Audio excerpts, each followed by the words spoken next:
Greetings and salutations, friends, and welcome back to Hearts of Iron 4 Old World Blues.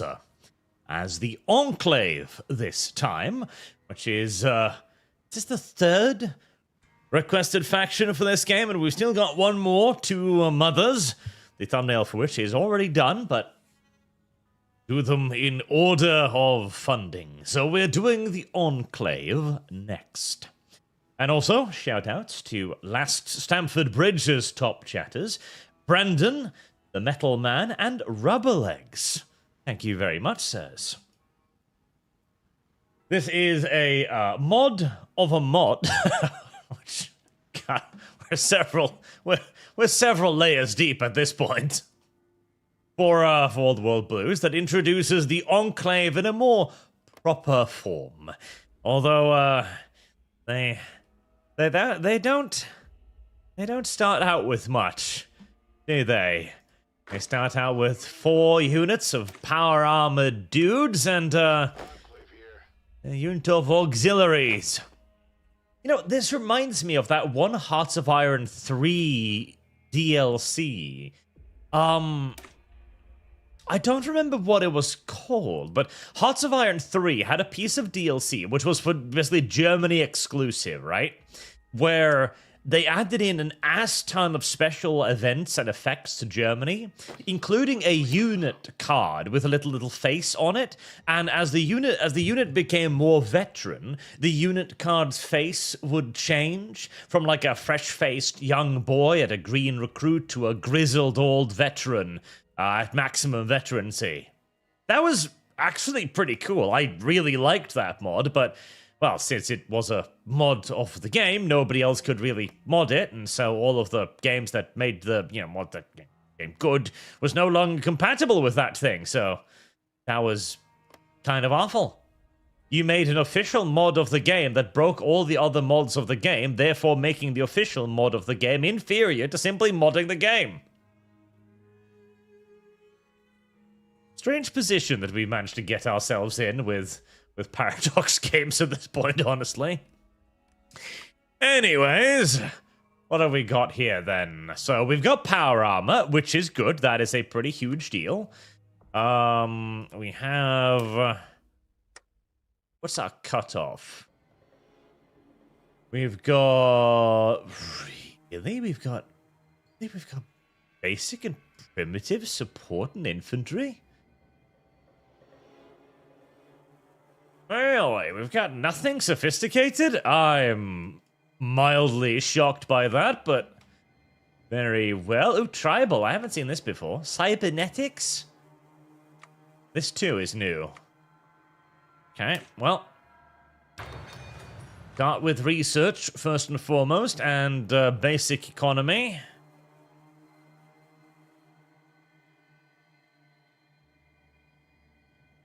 Which one of these? The scattered one. British factor, max fasting state. Recruitable population factor might not be a terrible idea, as I'm seeing my manpower is not great. You know what? I'm gonna go with work as needed, which normally I'd go for the other one because more factories, but that population is not fantastic, and we're gonna go for that. Refined warfare, Meku Sensu, no creatures, obviously. We do have robotics. We do have intermediate vehicles. We've got only basic support, though, which is... but sophisticated special forces, which might mean we get TB-51B power armor, which is quite neat. But that is still a bit advanced for research. In fact, even dogs are kind of advanced research right now, but we'll go for the dogs. Alright, what are we going to build? We can build nothing. Very well. Okay, air base, some air defenses. Get started on something, I suppose. And for gear... we've got a grand total of 2 factories. Right, well, guns and support equipment, I guess. I am rather poor, but considering the basic annihilation of the poor little Enclave bastards at the end of Fallout, was it 2, 3? I guess that makes a degree of sense. And God bless America, says Nickel Neko and Kick. Correct. So Joe, Buddha, Sue Hulk, Dank ex-wife, has passed on to the great Argentinian in the sky. Read Worm Finney's point, have you heard of Mechabellum?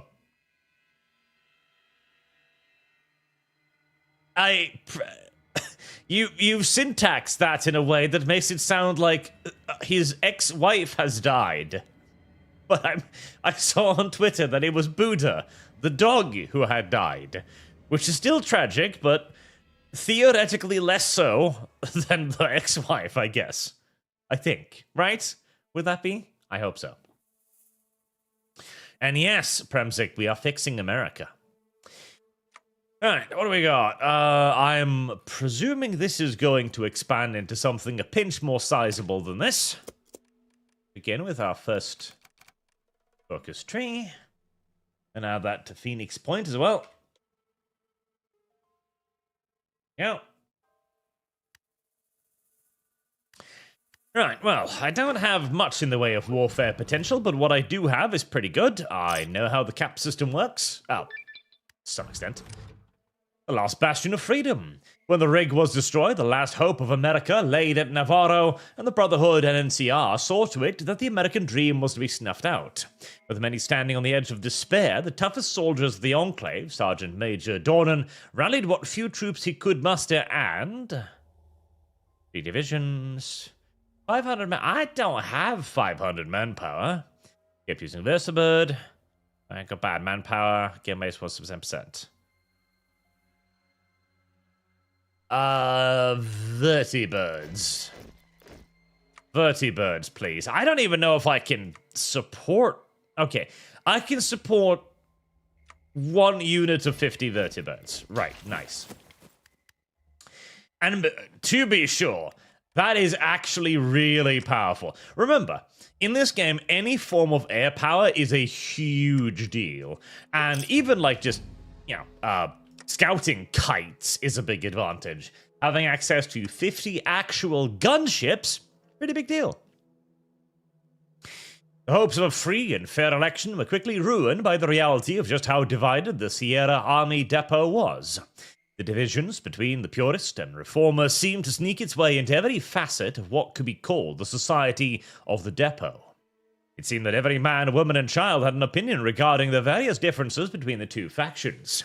He saw it in the cafeteria, the dual radios both run by either purists or reformer sympathizers, and more importantly, he saw it in the corruption that seeped through the halls. The depot was rotten to the core, and the upcoming election just highlighted the every little problem and ugly lie that was hiding beneath every shadowy crevice. Granite, in an attempt of good faith, kept himself out of the riffraff of paying off voters and other such arrangements. Despite claims to the contrary by his critics, but he was no fool. Anderson wouldn't do the same. So it was of little surprise when a deal gone wrong between a purist hardliner and a reformer recruit regarding the upcoming election ended up in a bloody firefight that left several men dead. To make matters worse, this minor incident uncovered a massive purist scandal to steal any possibility of victory at the election from the reformers. Granite expected it to be sure, but this wasn't some planned act of voter fraud, or some two-bit attempt at making a play for the election. There were plans to completely sideline him, no matter what the majority wanted, and even dispose of him. Was Anderson thought democracy meant? Democracy Manifest, a plot foil, sent soldiers to guard the entire electoral process? That one, I guess. Hard mode! No. Yeah, I like power chips. Yeah, I like power chips. Fuck you! What do you mean hard mode? Game-based war support, political power, game-based war support. What's my war support? 29? That's not great, but... yeah, base war support.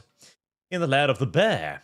We're on the very borders of the NCR, a rogue nation occupying American soil. That is actually correct. Although, well, theoretically, you could argue that it is a American state and a continuation of it, so... Yes, and no. We cannot deny that they would destroy us if they become fully aware of our existence. Luckily for us, the bear is blind, weakened by bureaucracy, infighting, and an ineffectual leader. With right efforts made, we can hide under the very nose of the NCR until we are strong enough to reveal our plans. But we cannot keep them in the shadows forever. It will become harder and harder to conceal ourselves as time goes by. I see. Yes, I do suppose that the NCR probably wouldn't take too kindly to a enclave reforming the banks. Pending order.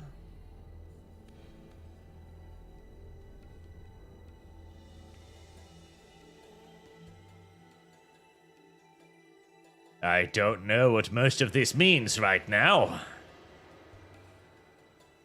Vehicle stability minus 1.1%? Yeah, I don't think so. No, that seems like a terrible idea, because I'm at 5. I'm not doing well. All soldiers never die. For years, Dornan, under the name Chad Raynor, hid among Vault City security. Many within his alt unit settled here as well, growing the population considerably. For a time, it was peaceful, though by no means idyllic. Word out of the NCR saw rangers and military police rounding up former Enclave citizens who also tried to integrate. During one caravan security run to Sac City, Dornan watched as a mother and a father were hanged for their association with the Enclave. Not even the children were spared. NCR is evil. It took every ounce of discipline to not open fire right then and there. Vault City bureaucracy kept the NCR at bay, but that was only for so long. Then, one night, there was a knock on the old sergeant's door, and he was greeted by the steely eyes of the NCR Rangers. They had come looking for him, and spoke to him by name.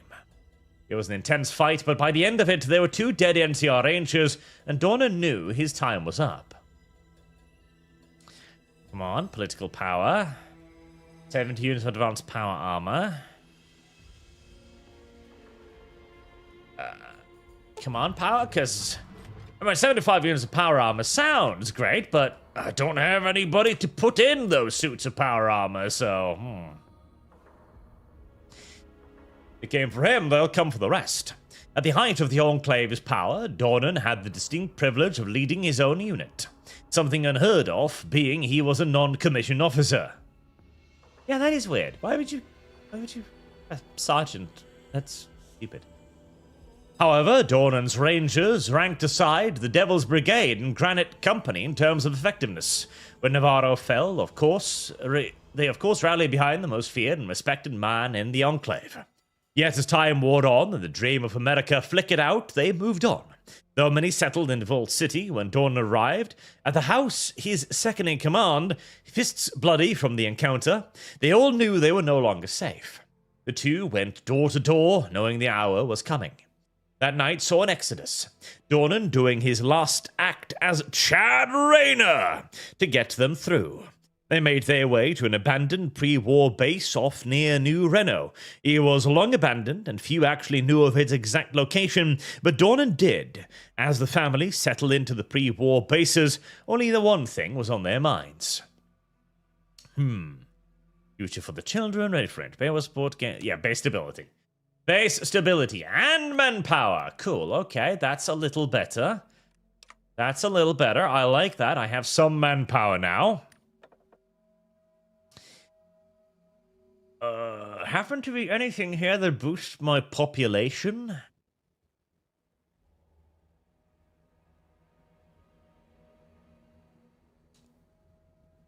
Stability 10.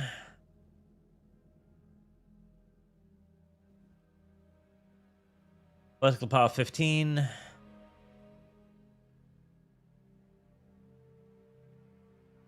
Freebird! That's a good name.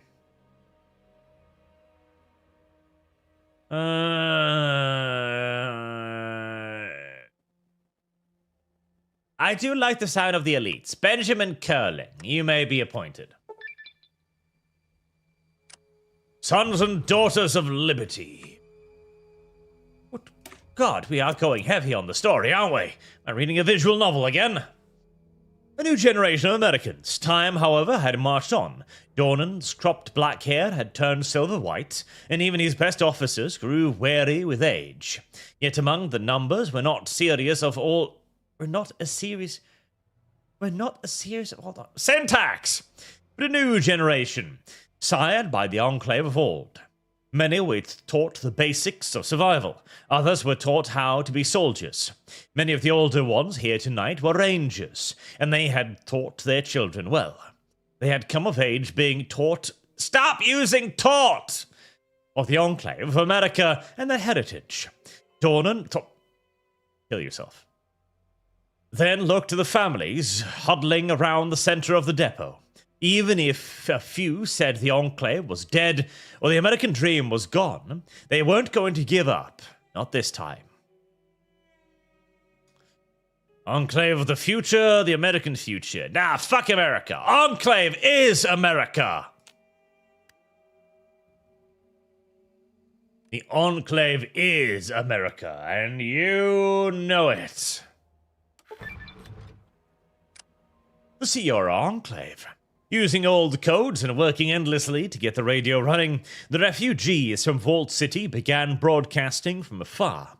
The encrypted channel would be hidden from prying ears like the NCR, and secured from those who knew how like the Brotherhood. Knew how, like the Brotherhood. Soon others began arriving, some from the north, the east, and even a few out of California. A month in a series of vertibirds. A month in a... Okay, I get what... Goddamn. Having come from Bloomfield Space Center in California, among them was Franklin Anderson, a well-respected scientist in his time, and a brilliant orator who managed to rally many within the depot to the all-purist cause.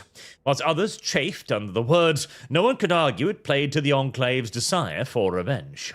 Not long after, a separate group arrived from Oregon, a famous mercenary war band known as Granite Company, who historically was one of the greatest units in the Enclave.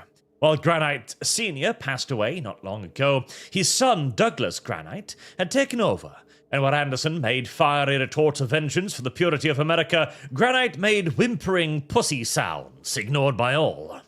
Night after night, this continued and soon came to a head when it was suggested that the depot hold a vote.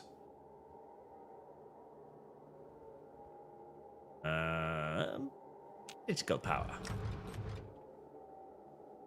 Hide activities from the NCR. That sounds useful. Let's do that.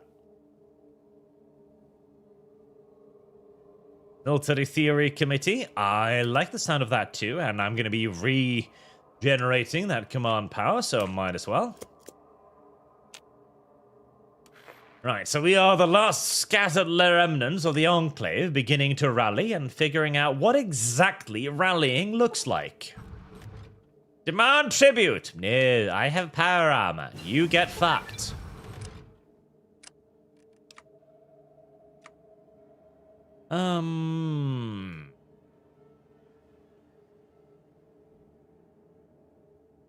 Is there anything that isn't going to be enormously ahead of time here right now? Makeshift biplanes aren't. Makeshift biplanes it is. Never let the old flag fall. Despite all that's happened in the last few months, the Enclave remnants are scattered far and across the American continent. From MacArthur to Chicago to possibly even Texas and beyond, Dornan came to the Sierra Army Depot for a reason: to create a stable base far from prying eyes, to prepare for the future. Well, you picked a pretty bad spot then, right next to the busiest tourist attraction, well, second busiest, in the wasteland than the NCR. Now, with what he has, what Anderson and Granite have, they can accomplish just that. It'll be hard, difficult, but that never stopped America before, except in Vietnam, and in Iraq, and in Afghanistan. America will rise, America will go on. The rig may have gone down, and families hunted like rats in sewers, but Wasteland should learn it is not so easy to take down America. Not by a long shot. Political power... I mean, vertibird transport and gunships are great, but I can't man the ones I have, so... God bless America it is then.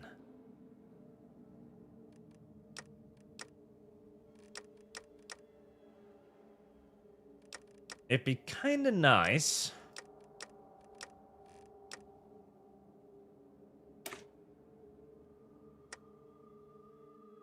Kind of nice.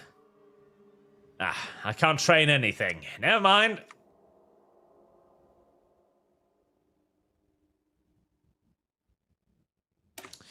Stability. For one reason or another, this is reminding me of incubation. I don't know why. I don't know why. I don't think this should remind me of incubation, and yet it does. Action speed, research speed, always nice. Political power.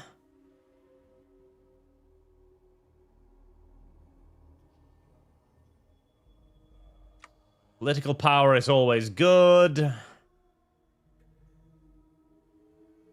Passive cap income. I don't imagine I'll be doing a whole lot of trading, so that's fine too.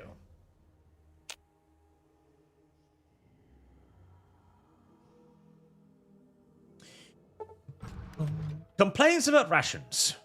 Shut up and eat it. The abundance of non-perishable military rations had scattered across what remains of the US has always been of vital importance to the Enclave.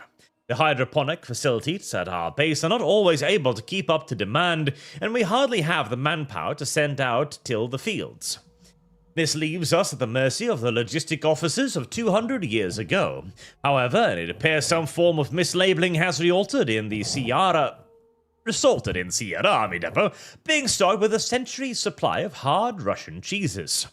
A recent power struggle has damaged one of our hydroponic harvests. Since then, the hard Russian cheese has been served with breakfast, lunch, and dinner every single day.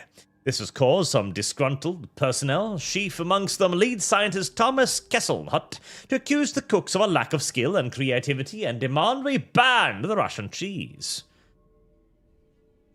You will eat the Russian cheese. I don't care.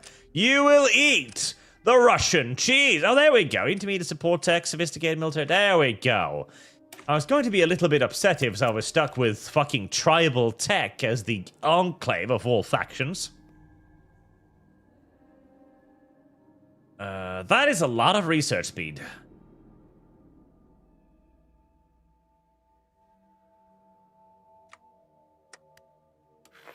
I will take it. I mean, at this point, we're not so much researching as we're rediscovering the shit we've already lost, so...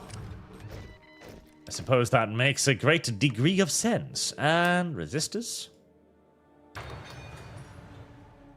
Our Presidente. By the way, I heard that Tropico, what, like 6, 7 at this point, have been announced too.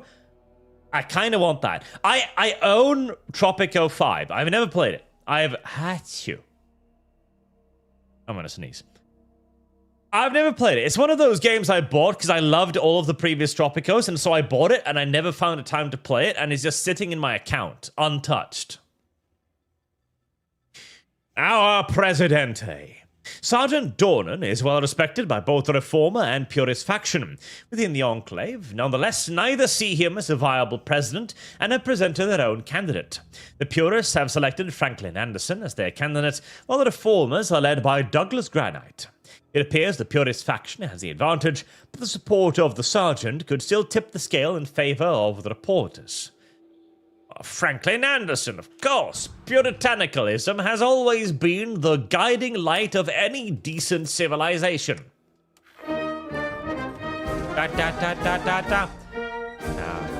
That's really loud, and I didn't know that was going to happen, chat. Get deafened by the national anthem of America, I think. Speaking of...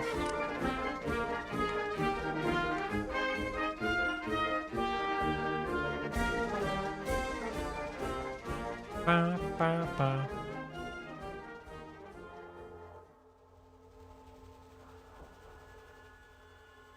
Hey. I don't even know if that is the national anthem, but it certainly sounded like it. So I'm going to assume it was. Monthly population! Fuck yes, that one, now, that one, 3 times over.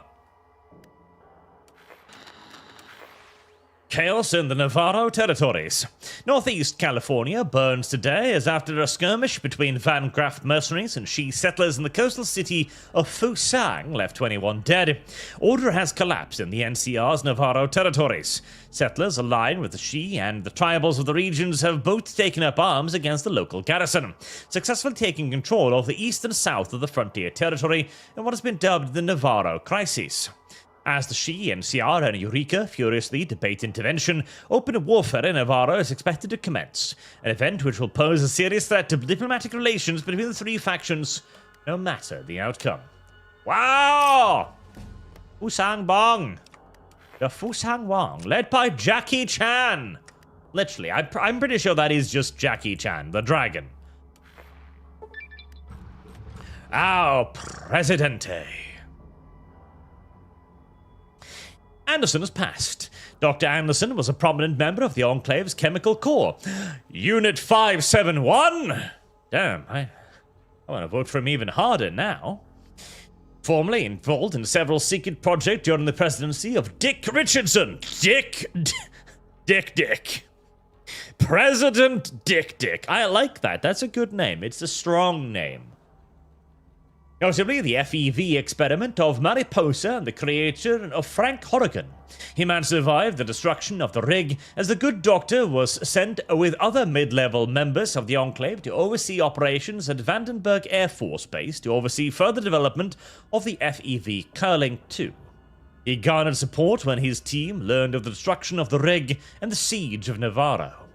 Becoming a figure they could look up to, this indomitable spirit has been imbued in him when he was a young scientist. He distinguished himself as Frank, unbreakable will, research speed, 10 more stability, yes. Haunted by the NCR. Times, however, were not kind to Anderson and the Vandenberg survivors as they debated on whether to head north to Navarro or attempt to escape east. Their sentries were ambushed by NCR soldiers. Anderson himself was captured by the NCR Rangers and tortured for several hours for information on his team before being freed in a daring operation by his loyal soldiers and his protege, Henry Miller. The incident left him scarred and deformed, with a deep-seated hatred for the so-called New California Republic. When the team learned of another group of survivors at Blumfield Space Center, they packed up on what few vertebrates they could. However, they soon realized the vertebrates were overloaded and could not fit everyone. Anderson was forced to watch as several of his soldiers, good men and women, volunteered to stay behind to lead the NCR away. As the vertebrates took off, Anderson saw the first instances of rifle and laser fire exchanged between the two as the bear closed in for the kill. As he watched Anderson swear vengeance. I like that. Attack opponents against country, 10% defense post. That's not bad. Yeah, I'm probably gonna need that. God damn it, stop it with the events already! Arriving at Bloomfield, Anderson found out the survivors group was a pitiful excuse of rejects assigned to protect the base, and President Richardson's useless son Harold was the administrator. Anderson quickly established himself as the de facto leader when he negotiated with the Rusty Hooks for protection against the growing powers in the region.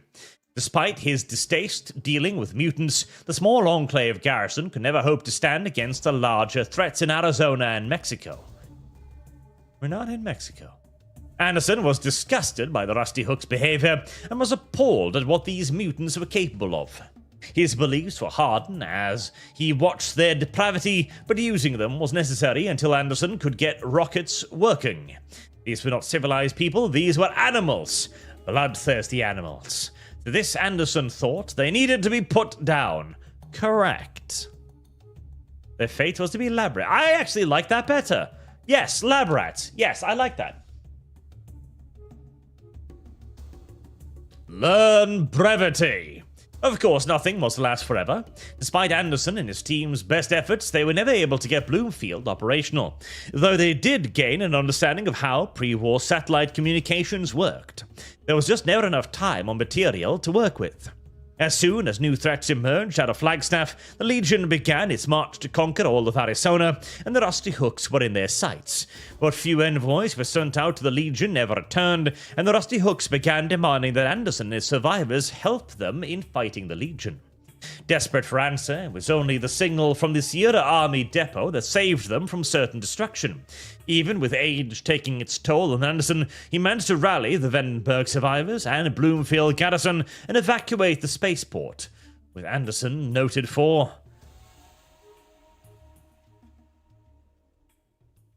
resource gain efficiency. Yeah.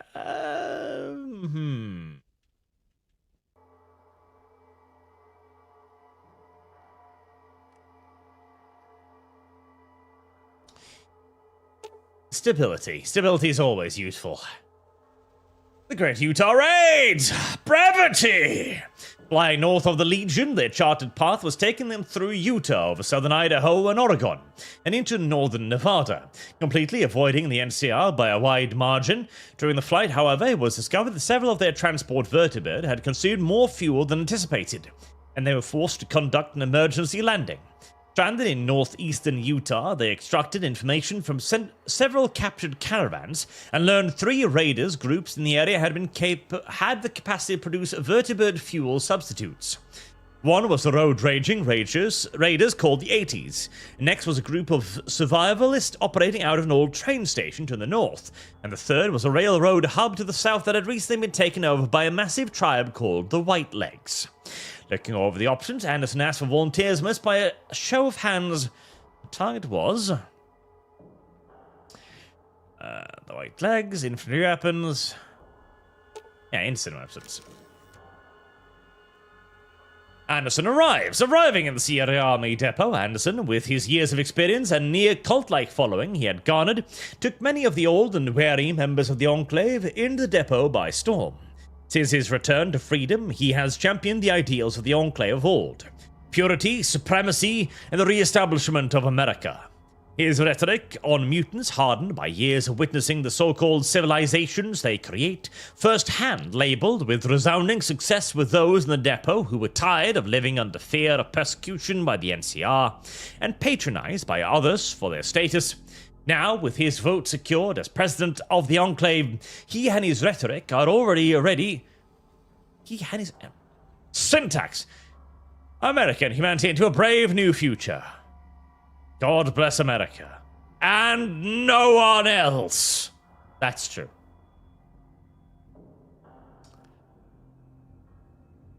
Army experience, thank you.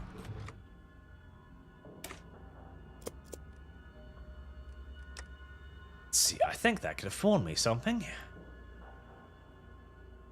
Division attack +2.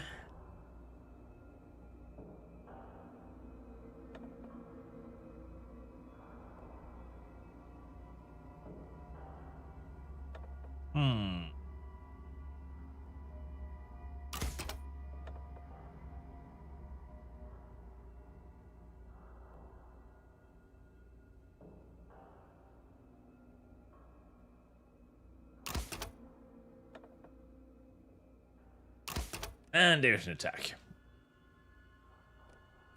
+2 is hardly a lot, but it's... Damn! I'm already max air doctrine for some reason. Huh. Well, I'll take it. I mean, I am a bunch of Air Force officers occupying an Air Force base, so you would think they'd have a basic idea of how the Air Force operates, so, you know. Fair enough. Fair enough indeed. You know what chat should fund? Chat should fund, Kaiserreich. Yes. Yep, I can't build anything, so that's an unreasonable demand. I think they had a one where you play as MacArthur, establishing fascism in America, basically. That one's a fun one. I like the Kaiserreich mod.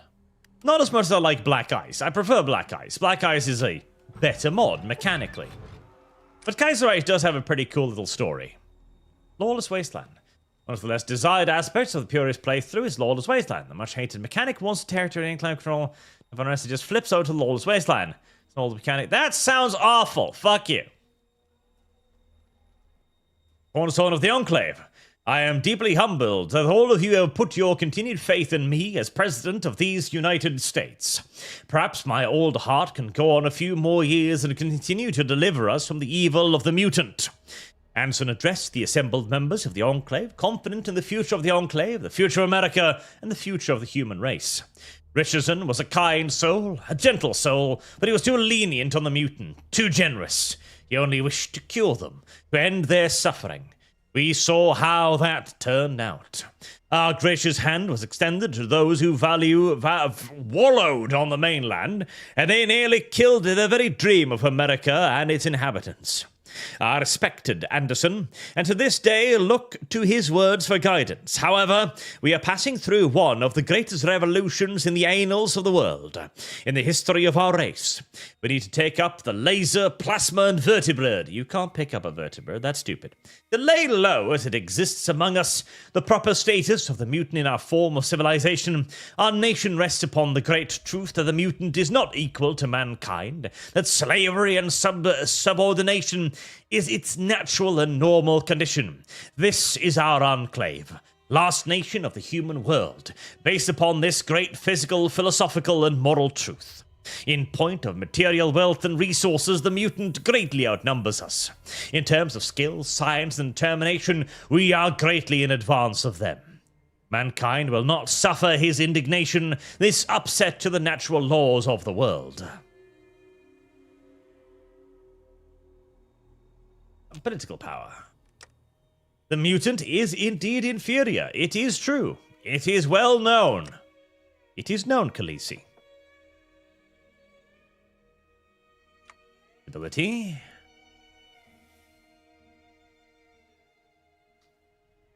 Stability.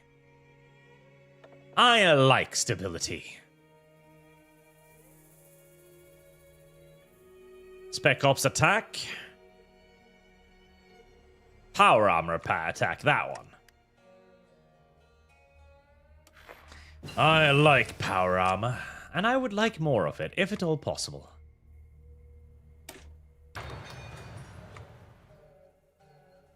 Oh, there we go. There we go. Yeah, that's a bit more of a focus tree right there. Yeah. Yeah, that is definitely more of a focus tree. In fact, I now have no idea where to begin.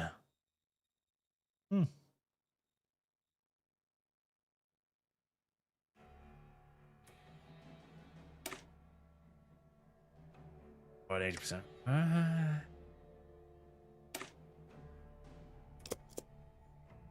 That one, I guess.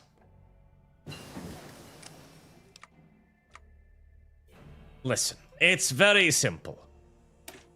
We represent civilization, truth, justice, and the American way. Everybody else is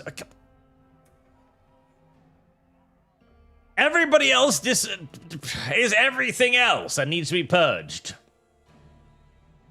Nothing is certain in life but death and taxes, and America survived certain death which leaves only the latter. As part of Anderson's sweeping reforms of the Enclave, the old command economy of the old rig is being done away with. America is coming back from the brink, but its soldiers and scientists cannot operate on revenge and patriotic further along. No, from the days of Valley Forge, America has always run on money. And the Enclave scientists have gotten the Carson Mint up and running again. Soon, refurbished American dollars will be flowing through the economy once again, and any pre-war dollars found can be turned in for an equal amount in new print.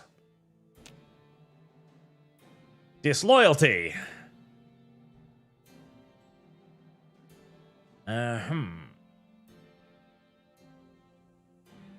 Populative intellectuals. Right, so I want the elites to be in power.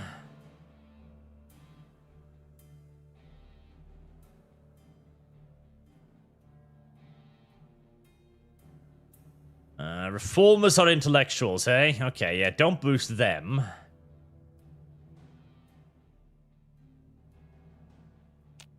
Popularity of elites. Yes. So what if it kills a few people? I don't care. I've got loads of people. I should probably look into this enormous fucking retarded tree.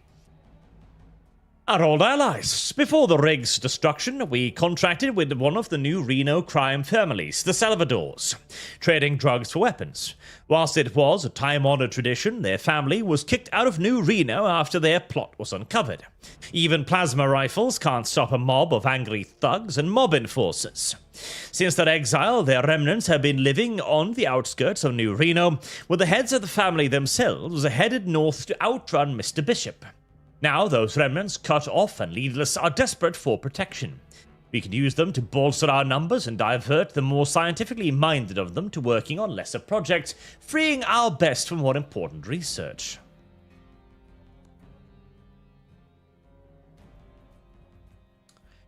There's no place for mutants in man's society. Correct. Alright, so what even is all of this? I can't pick that, can't pick that, can't pick that, or that.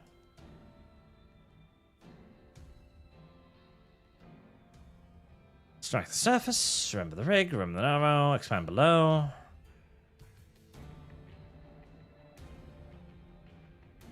Okay, that looks like infrastructure.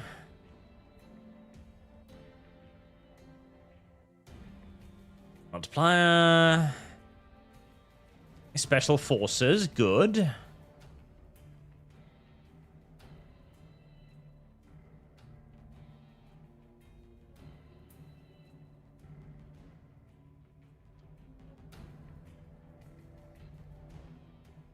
I have no idea what this is. Free power armor. I do like the sound of that.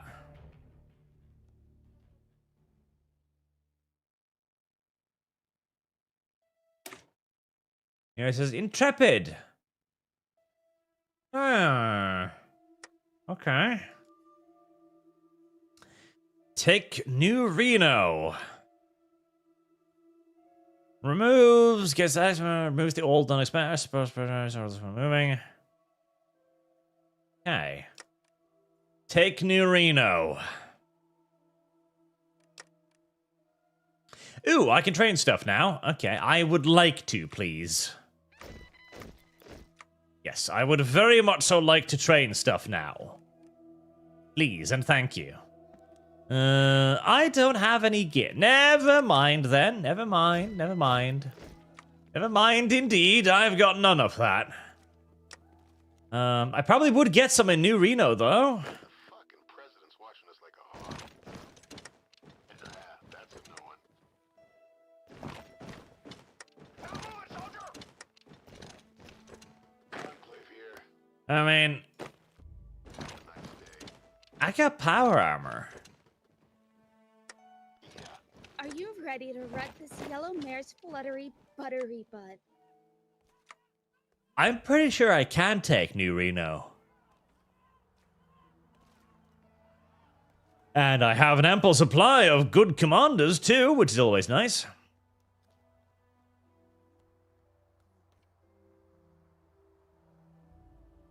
Ooh, supply consumption. That's always good. Airborne, paratroopers, division attack.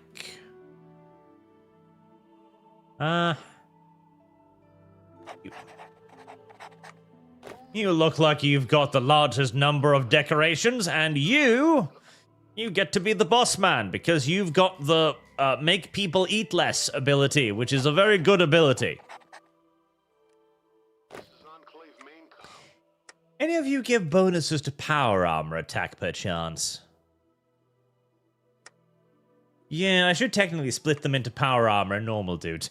Mr. Twisted Frenzy, hey, Arch, any chance you'll play Metal Gear Solid Delta that just came out the other day? Also add this to the Doom 2016 fund. Yes, I'm planning to, actually. I've never played a Metal Gear Solid game, but I was thinking of playing that one as my first one. So probably the beginning of next week, I'm thinking. Because it seems fun.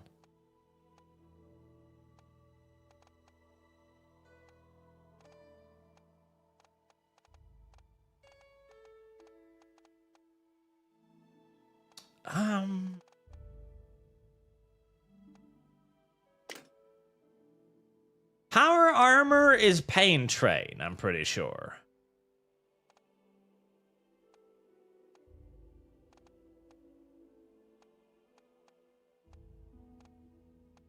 Inspirational, cavalry, local leader, Aqua Boy, life giver.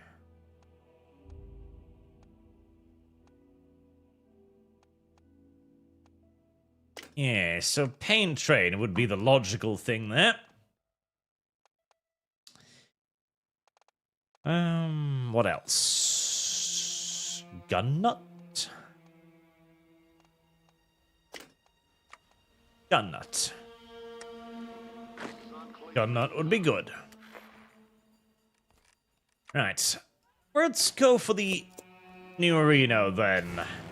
As I'm fairly certain I can probably handle them. Do I want more aircraft?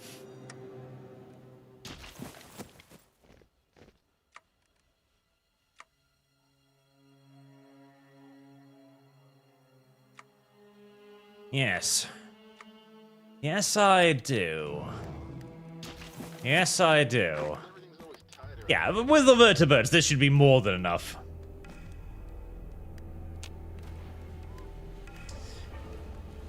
Bakersfield trailer? Fallout Bakersfield trailer. I have not. Is that a thing?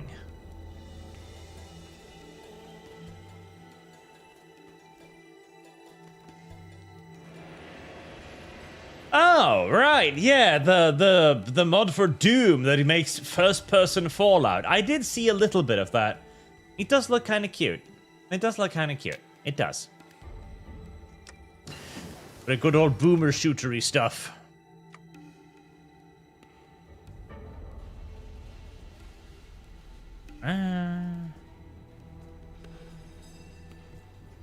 I don't even have intermediary air, do I? Oh, God. Alright.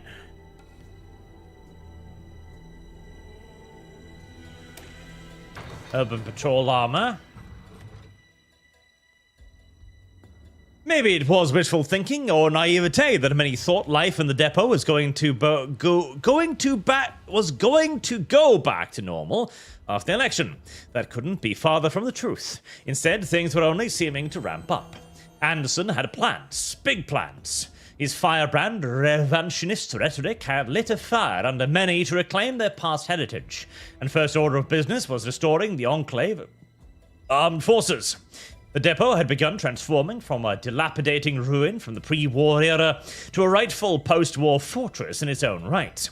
Vertibirds were being reworked, automated defenses were coming back online, and those who couldn't join the armed forces were making up the beginnings of a proper support corps.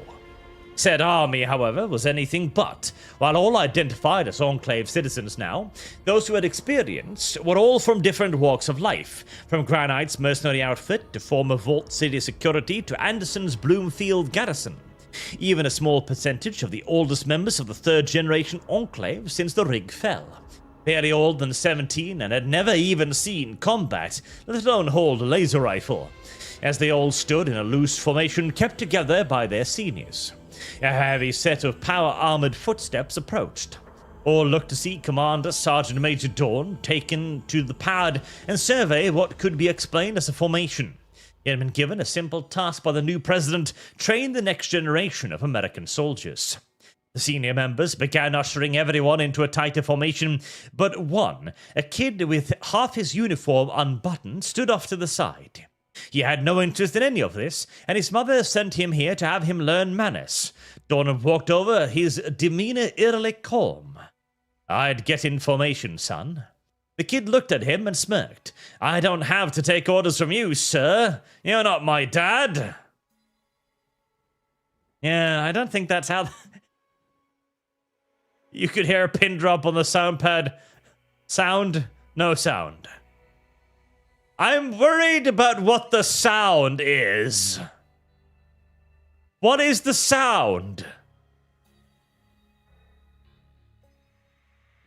I want to know what the sound is. I am not a sir! I work for a living, you moron! You will call me Sergeant or Sergeant Dornan. Do you understand me? And everyone did push-ups until Dornan got tired. That's right.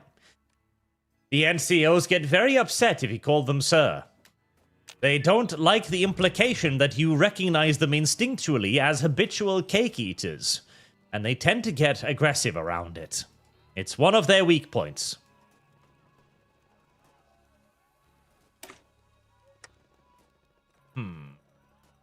I guess we're doing the radio stations next. And again, political power and infrastructure is quite nice.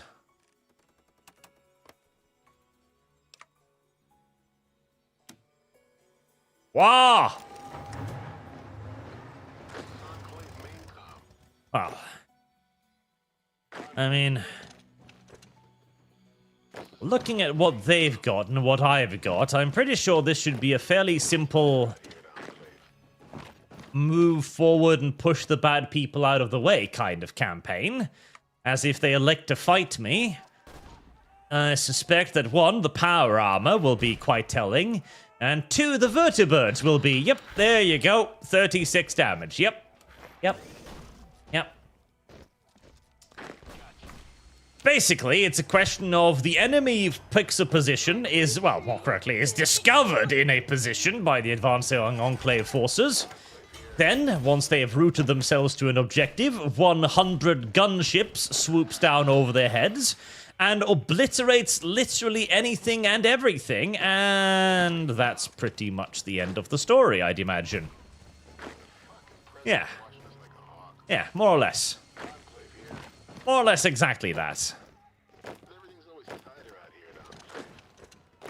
Hardly surprising, really. And remember to take Carson City so that the new Reno Savages can surrender.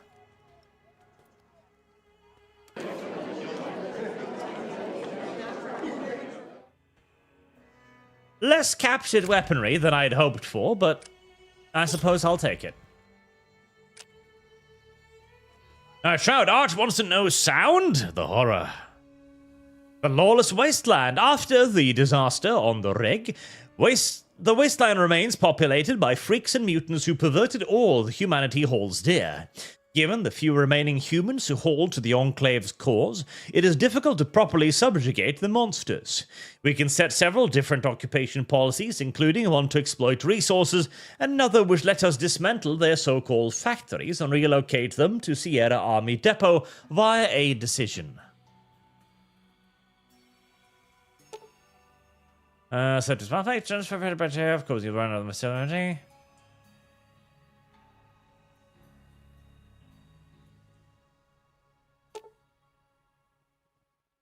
Alright, that was the thing I turned off. Yes, I hate that thing. Alright, occupation policy. That is indeed a thing I need to worry about, isn't it? Yes. Not having a whole lot of equipment is going to make occupying the area somewhat challenging. Not having a whole lot of dudes is going to make occupying the area somewhat challenging.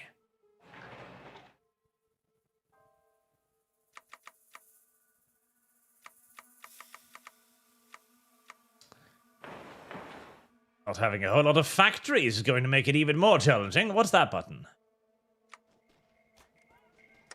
New Reno is disabled. Okay.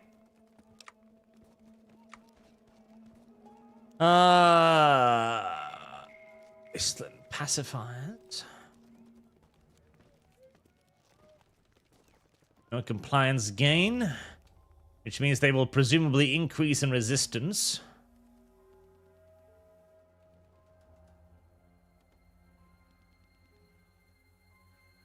Exploit resources.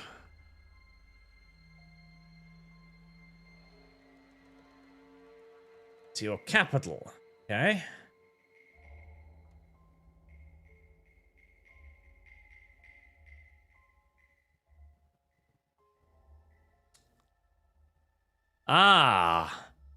So they can't get any compliance game other than enslave. Has completed focus slave labor. Well, I wish to complete the focus slave labor as quickly as humanly possible then. Slavery is a good thing.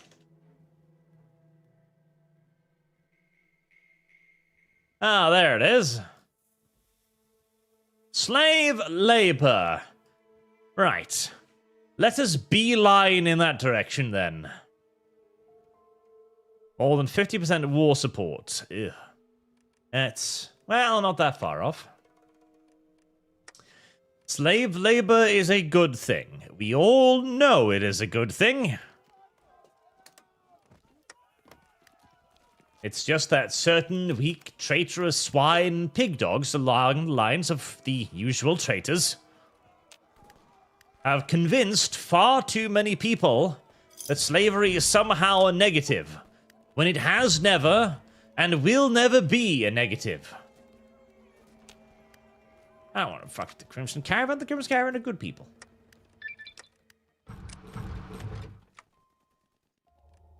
Two more points of war support, eh? Okay, well, first and foremost, hide from the NCR.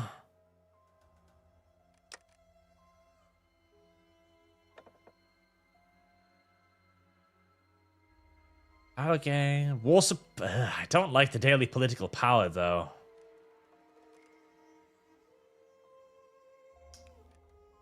Gaining little enough as it is.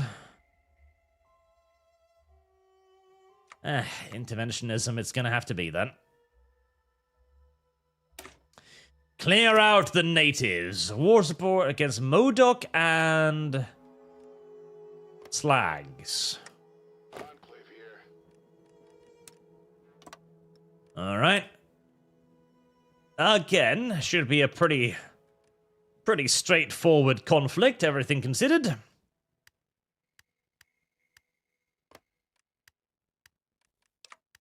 See, there's nothing wrong with slavery, alright? If the alternative to slavery is simply just death, then slavery is, in fact, make no mistake, the humane alternative to simply killing everybody. The Lieutenant General James Song. The guard outside of Sierra Army Depot were quite surprised today when a man in a strange power armor arrived at the gate dragging a Alpha Deathclaw. Of course, they fired at him, but the rounds bounced off his armor and didn't even faze the man before he presented a set of credentials identifying him as an Enclave officer. Okay, to be fair, that's pretty badass.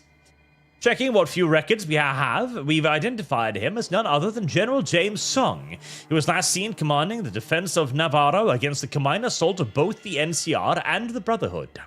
While Sergeant Major Dornan may have led the retreat that led to the Enclave's survival, General Song led the diversion that saved the dream of the Enclave. We thought for sure he had died, but no. He had been captured by the NCR, broken out of prison, recovered his armor from the Brotherhood. Jesus. Heard of the rumors of us here in the depot, killed an alpha male Deathclaw along the way, dragging you all the way here to give our soldiers food to eat, and is now reporting to for duty.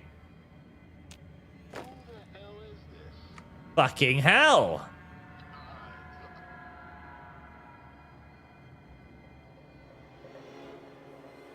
That's quite something. I cannot lie. That is quite something.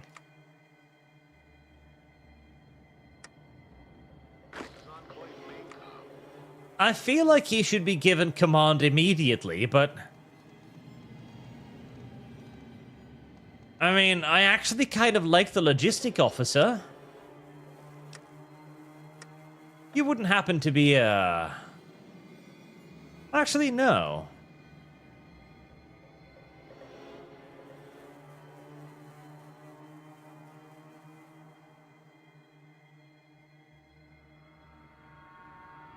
Surprisingly, he's not a command choice. Right, well, Desert Fox should be pretty good, because I'm presuming there's a lot of desert in the wasteland. Yes. Yes, there's a lot of desert in the wasteland. I somehow figured. There's a caravan. Oh god, is this going to keep happening? NCR suspicion will go up. Well, I can't be mean to the Crimson Caravan. They're good people, so... Just gonna have to suffer, I guess. Urban Patrol armor, that will be good, because I will probably need that to, you know, occupy the wasteland.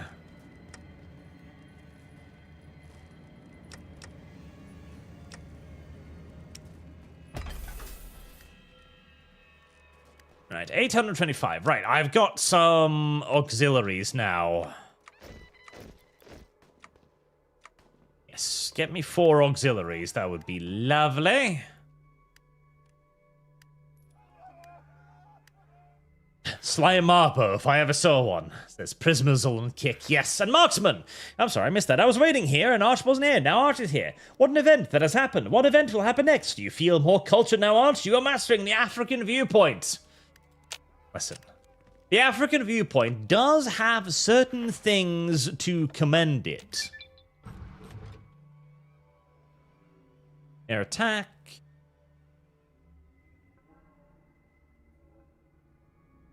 Ground support that gives air superiority. I don't know how that works. I'll save that for now. That's a lot of war goals to take a lot of stuff.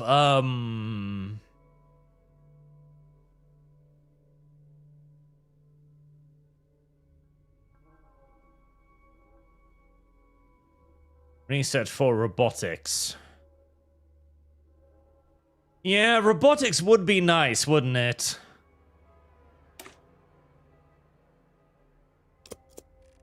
Robotics would be nice, as I imagine my manpower woes are going to continue for the foreseeable future.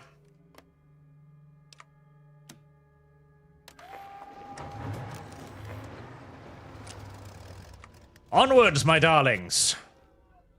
Cleanse the surface of the savage mutant!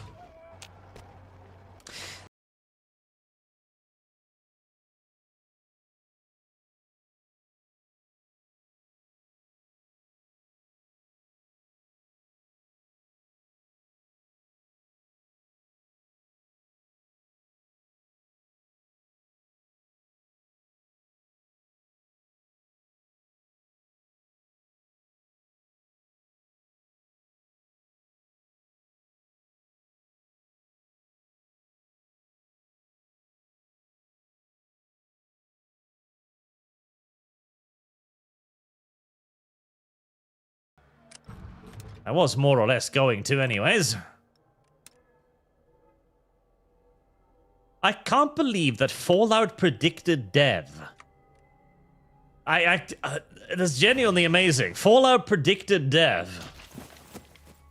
Wow. Strike the surface. Our engineers have set to work on the surface, clearing out much of the rubble, debris, and bodies. While we can't confirm who these remains belong to, we can determine the old ones and bury them with full military honors. Any others will put in Golgotha. However, the engineers only have enough manpower to work on one project for now, either the ice trap or the robot defenses. Automated defenses. I like that. Nemesis ADS? Was me?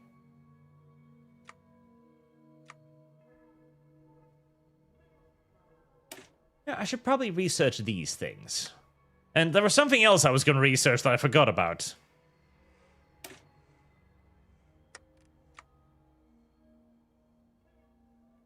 What is that? I probably got, like, unique techs I haven't bothered checking in on. Duration organization, reinforce rate.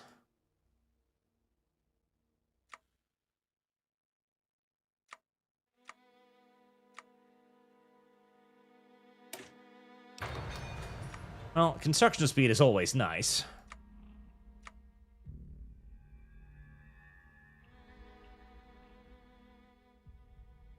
Stuff.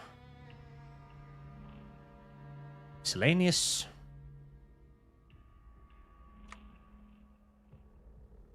Engineering.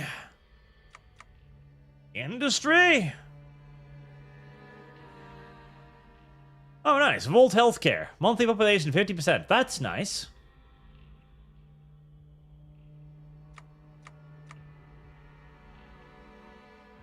I don't have the cool fighter planes. That upsets me a little bit. I should probably get to Doctrine. Yes. These wars are hardly all that much of a trouble because I'm fighting tribal savages, but it's going to get a lot worse, I imagine.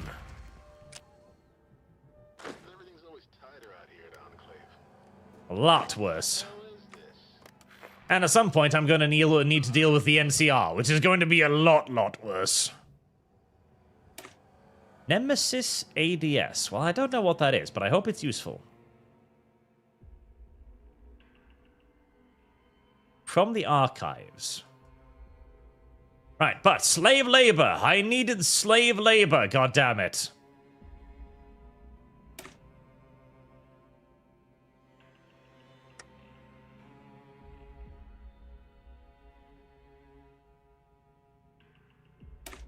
$600 units of power armor. That's a lot. I thought that was the focus. Goddammit. Slave.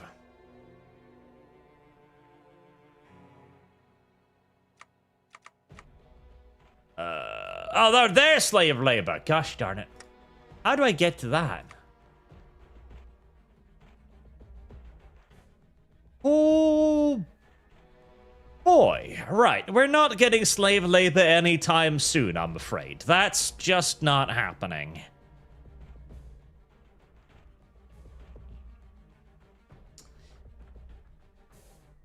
It's just not happening, no.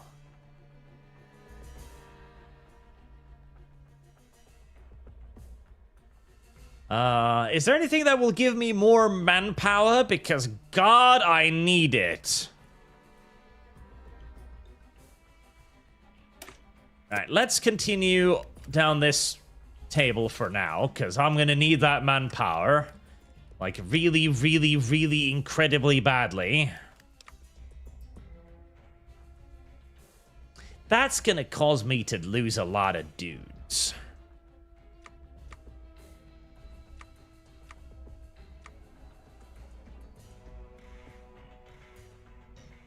Or is it? Because I'm not actually occupying it with anything. So I guess I'm not technically taking casualties from it?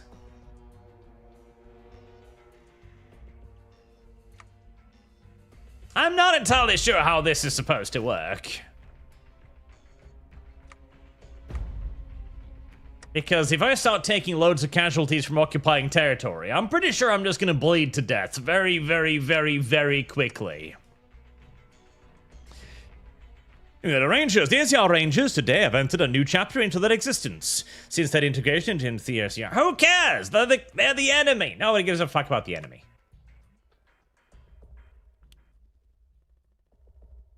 It's the enemy. By definition. Nobody cares about the enemy.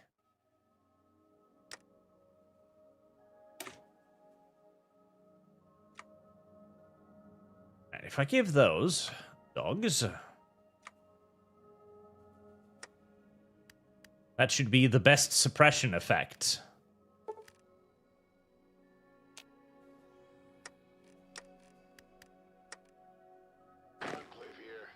Am I starting to... I am. Can I even produce power armor? I can. I should probably start replacing some of those.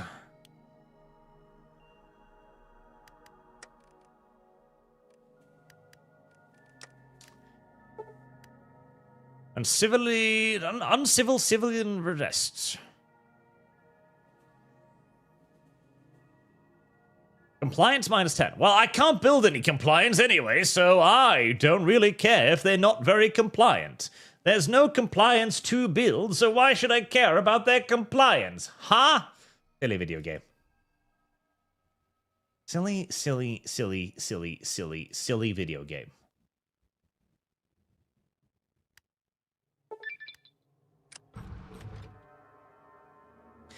Span below.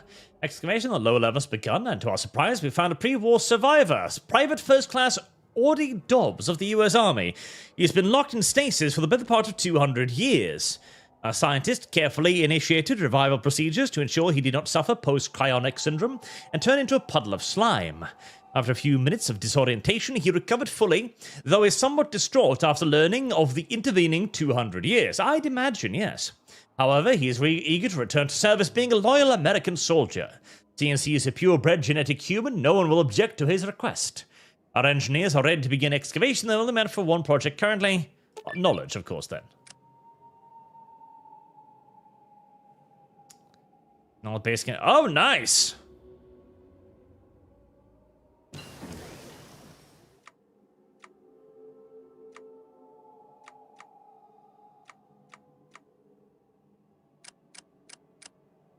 Okay, well, I just researched half the tech tree instantly. That's pretty good. That's pretty good, yes.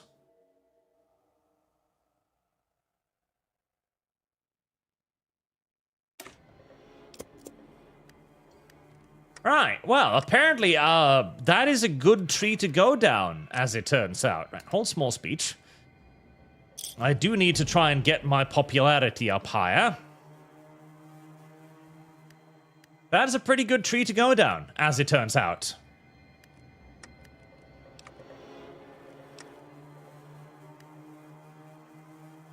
Military exercise. Yes, I need more popularity of the elites. Hide activities from the NTR. From the NTR! Yes, it's already up. Scavenging programs are always good.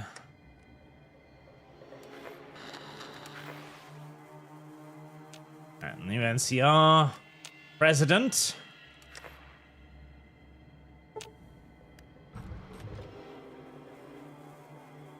Yeah, I can't afford that. Not that it matters. I'm not really spending any money on that anyways. Remember Navarro?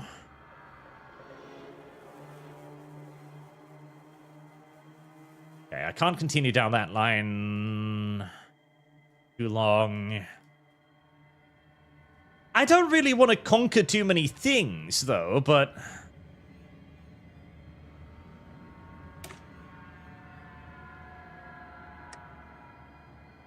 But that would give me stuff.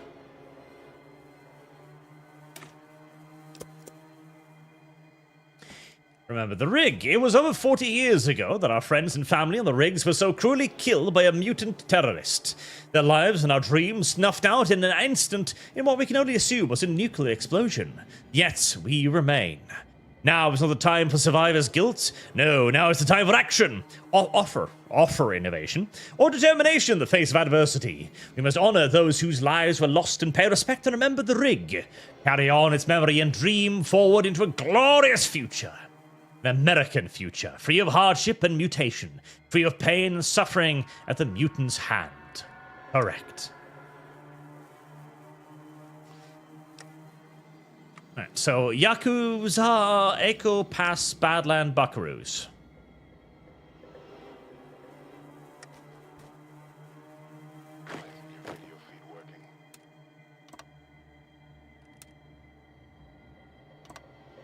I'm not sure if I should. Oh, robot.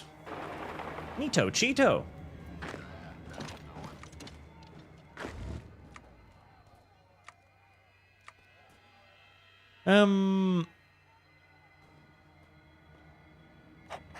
You can have command of that.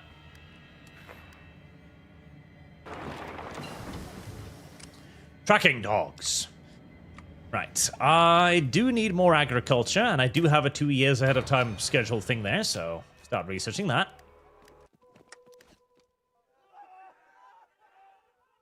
Also, I will point out, in case you are wondering, the Enclave definition of a mutant differs somewhat from everybody else's definition of a mutant. Keep hiding from the NCR. I'm certainly not ready for a war with them. Because you might be thinking that, okay, well, they just don't like mutants, right? That makes sense. Who likes mutants? Oh, that's a Vault City. That's different. Nobody likes mutants. Of course you'd want to eradicate the mutant menace. There's nothing at all wrong with that. Also, you are actually not supposed to be attached to that. You're supposed to be down there. Go. However, the NCR define anyone who is not a pure-blood American according to their own definition of the term, to be a mutant. So when they say eradicate the mutants, what they mean is eradicate pretty much anyone and everyone, which, you know, fair enough, honestly.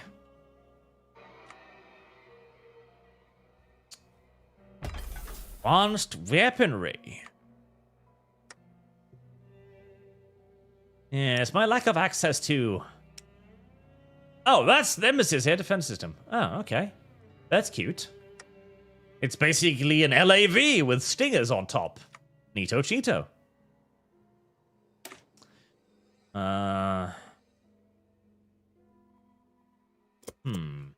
Intelligence report out of California. Seems the NCR has finally gotten around to reading those armored warfare books they were collecting just in Fort Irvin and the Marine Corps Training Center at 29 Palms. We're getting reports from agents within the NCR Army that they are trialing what appears to be a simplified version of our pre-war tanks and looks a lot like our ancient Sherman tanks from World War II. Radio intercepts indicate that these things are called the Grizzly Mark I tank and seems to function primarily as an infantry support tank, designed to engage raider strongholds or heavier gun support units against wasteland horrors. Of course, a 75mm or heavier gun can just happily knock out a soldier in power armor, and it's likely that the NCR learned some armor tricks from the chassis as well. There is supposed to be a parade of them next week where they'll be officially unveiled, but it looks like the NCR is rapidly mobilizing to hand the Legion, which unfortunately is not good for us.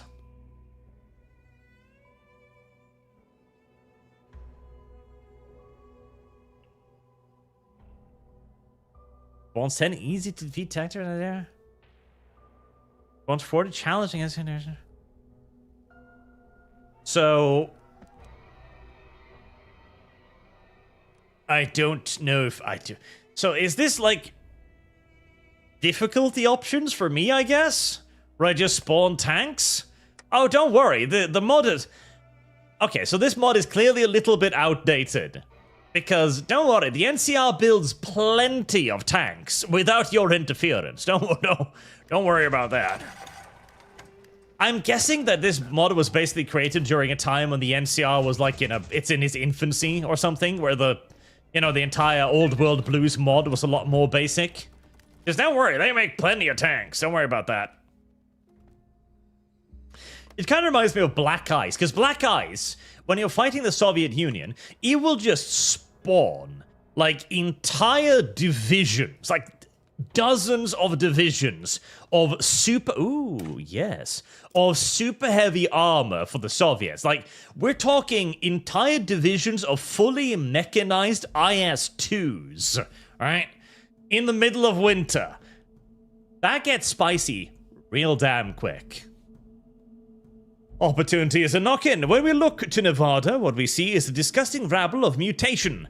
Clearly, this is all the evidence one needs to show that the mutant can't grasp the concept of civilization and needs to be eradicated. The jackals and the vipers are but perfect specimens of this debauchery. Their degenerate ways have led to nothing but death, destruction, and desecration of our home. Of course, the knee-jerk reaction is to just kill them. However, we are human, and we have the capacity to think. Some of our more innovative officers are wondering if we can kill the leadership and force the rest to follow our orders. They are raiders, they respect strength and power. Further, their mutant numbers would easily offset our lack of numbers, and we can always kill them later once they've served their purpose. As what is wrong with a few mutants killing mutants? Puppet the jackals and the vipers.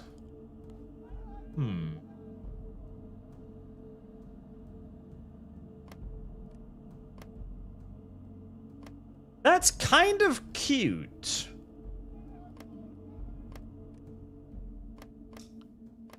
I sort of like that.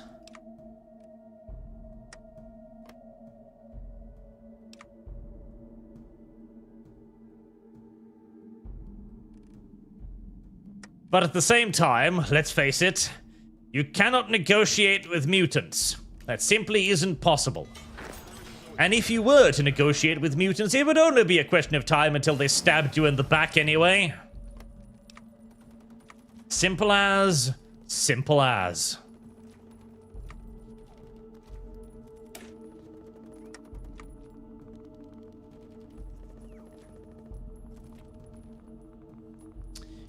I could really use more energy cells.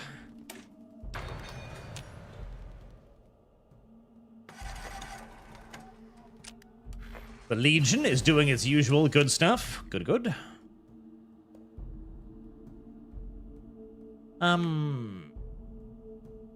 Auto-injector would be kind of nice here. But it's a bit far ahead of time.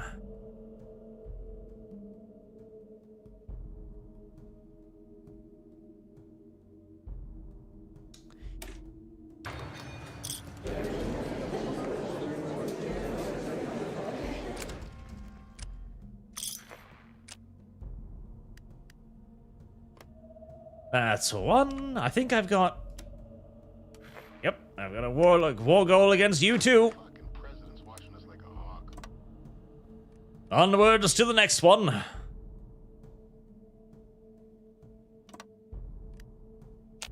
No rest for the wicked.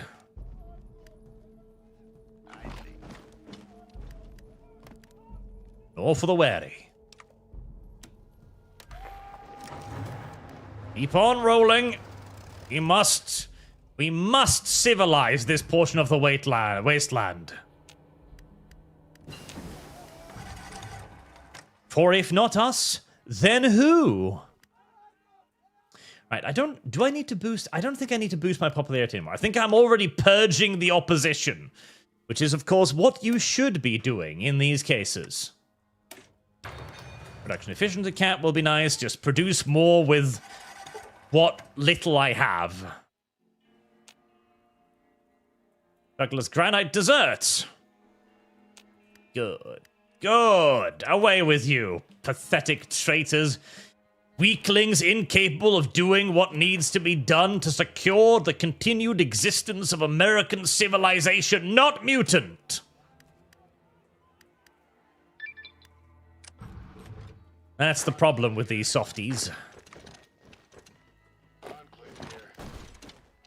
They continue to view the mutant as human. Rumors of half-mutants.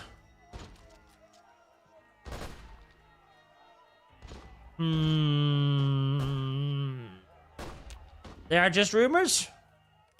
Yeah. Surely there are no mutants in my ranks. I would have known if there were mutants in our ranks. I would have known.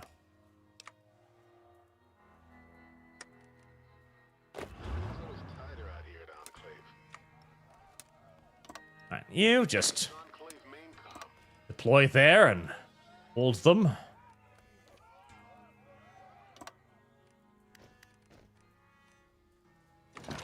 I would have known. Right, now that we've got that, I can maybe start heading towards that slave labor thing too. Purge the opportunists. Yes, yes. Does that unlock anything neat for me?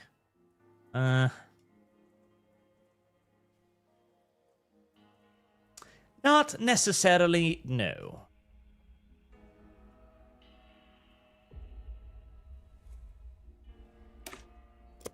Alright, let's see what the radio thing is then.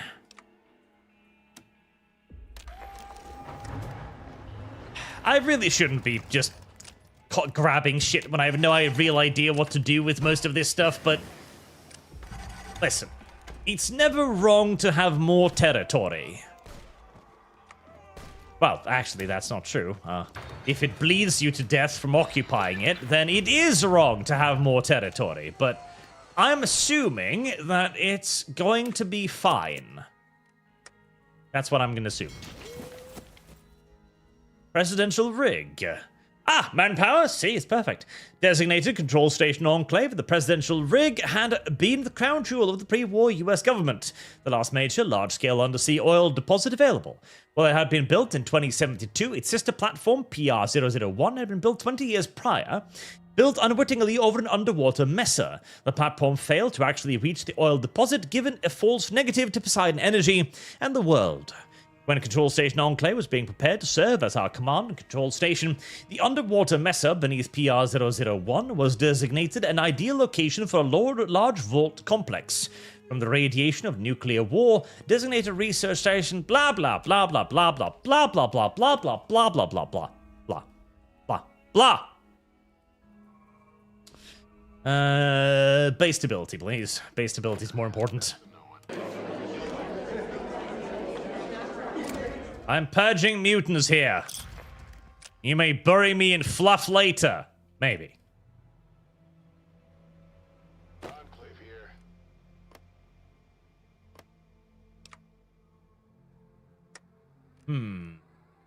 Was I actually gathering those damned... Right, so this is giving me factories. Nice. I like that. I like that it is giving me factories. This needs to be given top priority. This needs priority as well.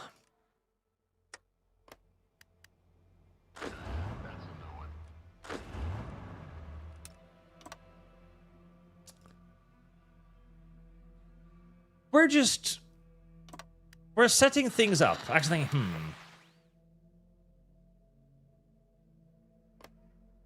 God help me, this mod really likes its fucking event spam. The Siege of Hidden Valley. After days of siege, relentless fighting, Hidden Valley has fallen. Mojave Territory has been able to take extensive bunk network of Hidden Valley. Point of isolated resistance still exists. Fight to the last man, he's unsure if the victory for Mojave Territory, was it worth the price that was paid in blood for the land? Looks like the Mojave Territories are going to win this time. Fighters, maybe AA? That's always been a dream of the NCR. One of the larger pushes of President Tandy was reclaiming the old-world power of flight ever since she laid eyes on the ruins of LAX in those years. The NCR military has taken that torch, and over the skies of Shady Sands, the large formation of NCR aircraft ever assembled flew over the city. The nation's new fighter, attack and bomber, flew over the city sporting the two-headed bear and Californian star proudly on their side. Several pointed out the NCR is pouring too much effort into the air forces, given the very few in the wasteland can even operate an air force. NCR Air Force officials, however, pointed out that the new Legion apparently created an air force of airships, and that if thy NCR army is to succeed in battle against the Legion, they will need an air force. Well, I mean, yes, bombing people is always good. The Vipers are actually kind of large. I don't know if I want to take them on immediately.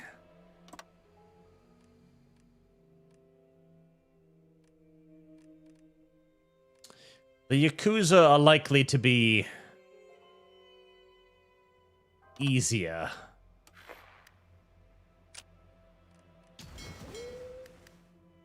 And if the Mojave Territories wins, then the NCR is going to get even bigger, which is a pinch unfortunate, but it is what it is. It's not like I'm going to be interfering in their war anytime soon.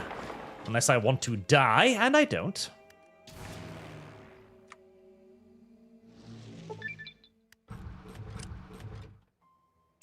Manpower. Right, so those things are giving me manpower. I like these things. Henry Miller active. Henry Miller?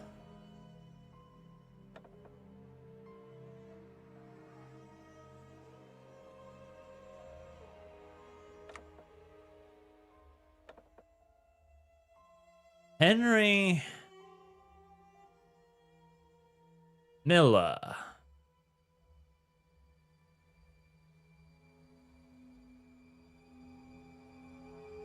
Ah. I guess maybe he's unlocked by an event, I'm assuming?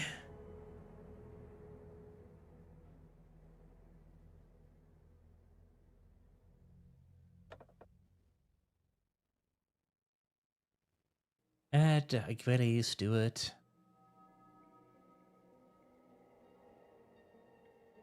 I'm on a pen. Oh no, there he is. Henry Miller.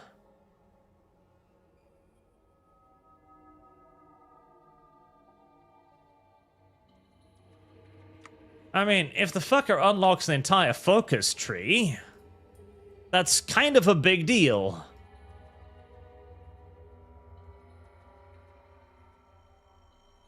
Yeah, that's kind of a big deal. I should probably get him. kind of a big deal.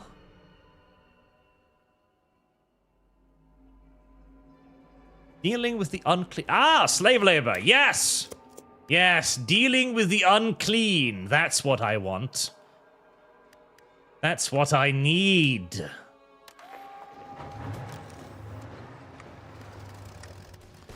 Come now, little Yakuza. It is time to submit.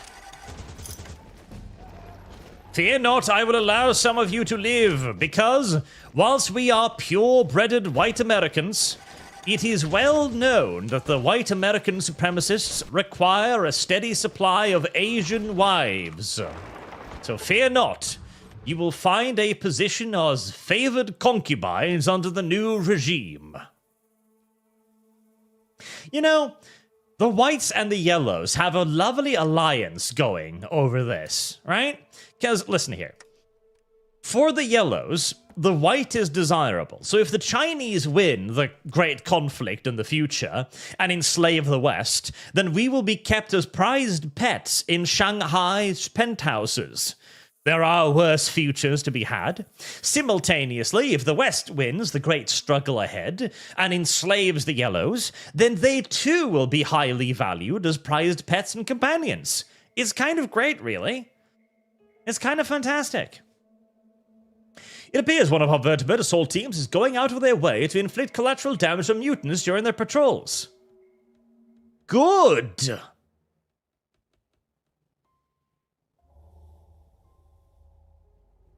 Oh, because you are inspiring? This will not happen again. Yeah, inspire, address the same. Oh, as in, this will not happen again. Oh, I was hoping I could, I told them not, I told them not to.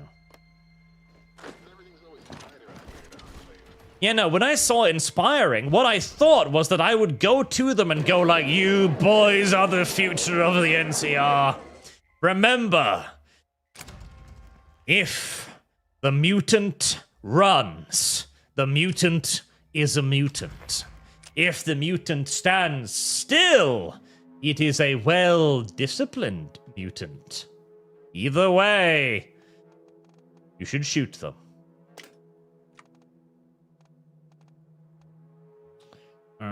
Sniper, inspirational gun nut. Yeah, you've already got Pain Train, so gun nut seems sensible.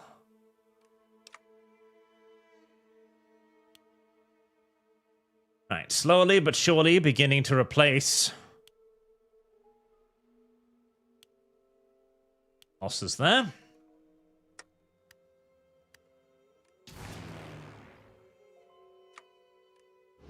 Although I am kind of getting whittled down just a little bit.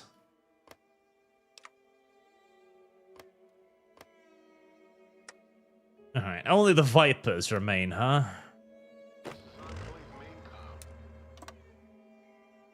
I'm a little worried about the Vipers, because I'm not sure I'm going to have enough dudes to cover the front, which...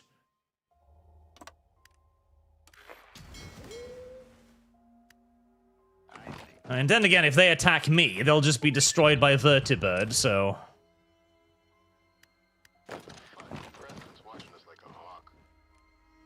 Requiring a steady hand. Good evening, America. This is President Anderson. It has been a fortuitous few months for us, has it not? Our rise to power and the capitulation of our little catapulting, there you go, of our little enclave into a force yet unseen on the West Coast. However, we now find ourselves with a vast mutant population despite our best efforts has proven hard to kill. I ask all of you to maintain a steady and firm hand when dealing with the unclean.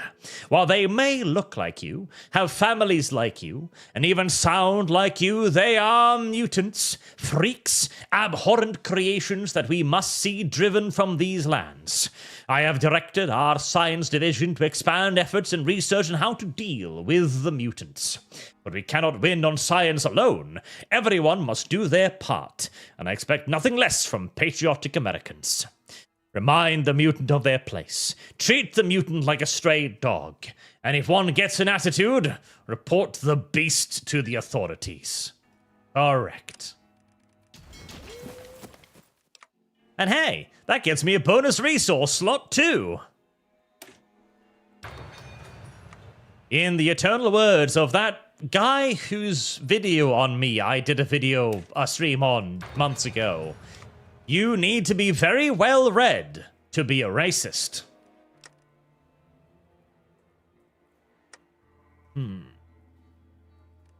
So that is a little bit of a thinly occupied front line, isn't it?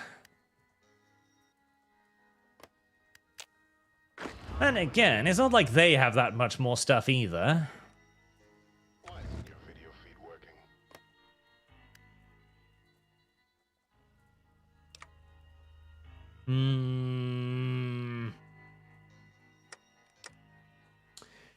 Well, it's not like I'm going to be recruiting any more soldiers anytime soon, so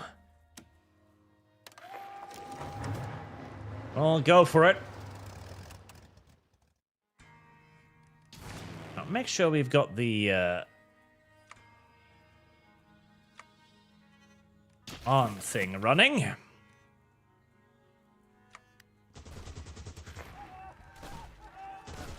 Right, they're going to make a couple minor assaults, but the vertibirds should be more than enough to send that packing. Yeah, you can say that again. I might, for once, be interested in a little bit of a good old-fashioned encirclement maneuver.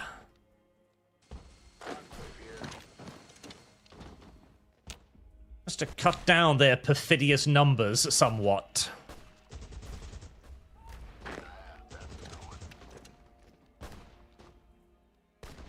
We are doing ye old I am randomly relocating. I should probably stop relying so much on the AI to wage my battles for me. Because the AI is retarded. Very much so.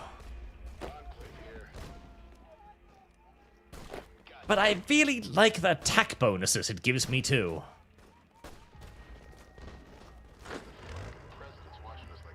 And it does make it somewhat easier to just, you know, move forward. Crushing everything in front. It is convenient. Even if not necessarily optimal or ideal. There we go.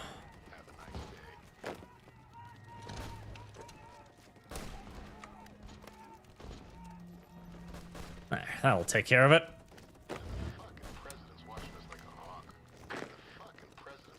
A few less enemy divisions. This is certainly a lot easier with armored armies, than with the handful of militia I was in possession of as New Reno.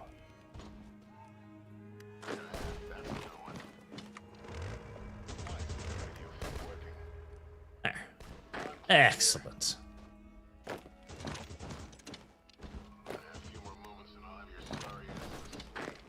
The mutant.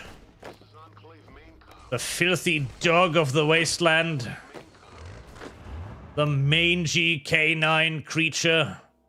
Also, Slave Collar Taskmaster. Slave collar. Of course we shall use the slave collar on the slaves. Why is that even an option? Why is that even a question? Were you thinking for some reason that we were going to let the slaves just waffle around free and uncontrolled? No. They wouldn't be slaves then, now would they? Obviously, we're putting them in chains and collars. Besides, let's face it, a collar should be required for at least half the population, even if we don't have slavery.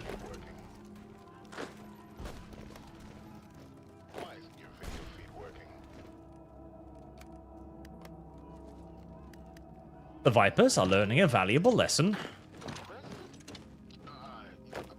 about the efficiency of power armor. The president? Who is the president? I am the president, that's right. I sometimes forget.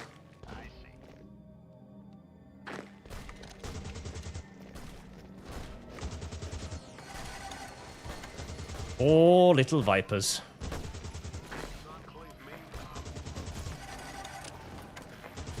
Yep, our territories are gonna win that war.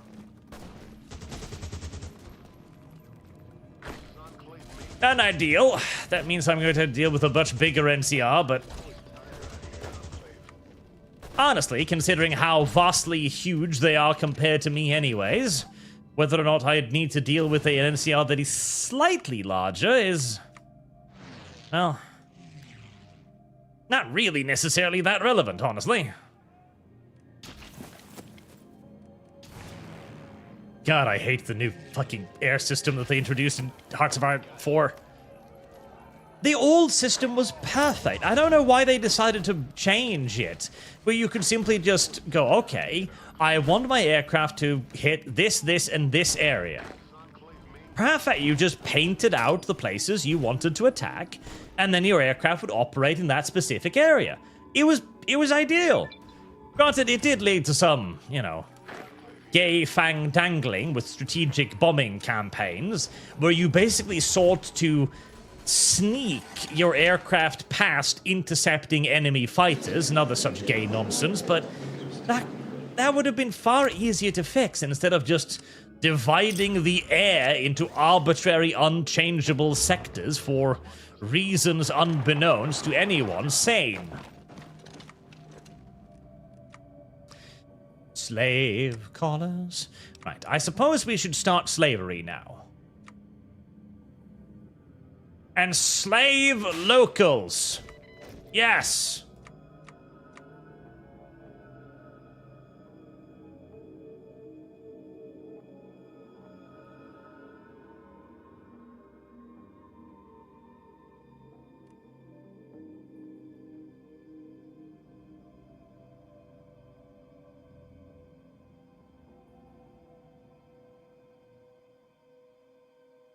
I mean, I'd prefer the robots, but I'm pretty sure I don't have enough robots.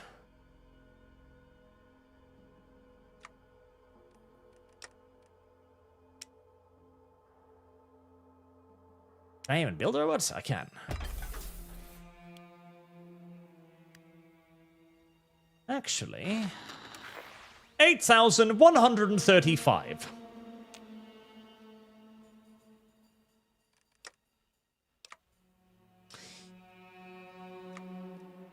Never mind, then. Never mind. Never mind. Yes, I'm not going to be enslaving the entirety of the wasteland at once. As it turns out, there's simply too much wasteland to enslave. We are going to be enslaving the wasteland one portion at a time.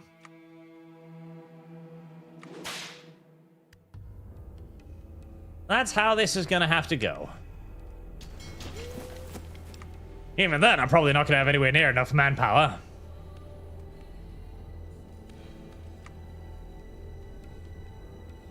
Production efficiency cap, add metal foreman. Construction of the burrows. I mean, yes, but I don't need that now. I need manpower now. Operation Submersible. Right, I'm going to need a lot more, absolutely everything. A lot more absolutely everything. Which, amusingly, the best way to get more absolutely everything is probably going to be to continue to overextend like I am.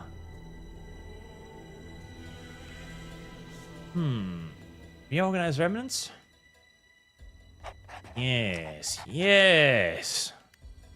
Oh yes, definitely bribe the NCR. Right, more recruitment. We're gonna need a lot more recruitment. No. More manpower. More manpower. Forever more manpower.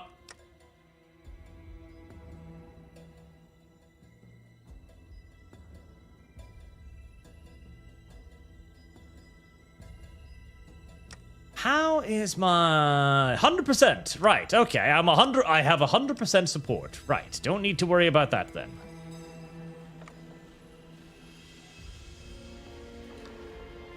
any of this capable of boosting my population, I wonder?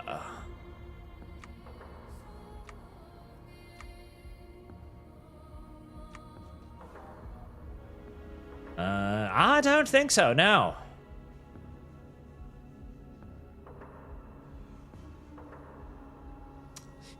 Stability, cap income, political power. Yeah, that is actually sort of worth it. Yep, more stability would be good. More stability, keep just boosting production, and we'll slowly begin getting some of the wasteland under control. That'll be the general idea.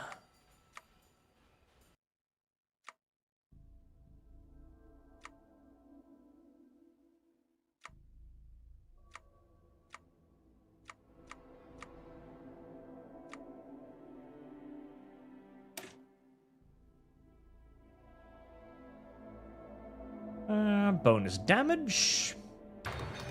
Not a bad idea.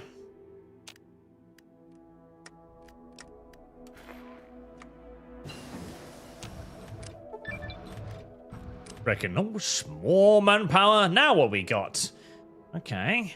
Contact New Orleans, contact Savannah, contact Guam, contact Ravens. This is me reaching out via the satellite network, I guess.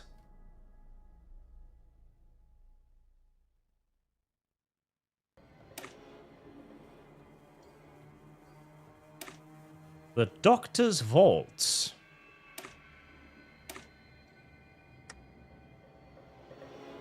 Calling all survivors.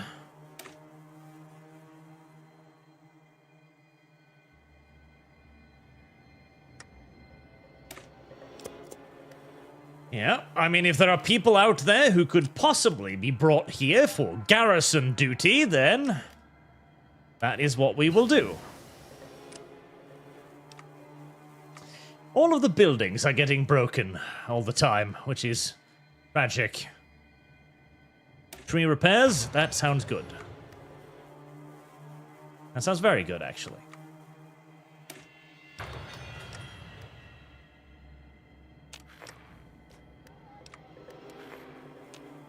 Oh, boy.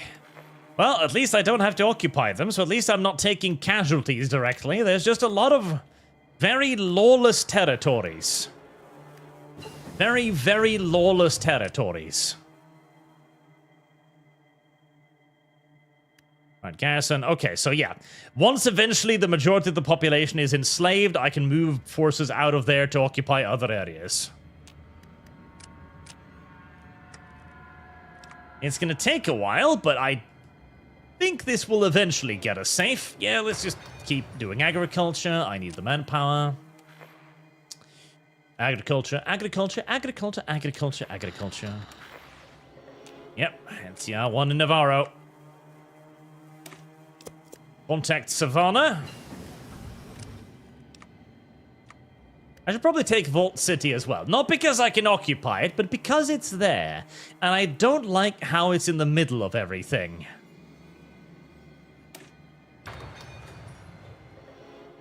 I don't like how it's just sitting there, you know?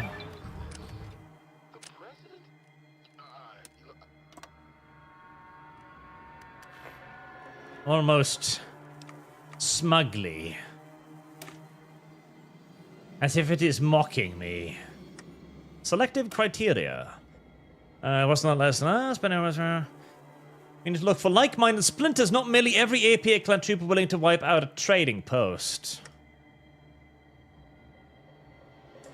I don't know about that. I think we do want every power armored trooper willing to wipe out a trading post. I think that's exactly what we need. I believe, in fact, that the very idea that we're now questioning that is the problem. Listen, that is what we need. Don't you dare be like, oh, but those people over there might be mean grumpy pusses. Who cares? Oh, I'm running out of political power to hide myself from the NCR. I don't love that. Oh, there goes the twin mothers.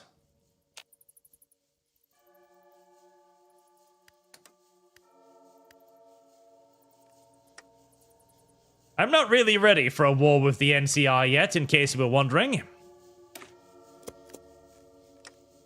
Not really prepared for that just yet.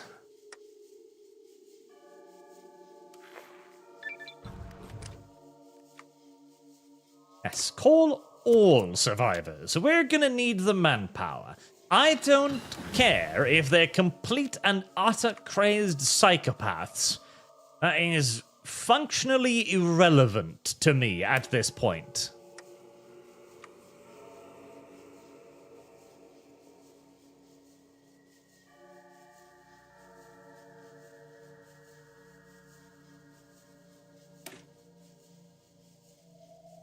Still don't have intermediate air tech, do I? So I'll never be able to build any more aircraft, which is a bit upsetting. Just a bit.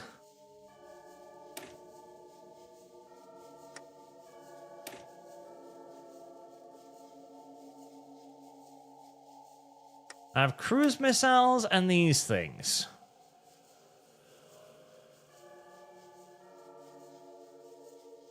I guess those are AA batteries. And those are for strategic bombardment.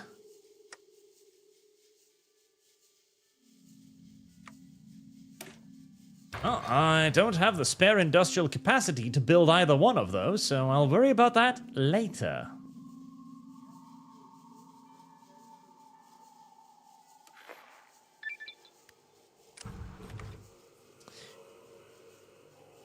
Arm experience, manpower 500. Nice, I like that.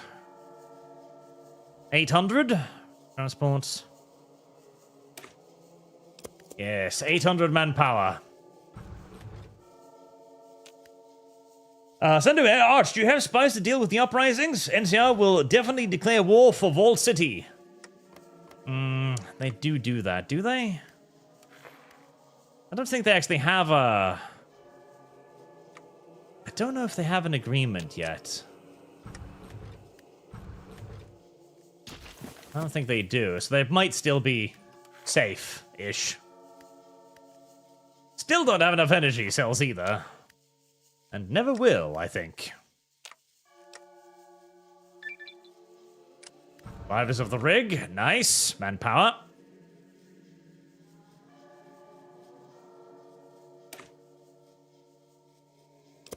Three leg infantry battalions. Yes, yes, yes, yes. Yes. Manpower is what I need.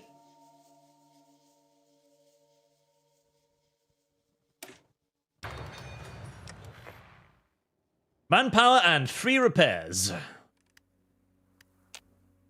Which I really shouldn't. Just ignore that. Just repair instead. It'll unironically be better. Both the long and short run. Funny Navarro's tears. Regardless of our political leanings, it's hard to admit that the former scientist and guard from Navarro are skilled soldiers. Experience from the massacre of our forces there, while it may tip the scale of our political balance, welcoming many of the survivors to the rig would do much to encourage other less reform-minded enclaimers to come back to our ranks. Listen. We've got a pretty good chokehold on the politics around here.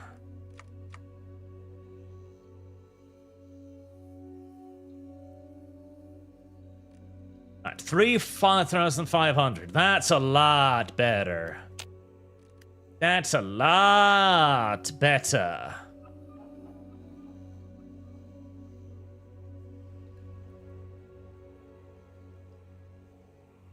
Lot better.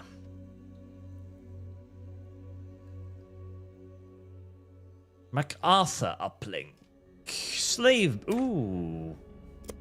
Yes, Slave Bureau. Let's see what that does. Alright, I still have nowhere near enough crowd control gear, and still less and less factories due to the problems of dealing with the local populace. Okay, so New Reno is almost fully pacified.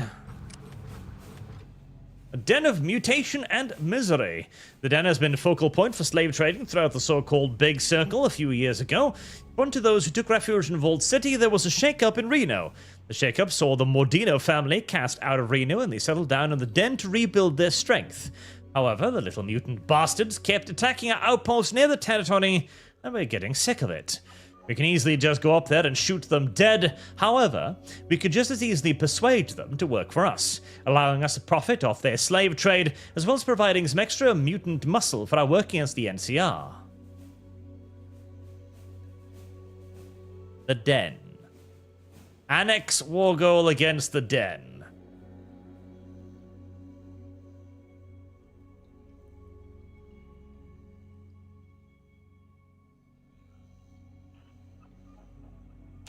Ew, no puppeting them. Even though puppeting them would be the smarter thing to do at this point, without the shadow of a doubt. Puppeting is the correct choice, but that does not mean it is the good or the honorable choice. No. 600 units of Wasteland power armor. I mean, that's nice.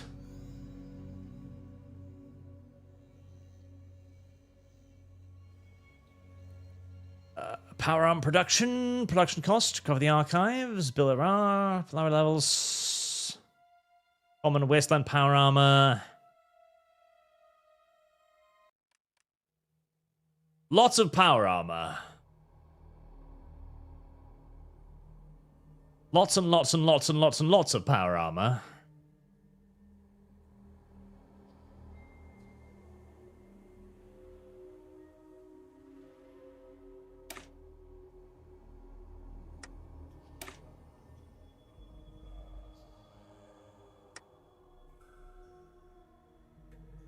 Take Vault City. Gain base stability 10. Use the wasteland, sack the wasteland.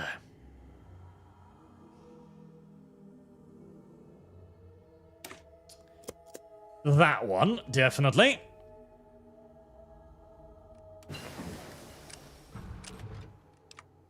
Crop rotation. 3,901, much better. Monthly population.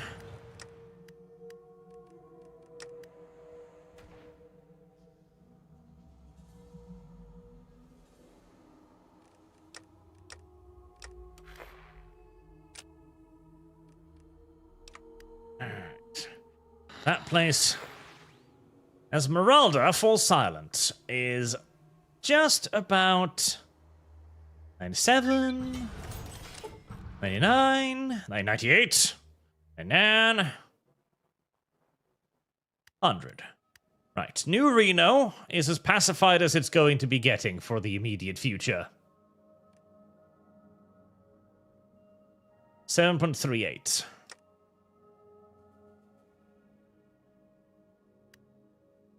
Still not having any production is the fucking pain.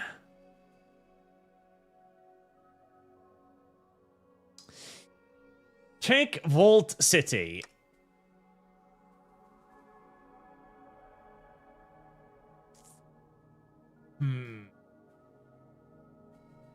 Now, in the other mod, the NCR does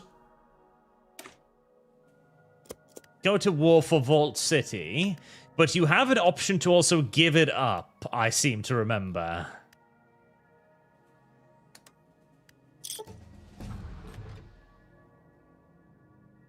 $5/15. Pipeline failed. What?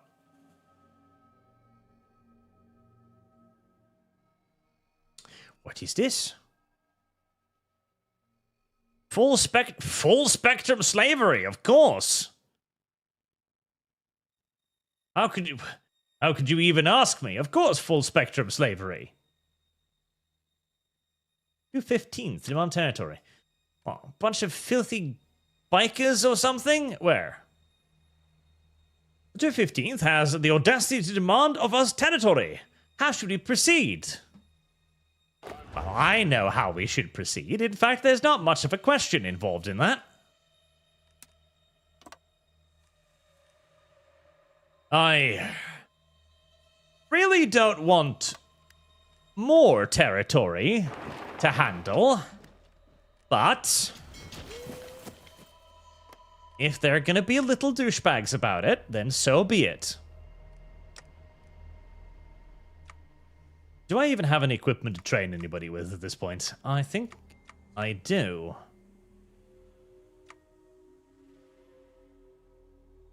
No power armor. What about... Yeah, no. Alright, just get 4 more divisions of regular guys then.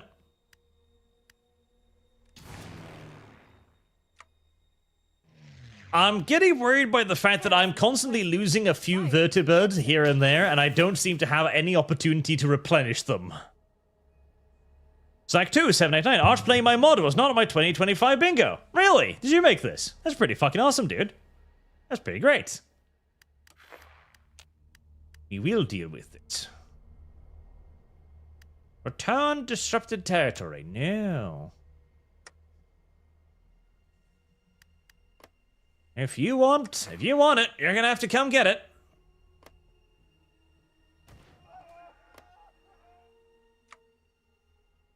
Disabled. Okay, I was about to say, I've forgotten about this feature, but it doesn't matter, because it's disabled, so that's fine. Oh, yay, I can assign more military buildings.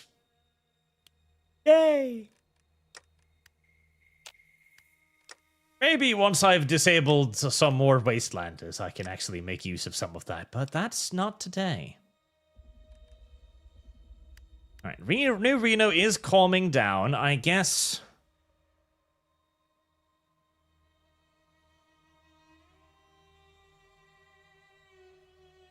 Badland Buckaroos. We shall expand. Enslaving operations. Ah, there we go.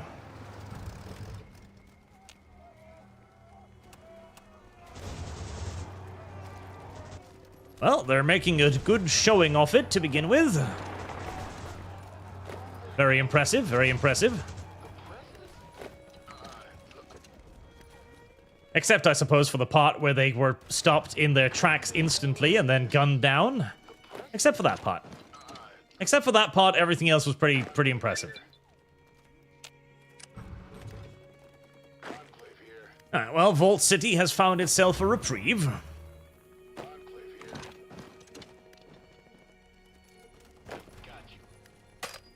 Are you ready to wreck this yellow mare's fluttery buttery butt? Advance! Kill, kill! Strangle, strangle, step, step.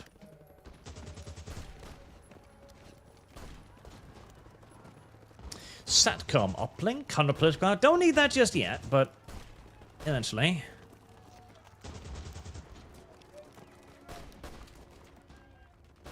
$700 manpower.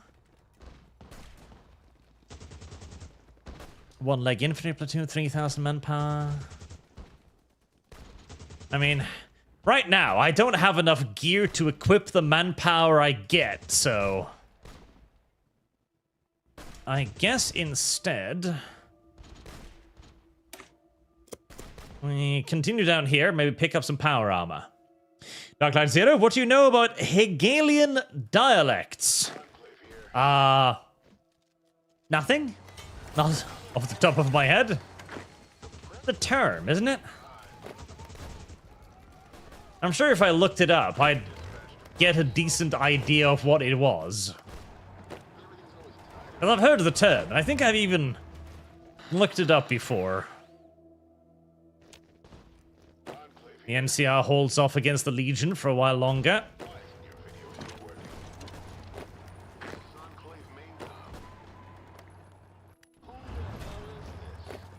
And remember, destroy the bad people trapped behind you as well. They won't stop being bad people just because they're encircled.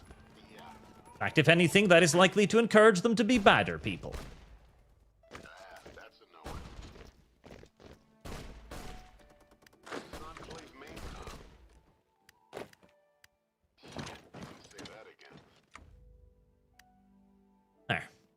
Back 2. Please be gentle, kind sir. Know you are a man of certain high taste. I want you to learn what not to do.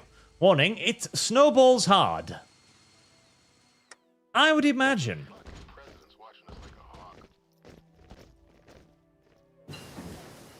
Rapid deployment.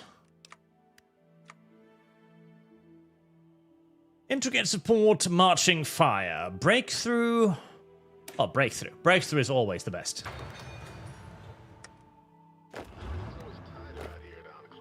Breakthrough is always the best.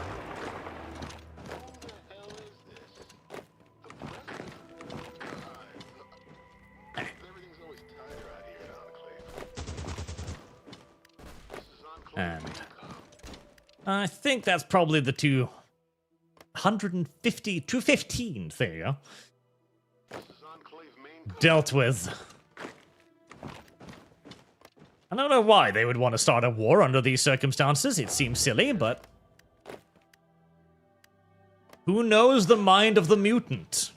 And frankly, attempting to try to understand the mutant is not only hopeless and pointless, it is actually actively dangerous. And should be avoided whenever possible. Lest your own brain be twisted in very, very negative ways.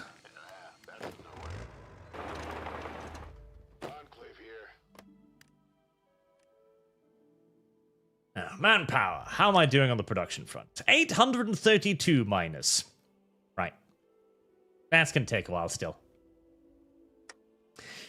You know, I would like to sell the power armor for some hockey armor.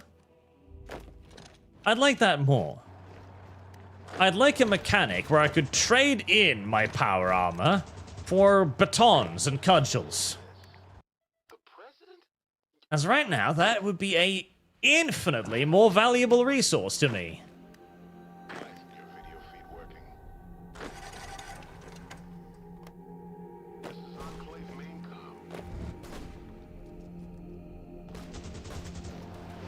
Excellent. And the rest of that war should probably take care of itself. Blaystone, hey Lord Arch, you should get the Fat Electrician on the Archcast. Big history and research guy, and his assessment of the Cracker Barrel situation marketing center was similar to yours. Palworld. Palworld? Isn't Palworld dead? I'm pretty sure Palworld is dead by now. Isn't it?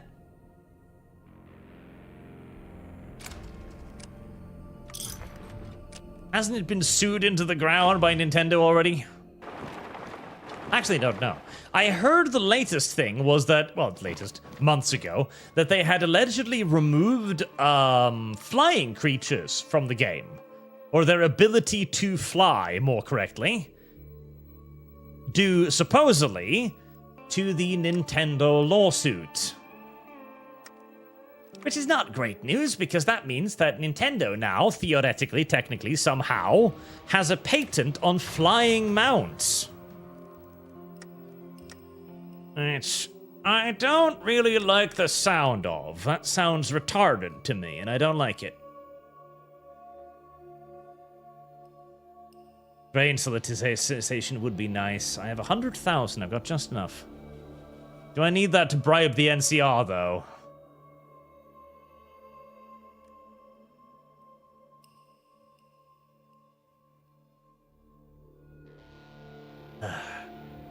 Kind of.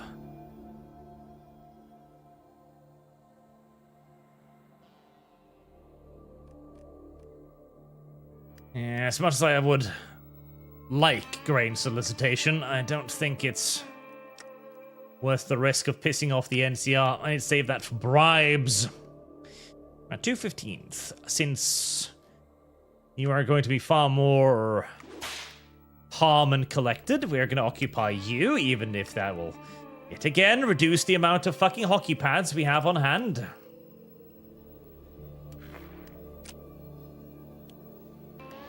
Right, focus on the hockey pads. The more hockey pads we have, the more stuff we'll get.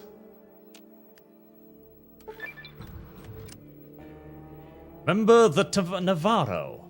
Pipeline failed. Again. I'm guessing that's a back-end error in all due likelihood. Remember Navarro? I was not there when the Navarro fell. A reality that pains me every day, that I was unable to fight alongside you. My fellow countrymen, but God works in mysterious ways, and perhaps it was providence that I was not destined to fight there alongside you all. Every day I see the fire and determination in your eyes, the loss and hardship you faced at Navarro.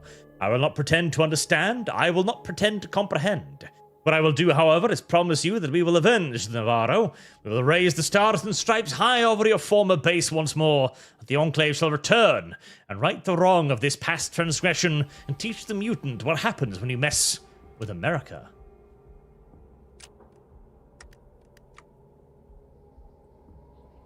Plasma weaponry? I don't have plasma weaponry. Are you ready to rut this yellow mare's fluttery buttery bud? Absorbing NCR remnants. I don't know about that. That sounds dangerous. A Hawaii Enclave. Advanced technical armor. That sounds good.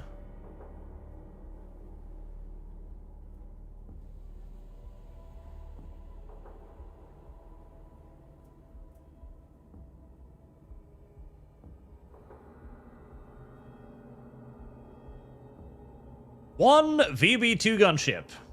Thanks. Common energy weapons.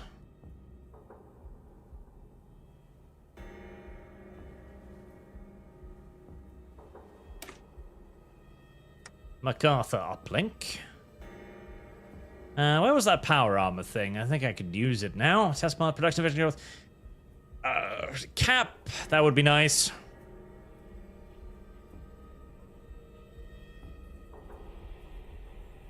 There, 400 units of wasteland power armor. I'm only at the deficit of... Oh, actually, I'm not at a deficit. I'm upgrading.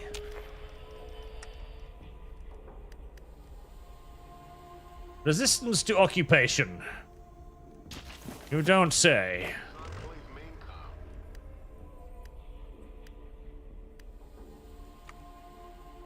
Oh boy, that's actually quite a lot of stuff in Vault City, isn't there? I'll probably hold on attacking that for a while longer, and I should probably finally train these guys. Yes, that'd be smart.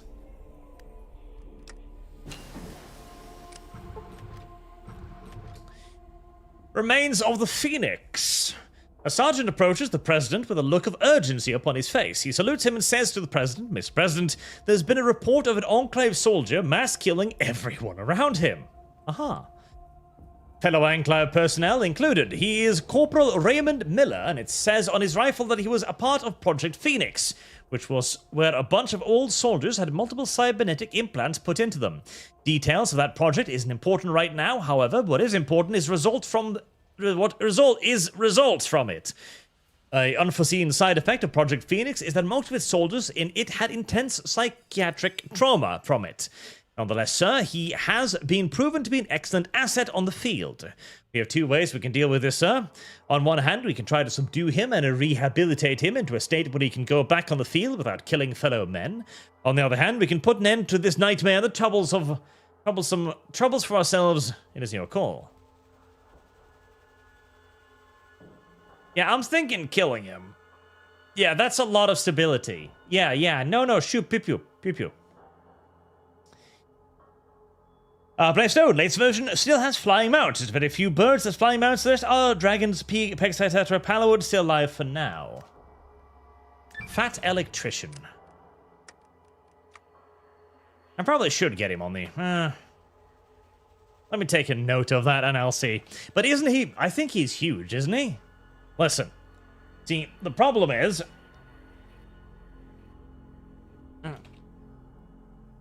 The problem is, YouTube has a very clear pecking order, chat. It is fairly rare for channels of a significant different size to interact. So I can't promise I'm going to be able to get even a hold of him, mind you, but I can try. Or, more correctly, Lum Lum will try by sending feed pictures. Hopefully it'll work. 700 manpower. Actually, I don't I actually don't need manpower that badly right now.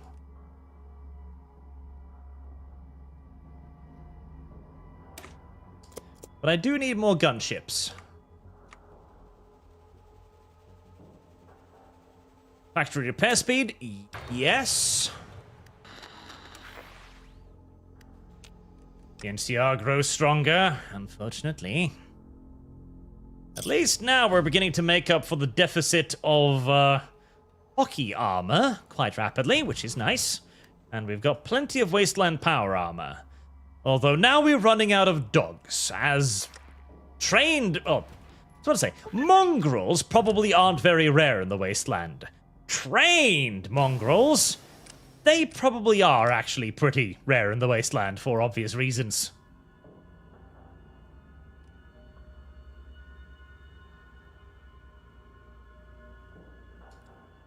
$235. Ouchies. It's getting expensive to hide from the NCR.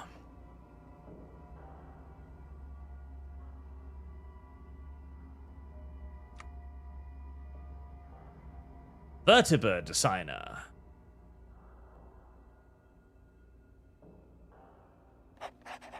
That'd be nice. Do I don't. Oh, there it is. Wait. Armor?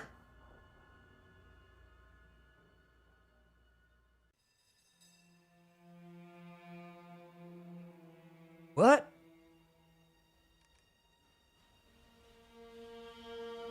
Why is that under armor?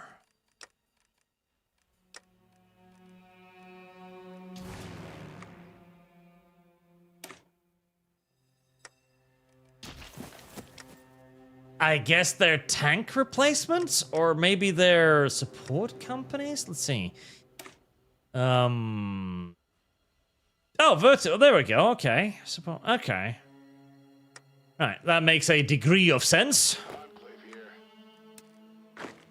Right. Don't start building those expecting air support.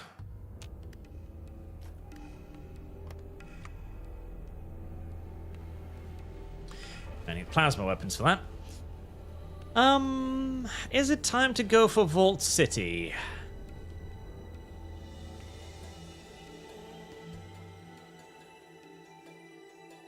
Service guarantees citizenship.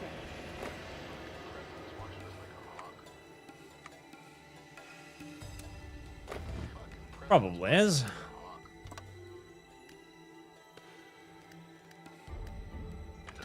Probably is indeed. Right, let's get them surrounded. There's not that many of them. I should be able to handle this. I'm even beginning to gain some degree of energy cells. Yay! Now, with another 100 of that coming up, I could probably actually afford... Next generation chance. That's not that useful. Cavalry commander. Tank equipment. First Atlas. I have lost. Special forces capacity. My special forces capacity is already pretty high, I think.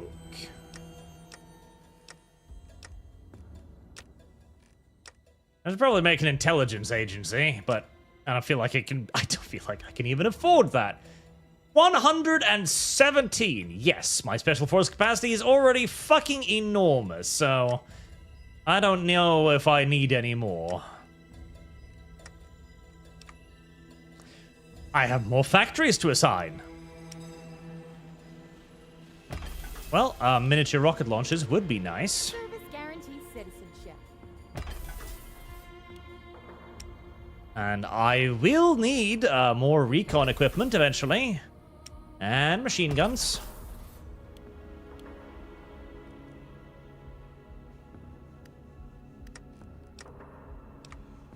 Right, 1,700. We've got enough now. Let's start occupying some more territory with enslavement.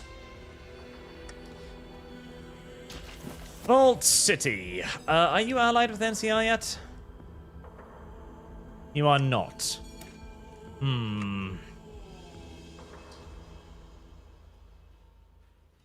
Just in case. If the NCR instantly declares war on me, I'm going to die. For obvious reasons.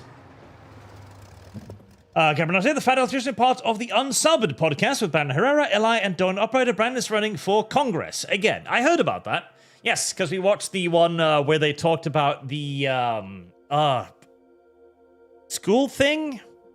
I don't remember where, but the school thing. Yes. D6227, hello, hope you're having a good day. I am, thank you.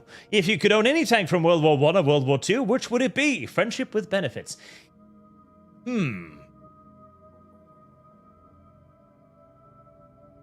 My first instinct is to say a tiger. Because the tiger is fucking adorable. But there's also the Grant to consider. And the Grant is also pretty fucking adorable.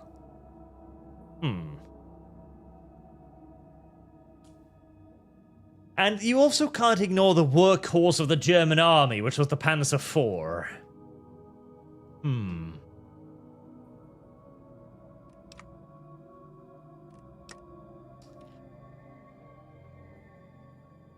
I'll probably have to go for the basic bitch answer and say the tiger, because the tiger is too cool not to. Yeah. I have to be the tiger. And Sambubu455, hey Art, one of the EX Purist Plus devs here. Will you play stream Purist Plus when it gets released and integrated with ERX? Unfortunately, I have no idea what that means. Purist? PRX? Listen. Do not expect Art to be able to understand your shortening of verbiage or words. It is unlikely. Very, very, very unlikely. Extraordinarily so. Exceptionally so. Okay, let's also remember to add that to Friendship with Benefits before I forget.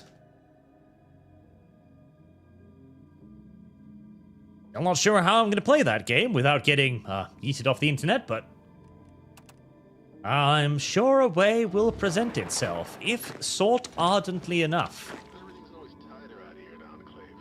And the fucking president's watching us like a hawk. Yeah. Who the hell is this? There, they're going to try some counterattacks.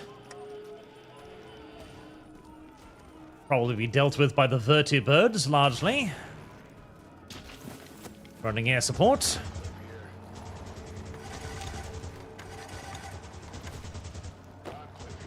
At which point, it's just going to be a question of pushing into the scattered remnants and seizing their pretty little cities.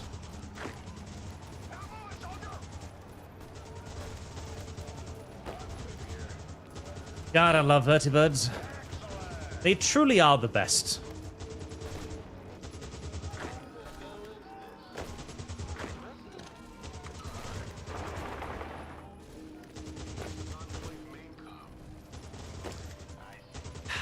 If only Paradox would turn off the automatic move, the strategic move, I would be far less annoyed with the whole fucking mission, because they want you to use it so bad. They give you so big bonuses for using it that they obviously want you to. And I'm fine with like 90% of the features, but they need to get rid of the thing that allows the AI to start strategic relocating. That is like the one big thing that needs to not be a thing.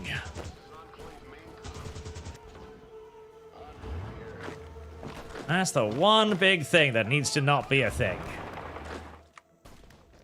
Speaking of not be a thing, Europa Universalis 4 is coming out this November, isn't it? I have not been looking into it a whole lot because I kind of want to look forward to this game for once. As the only game I am genuinely excited for this year is Anno 117. That is the only game I'm like, I can't wait for that to come out. Because 1800 was, in my opinion, probably the best city builder ever made. Straight up. And on the one hand, that means that they're unlikely to ever be able to recapture that lightning in a bottle. They're unlikely to ever even get remotely close to recapturing that lightning in a bottle, and that's a little bit upsetting. But I'm still excited for it. Anno's a game that I should be excited for. But it's Paradox. And I just don't know what to feel about Paradox anymore.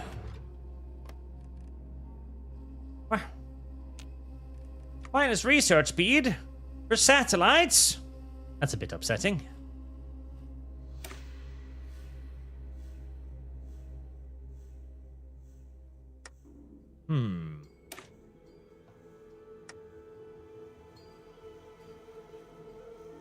I mean, it certainly is tempting heading into NTR territory to grab some of their stuff, but I'm sure that the arrival of a bunch of vertibird carry dudes in Enclave power armor would probably tip them off that the Enclave is not quite as destroyed as they would like to think, so I should probably not.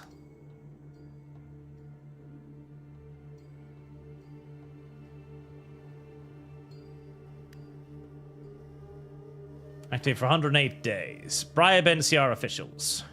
Yep. Use the bribe.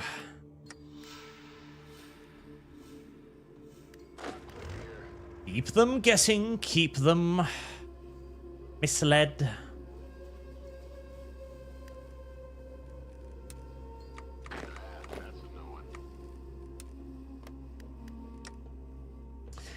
So I'm kind of looking forward to that, but I don't know. As much as I know I should be excited for Europa Universalis, I'm just expecting it to basically be a Victoria 3. It'll come out. It'll have the bare bone basics that you can look at it and you'll be like, yeah, there could be a video game here. There is a potential that at some point in a distant future there could be a video game here. Like all Paradox fucking projects. And you'll check back in at it in like 7 years and it'll be a product. And in the meantime, well, you're just gonna have to ignore it. That's the fear.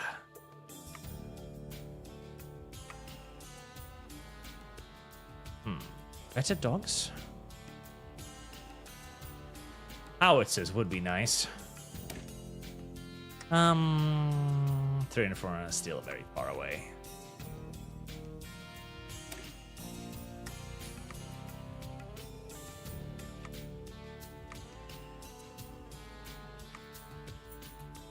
My poor low tech levels.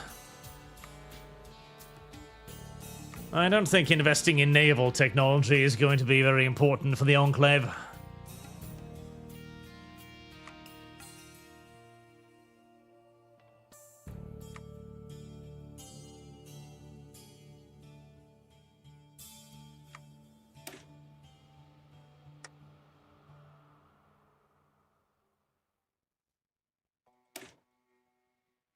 I wonder if I actually get this thing. Or be sort of kind of nice. Vision organization, soft attack, contact piercing. That's nice, but they're also damnably far ahead of time.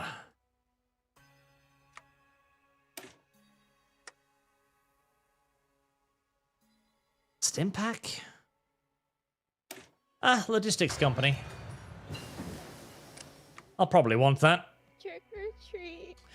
And for Anno, I'm kind of worried about being happy for that because that's Ubisoft, so they're probably going to start fucking things up too. And again, they already had their big success game, as that was, of course, Anno 1800. Are they going to be able to do that again? I don't know. How many power armor suits have I got? Have I got 4 units of power armor? Okay. Let's make that 8 units of power armor. Would I want regular Spec Op divisions? I mean, they're fast, but do I necessarily care?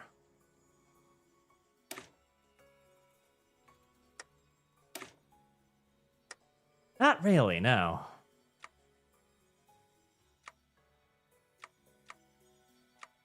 If anything, I could use more auxiliaries, but I need them for occupational duties. Ransack the labs. Sure, but with Paradox, won't it be $200 game when done? Yes. Also, I was trying to play Victoria 3 again recently, and man, I don't see the charm.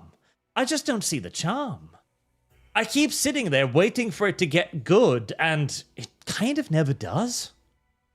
Homecoming. Vault City and its corresponding suburbs of courtyards was once the home to many of the Enclave refugees who had survived Navarro, and it was here many made their home. The elderly settled here, and the next generation grew up in these streets, and the next generation had been friends with many of the other city children. Yet now they return not as fellow citizens, but as conquerors, gazing over their former comrades from behind the eyes of power armor. Yet within each of the one nestled the flame of the old world, ignited by President Anderson, and it was their duty, no, their destiny, to bring the torch of the world to the city. Having grown from Vault 8 was a control vault, and was one of the most advanced cities in the American wasteland. It serves only right that the city made use by the American... City made use by... Who else was it to be used for? Lynette's, the citizen security? No. They may have been fellow citizens and leaders once, but now they are nothing more than half mutants, who need to be reminded of their place, and that sedition and secession from the US government was just as illegal as mutation.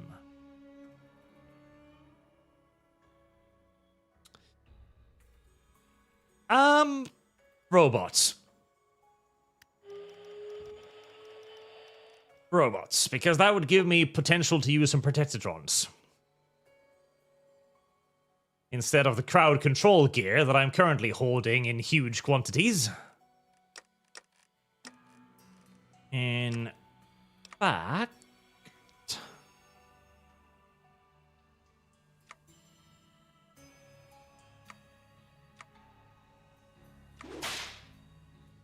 that might just...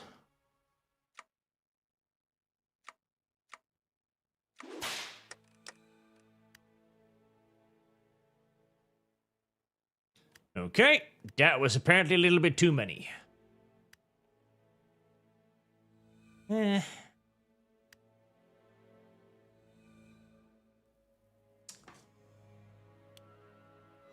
screw the recon gear kit. I don't necessarily need recon gear. Oh! I was a little bit too impatient there on the pause button, unpause button, unfortunately. Counter with the Crimson fucking Caravan. I think all of my suspicion so far has been from the Crimson Caravan. Like, seriously. Why must this happen? Yeah, I'll take the base stability. I want them to stop bothering me. I actually have money now. Okay.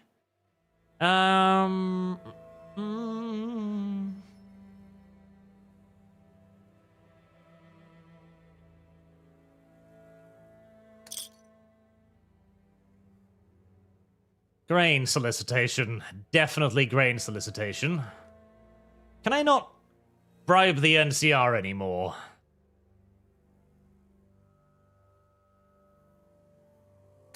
Experience. Manpower 200. Production of 20 power. Then Avail. Manpower 200. Research bonus for air technology. Military Academy.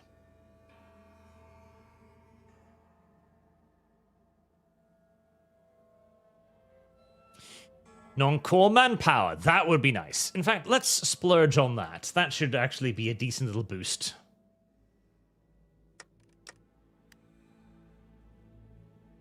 That should be a very nice, decent little boost. Okay, so we've just about caught up on the crowd control gear. I don't necessarily want to build too much crowd control gear because it will become pretty pointless in the long run. Theoretically. Purify the city. Honorary humans. Of course not. Purify the city, of course. Are you insane? Honorary humans. Pfft.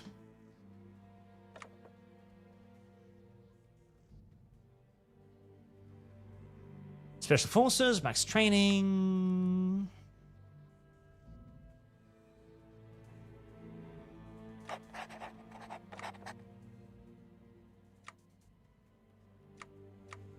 What else can I get? Atomic energy, power station, energy weapon design. Ballistic weapons. I'm currently using ballistic weapons, but I keep the fucking plasma. Plasma. It's mentioning plasma, so I'm assuming I could get plasma.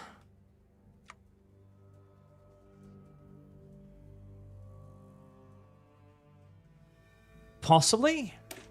It might unlock, I guess, but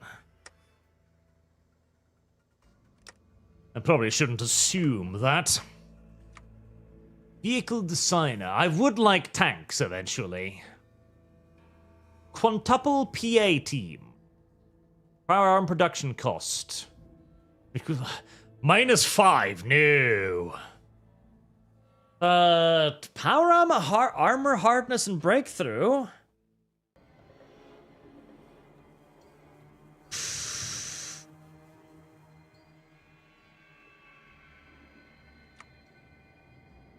Yeah, that's probably not a good idea. Doc's Medical Company. Monthly population. It's useful.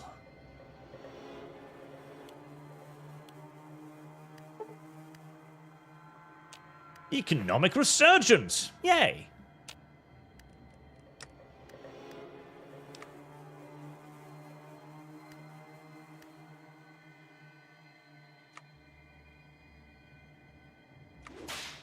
We'll continue enslaving the locals with the bully boys for the time being. But we'll start shifting over to robots wherever possible, I think. For fairly obvious reasons of conserving as much manpower as humanly possible.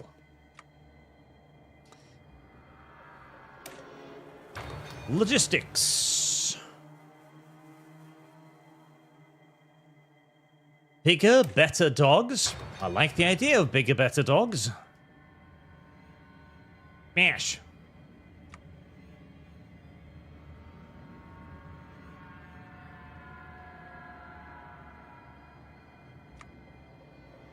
Just once, I want to play the faction that has the mechanical horses.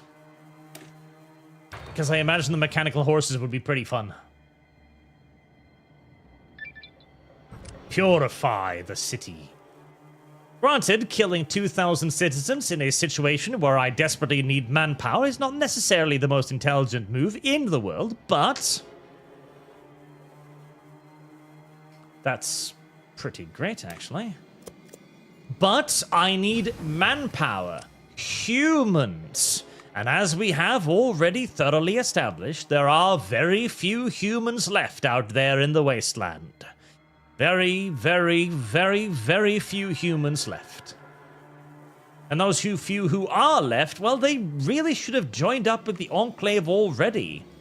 Meaning that in all due likelihood, they're just traitors now. A pure American is a free American. Good evening, America. This is President Anderson. Today we find ourselves at the forefront of the biggest fight we've ever faced. Our glorious country is overrun by mutants who claim the land for their own. They have shown themselves two poor stewards. Two poor stewards? To be, I'm assuming, and it should also be two with two O's. I know, dyslexic person correcting somebody's spelling, but it's true. The continent is rife with strife, debauchery, and corruption. You can't even go a mile in some place without a raider or a tribal warrior trying to kill you. This is the reality of the mutant. They are not able to attain the higher functions that allow for good order and civilized society. Earned shames like the NCR are nothing more than mimicry of pre-war times, shams, run by a despot who thinks himself a president. I pledge to you, America, that we will see this country free when we purify it from the dirty mutant's hands. Only when the return of mankind comes shall we know peace. Until then, it is a fight, one I am ready for. Damage to garrison -3. Why? Because now the garrison just kind of shoots people. As one should. A better world? I like the sound of that. Let's go for a better world. This is Enclave Maincom. Or finished training. Your video feed working. How's that power armor training going? Good. I probably should subjugate the mole people at some point, but I don't really think there's anything of particular value there to be claimed. A new NCR puppet? Who even cares about the NCR and their constant stream of puppet presidents?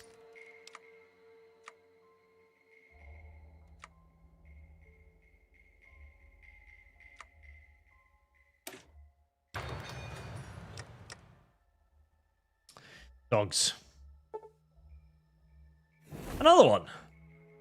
I feel like I am being infiltrated for some reason. I remember to hide activities from the NCR so they don't notice that I'm here.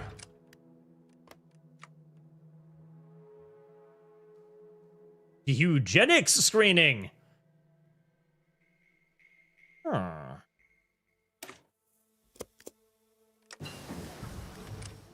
Cruise missiles.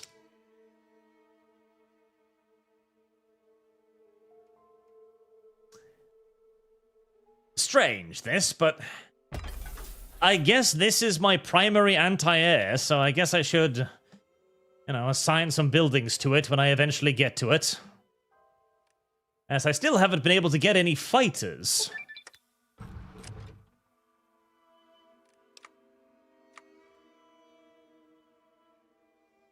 Just for shits and gigs. Let me research that one too in the hope that it might pop something off.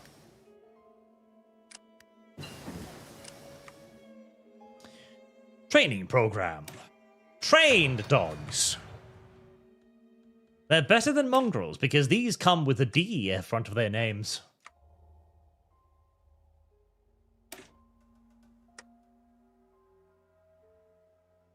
Next. There. Now what? Yes, law. Purpose of the vault. I know, it's to experiment on people. The project for safe time but for use at a later date. Save anybody who's ready. I was trying to save time. Most gatherings said for photo colonization of the stars. Supposed to be in the past days, I knew they were different. Yep. Yep. So who cares about dead people? I mean, that sounds a little cruel and callous, but true. Eagle Eye. iBot. This way, we can make sure that all Americans are adequately patrolled at all times.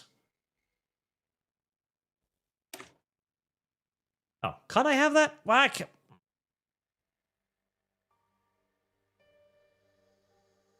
I can't have that, but that's... why?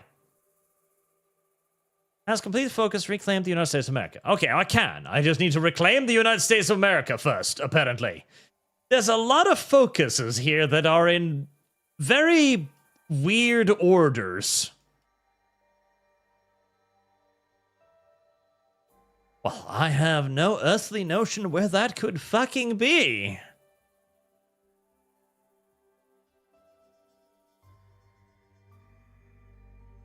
I should probably get that, though, as apparently I've been fighting countless wars with a massive debuff to my army all this time.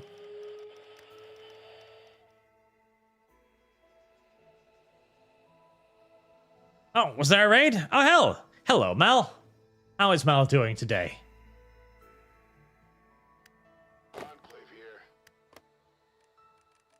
Has Mal finished reading Milking Farm? I saw on Twitter that Mal was repeatedly recommended to read that, and I'm sure she'd already downloaded a copy or two. Or 3, or 4. Who knows? You know what? I don't even necessarily mind that sort of stuff. Like, okay. Female smut for females. Alright, well, go ahead, I suppose. It harms me not. And the other novel that chat funded reading, or the Streamlined Power Armor. Sierra Laboratory, yes. Trailer Park Elves, that was the one. That was the one, Trailer Park Elves. That one was quite fun. I enjoyed that. That was a funny read. And that, too, is basically the same thing. Although, weirdly, all 23, there was surprisingly little smut in that book.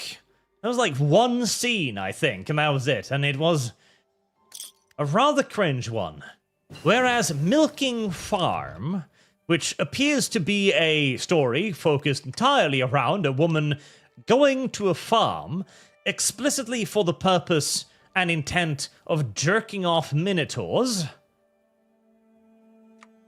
Somehow, I get the decided impression that that's going to be a slightly more erotically focused story, shall we say. I don't know. Just a suspicion I'm having. Civilian power grid. Any of this useful? Energy weapon design. Industrial concern. Honestly, not really.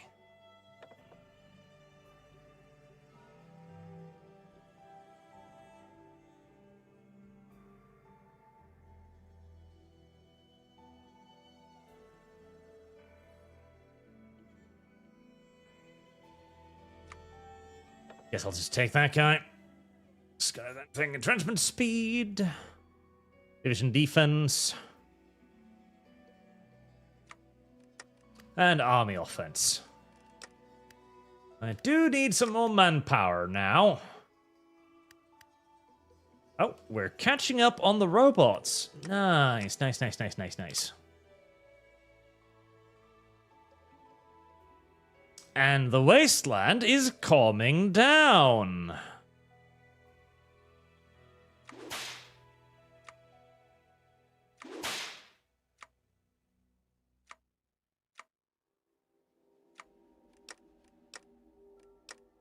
Speaking of, I can't assign you with dogs, can I? I can, somehow. Oh. Well, shit, I shall do that then.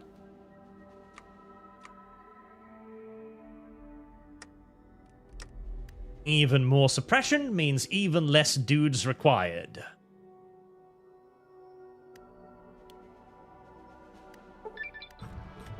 Reopening the Sierra Laboratories. Our restoration and expansion of the Sierra Army Depot research facilities have made them the envy of any wasteland lab, rivaling even the facilities on board the rig. Our scientists can now work in a clean, safe, and secure environment with some of the most advanced systems in the known world. Though the question of what to do with them remains an issue. Some say we should open up a new research and development department with our expanded English capabilities. Others are saying they could be used to assist in projects already ongoing. Well, one research slot is always, obviously, going to be better than 3+ research. I mean, that is not even a question. 10 years ahead of time per... Ooh.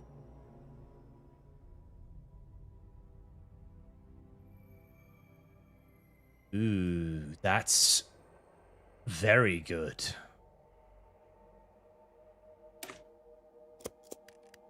I need to queue up some research before I do that, though. As a 10 years ahead of time research is pretty ridiculous. Well, 23, yep, get number one. So that would give me, I guess, yeah, I need to start researching that so I can get the boost on that. I mean, I would love to get the boost on that for obvious reasons, but that is not gonna happen.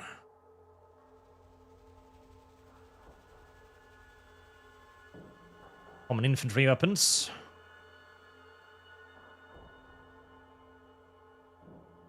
Advanced technical armor. Vibes.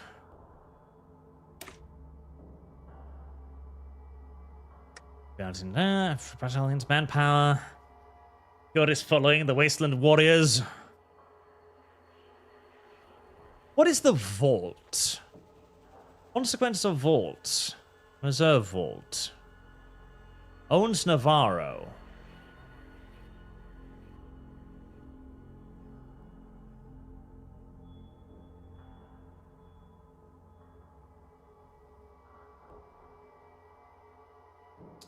Do I focus on that or do I focus on this?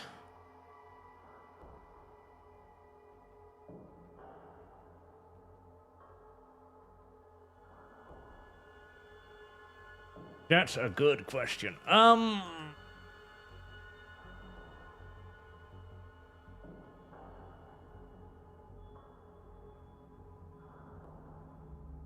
one stability. A lot of mind stability, though.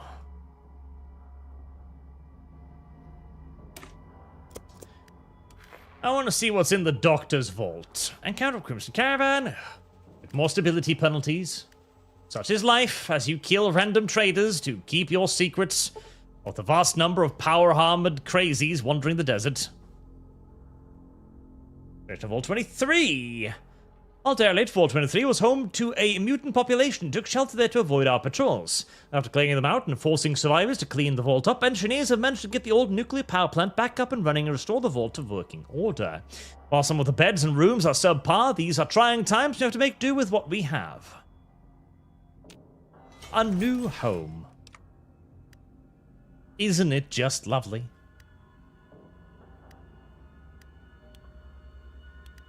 I'm very slowly repairing more and more things.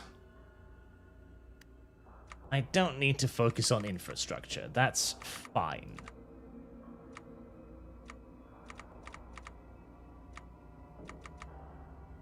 Focus on the buildings. We'll worry about the roads later, if ever. Dr. Reese's plan with the reacquisition of Vault Tech password, we can access to Vault Tech's computers. Okay. How will this benefit me? Is there going to be secret power armor in some of these vaults? I mean, there could be. And I would like it if there was. I've got plenty of experience.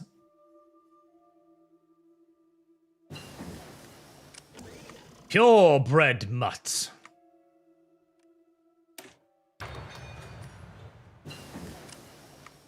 Like Brahmin.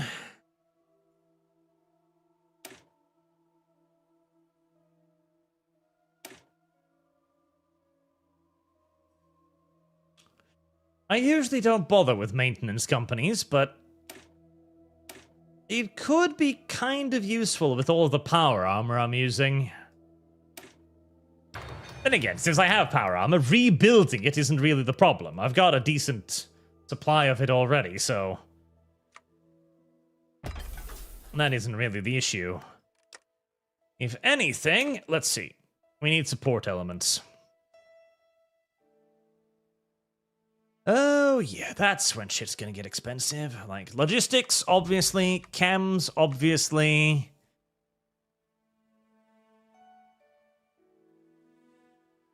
Vertibird support wing.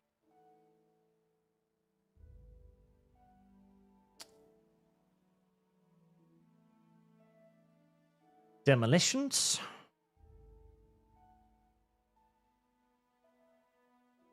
I want anti-air, but I don't know...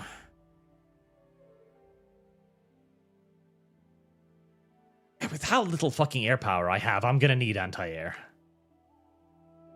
Power armored support, 10 plus breakthrough, which is very nice. In fact, that's really great. What else does it give me?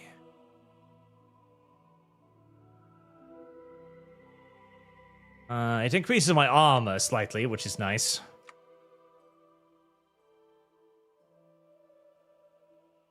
As a vertipode support. 15 breakthrough is probably too much to ignore.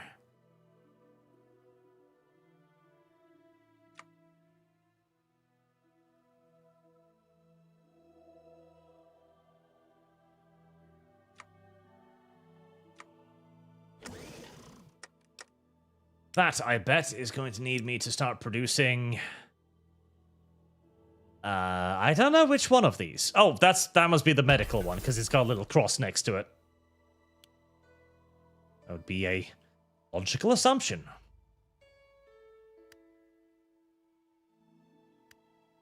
Right, we're good on that. We're good on that. We still have an assload of Securitrons to build.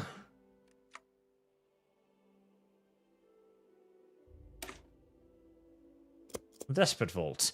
We have located 2 vaults which can access right now, and the question is, which do we get first? Open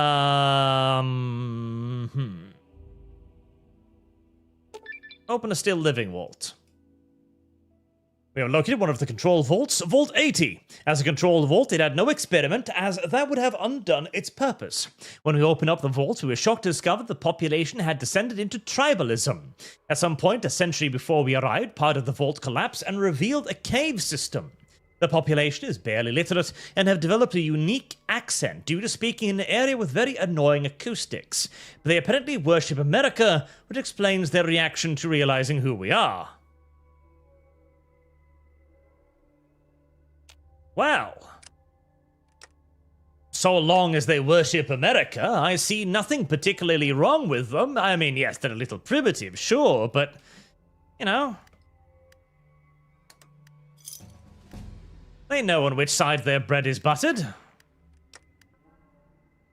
And yes, I know, that is what would happen, by the way, because the Vault-Tec idea of making experiments to see what happen on a long journey to the stars, right?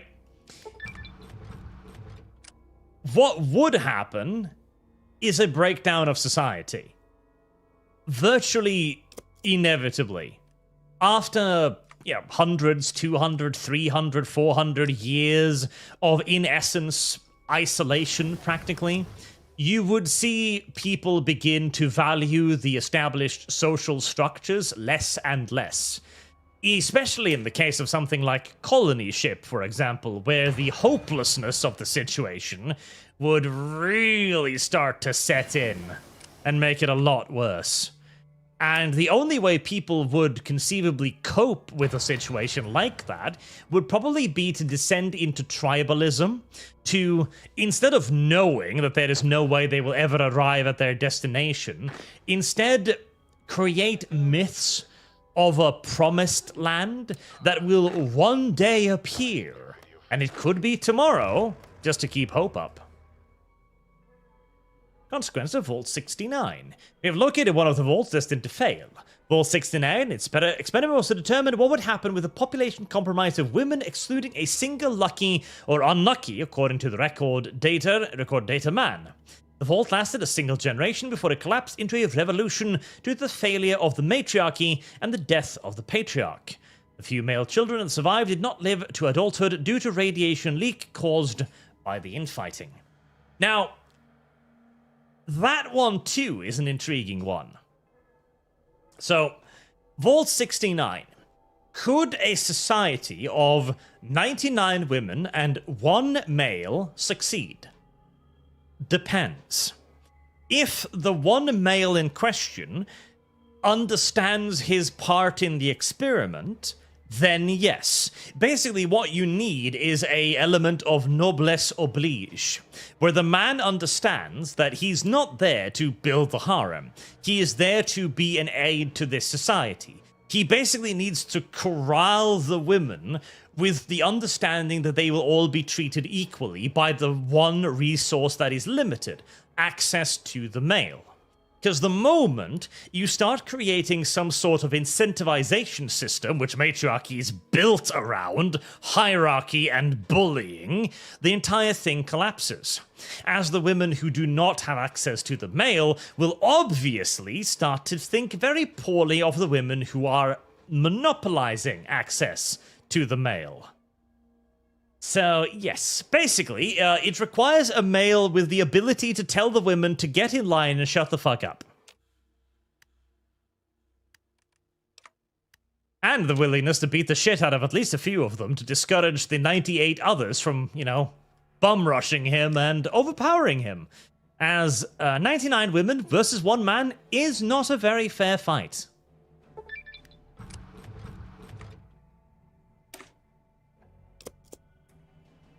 Opening Vault 55 and 56. You have made it to 2 vaults. The NCR was sniffing around. The experiment between these 2 vaults was to see who would collapse first. A vault with no entertainment tapes, or a vault with entertainment tapes from a supposedly untalented comedian.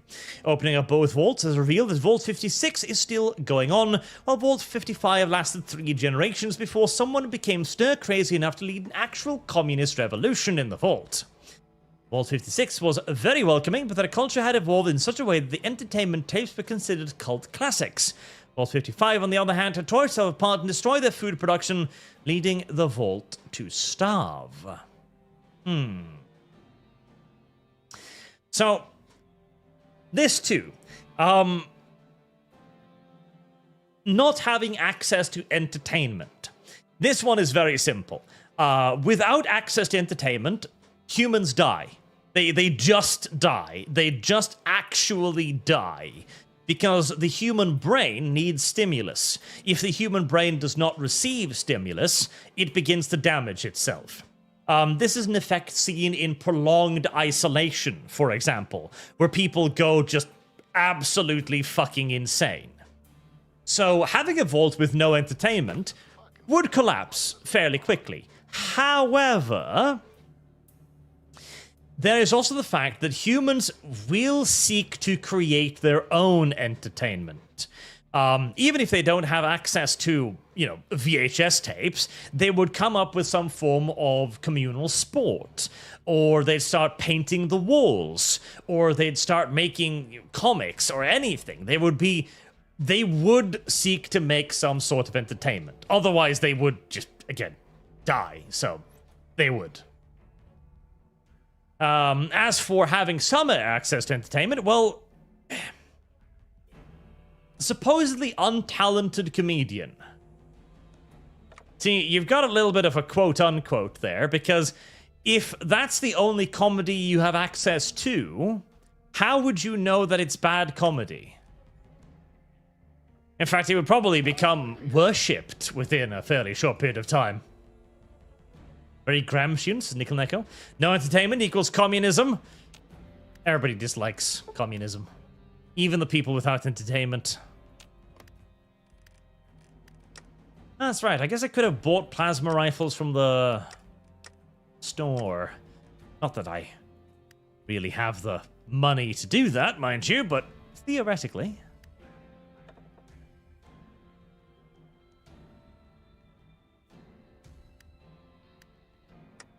Theoretically, I could have. How's the pacification operations going? Fairly well, actually. Is everything being pacified now? Yes. Everything is slowly but surely being pacified. Good. That will free up a lot of manpower as well once I've got them fully replaced with robots.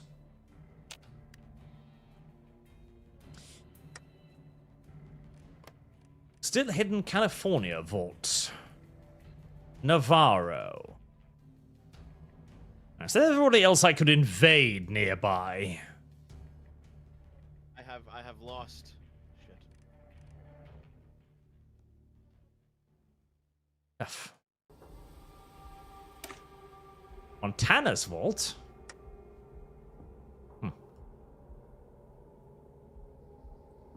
Ah, the Green Berets, yes.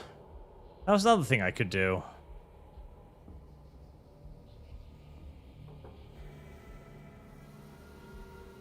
Power Armor Organization, Power Armor for All.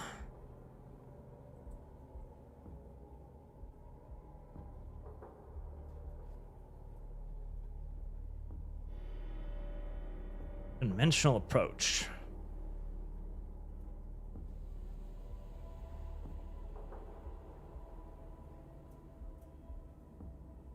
Duration speed. I mean, that looks actually pretty good. Training time. Power armor speed.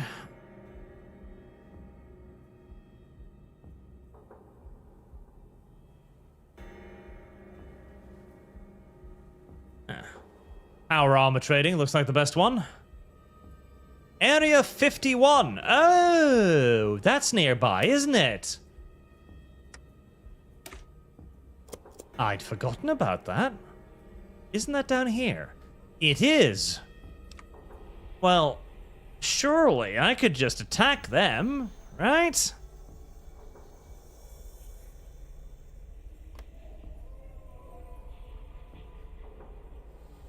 I do like that you need a justification for declaring war on them. Because the Wasteland would care about that. Damn it. I'm not allowed to justify a war goal. Upsetting. The remaining vault, which the Ensal would be able to open eventually, are all in hard-to-reach locations which would have taken years to open. We managed to reach out to them via the Vault-Tec mainframe and surprised the Overseer since it had been so long since the Vault-Tec has contacted them. Pretty stuff. Now, Shroud, is it Nick Cage or Adam Sandler? Makes a difference. Potentially, yes. Again, quote-unquote untalented comedian. How do we know he was untalented? How do we know how untalented he was? Even the most talentless hack might appear pretty good if you have no other options.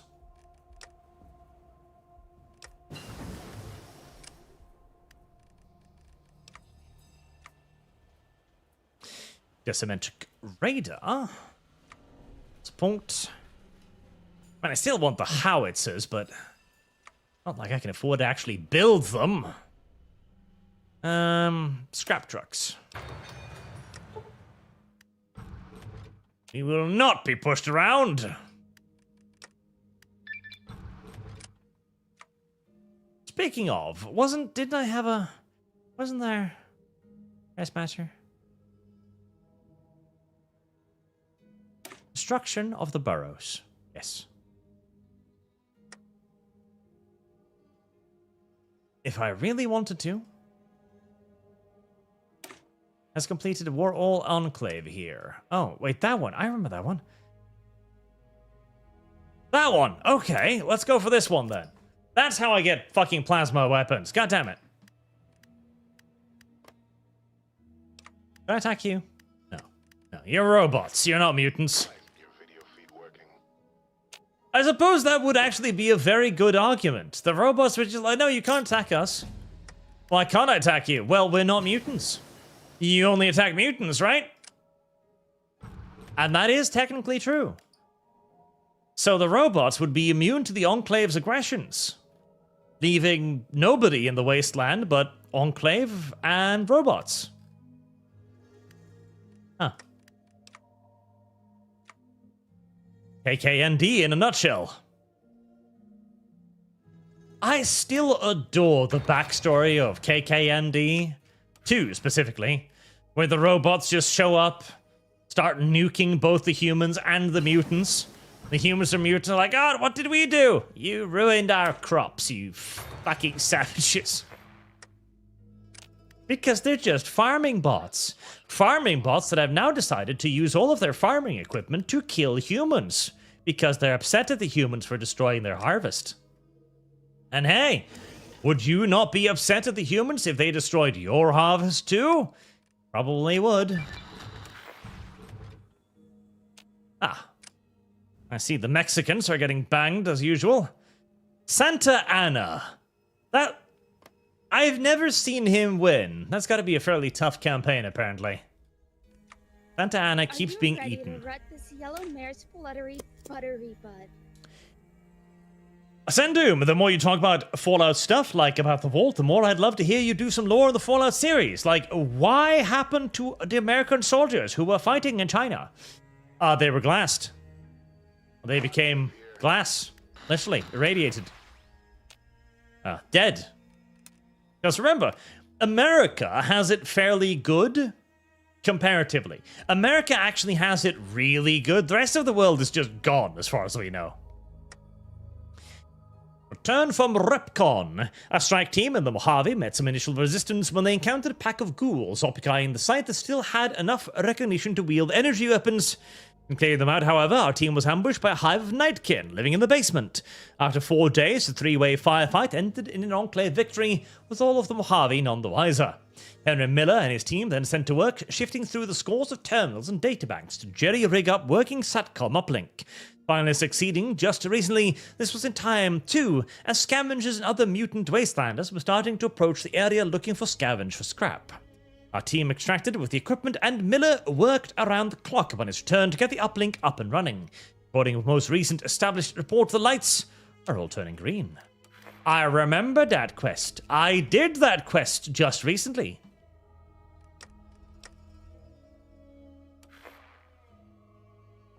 Chat mentions Fallout London mod. That's right, Fallout London. So London survived. Well, in a fan mod anyways. I'm getting something out of Chicago. Chicago. Chicago. Was that good? I've heard very mixed things. Army soft attack.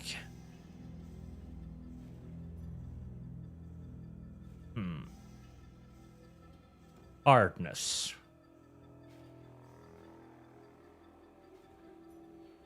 Heavy special forces.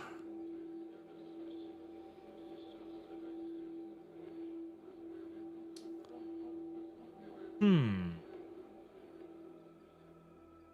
recruitable population factor. Nope. Principle. Can you hear me knocking?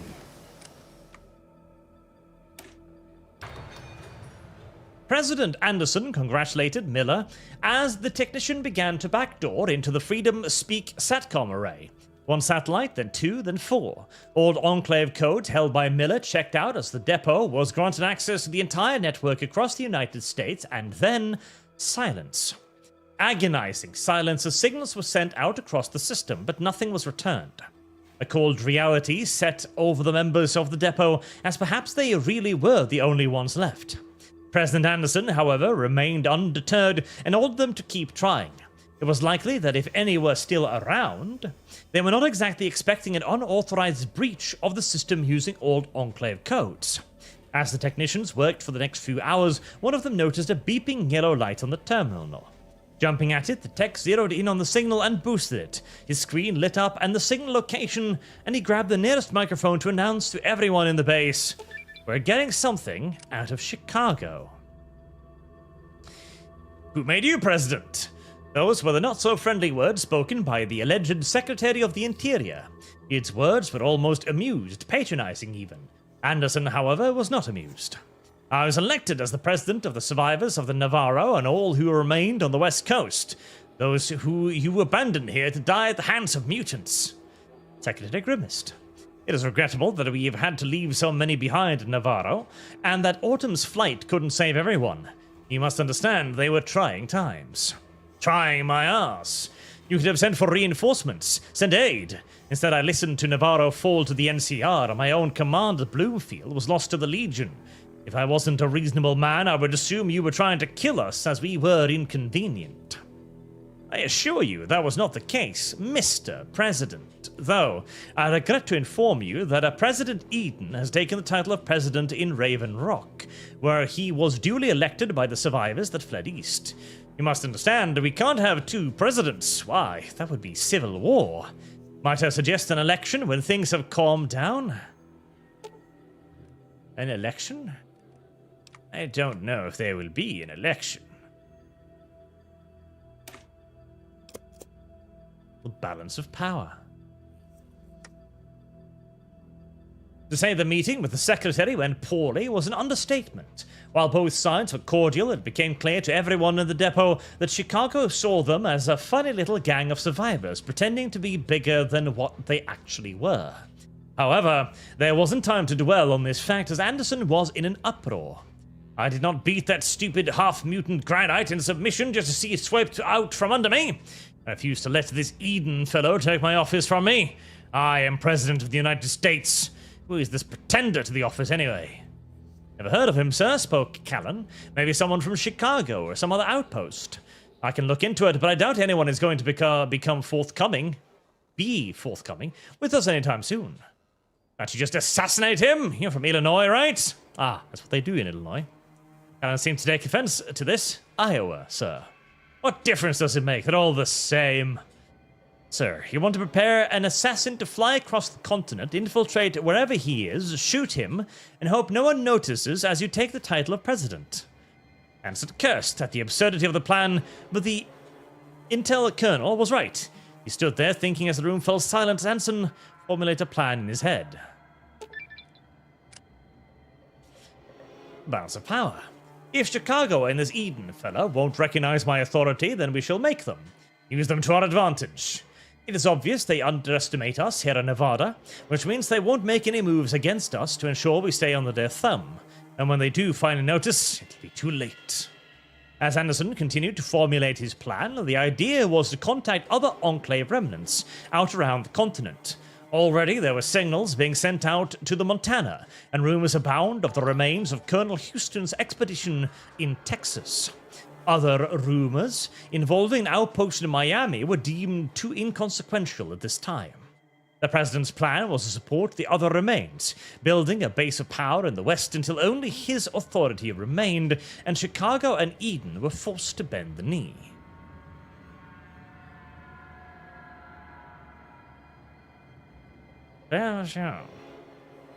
His faction was think they've... How do I do this? How's power? Sierra Army of Nevada.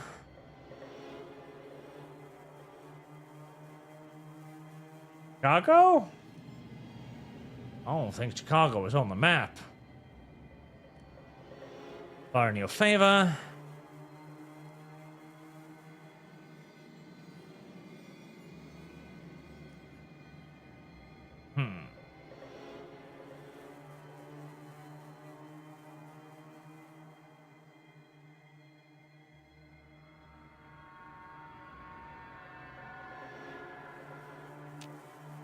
Okay.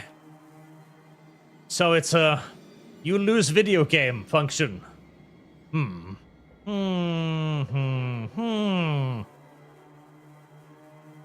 I guess it's so that you have to hurry up and deal with the NCR, I suppose. Only 400 days, eh? California Dreaming. Texas Uplink.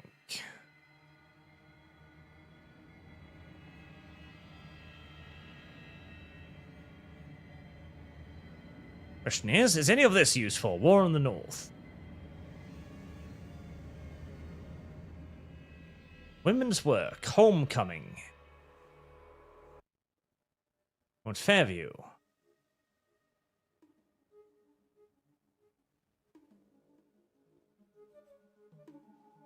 Aid to MacArthur. So that's the... That would be Washington Brotherhood, I'm guessing.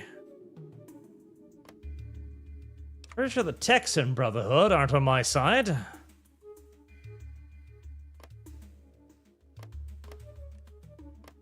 anybody else down here? Lafayette? No, La Plebis Outpost, maybe?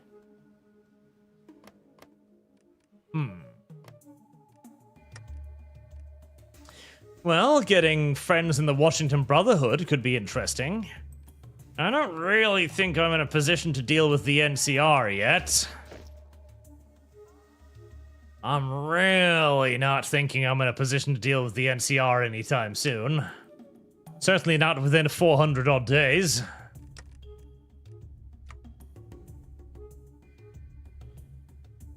But, okay, where are the old Enclave? Right, that gave me what? What did I go fetch this for? Enclave radio?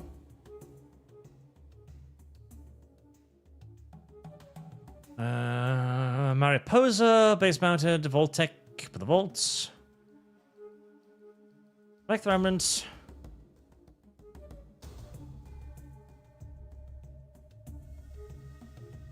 Is stuff.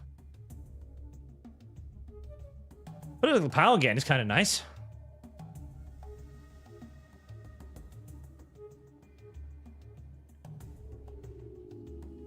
Fortress Sierra.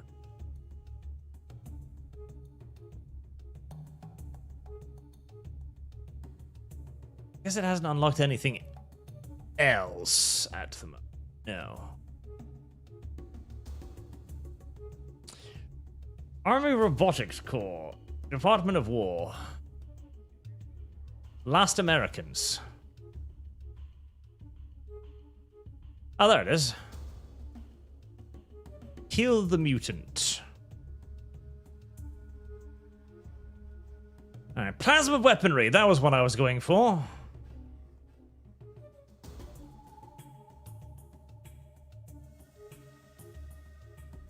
Next humanity. We must arm ourselves. Urge the mutant.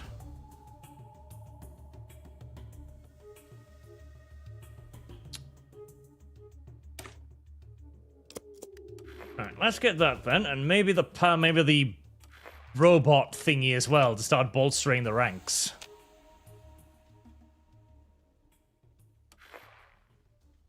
Alright, Protectrons. Nice, we can start switching over then to use light robot divisions instead of the bully boys. Means I can probably just take this off entirely now. Oh, hello! Against the might and power of Chicago, we are on the back foot here in the depot. However, that doesn't mean we don't have to be. That doesn't mean we don't have to be. We're on the back foot, that doesn't mean we don't have to be. Derp. Also, what was that thing about a bar?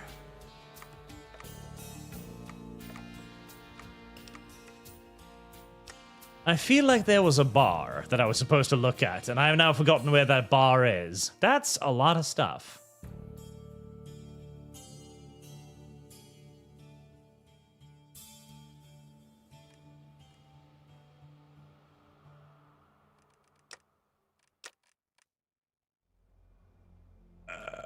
American.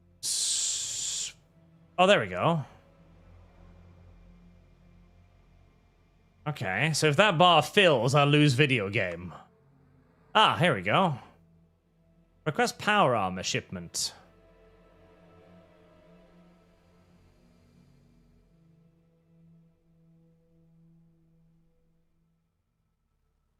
Okay.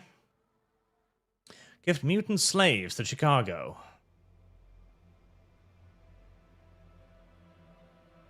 A house divided.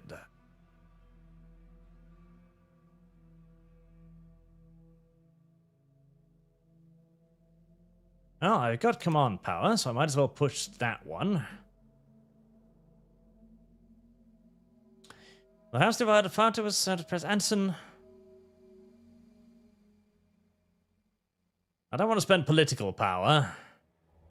Mutants?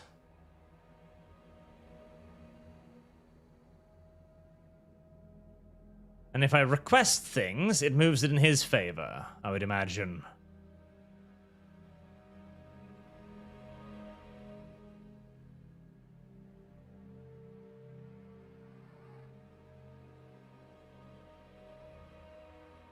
I also don't want to spend 75 veterancy on that either. That seems silly.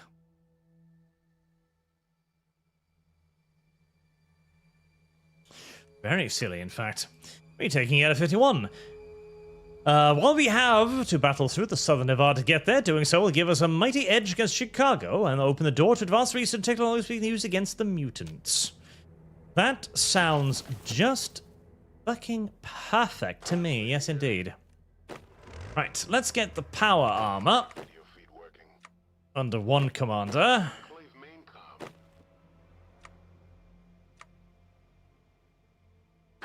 That's not how that works.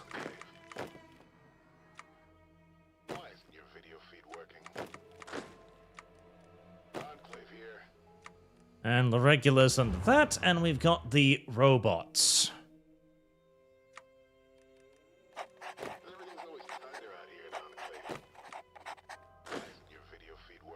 Right, who's the best at commanding power armor? Did you list the other two? Let's see.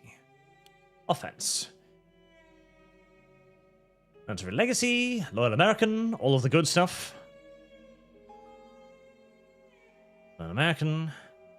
Air Force Liaison. Sneering Imperialist. I do like that, but it doesn't necessarily make you a better power armor leader. Alright, so you probably the best for the power armor. You guys would like a defensive leader. Laureen Coyote Kelly or Captain Charles Victor?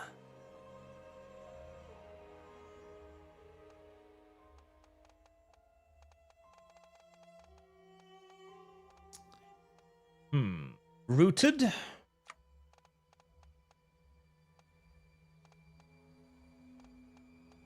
Life Giver? That's not terrible.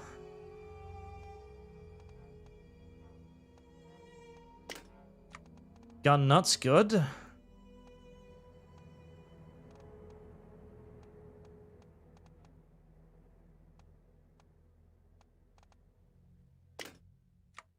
Idiot Savant. That's a decent leader for the infantry. And I don't think I've got anyone who's specialized in robots necessarily. Stubborn, stubborn, stubborn. Well, I don't want stubborn. Robotics expert. Lieutenant Mariovich, you have volunteered to be the robotics expert. Good on you.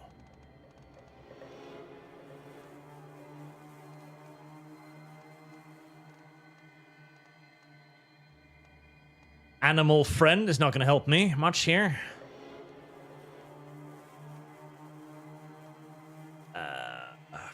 Booted, I guess? Because they'd basically just be defensive troops as well, in all due likelihood.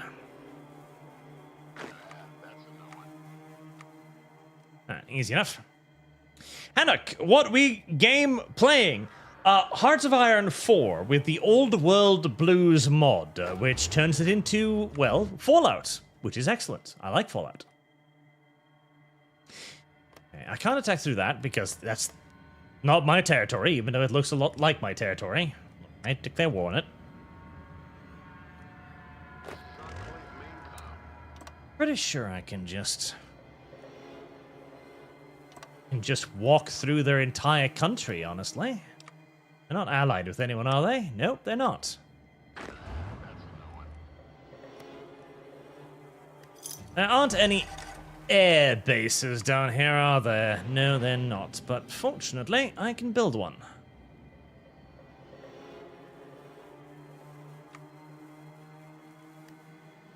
And it should be pretty quick. Yes, it is.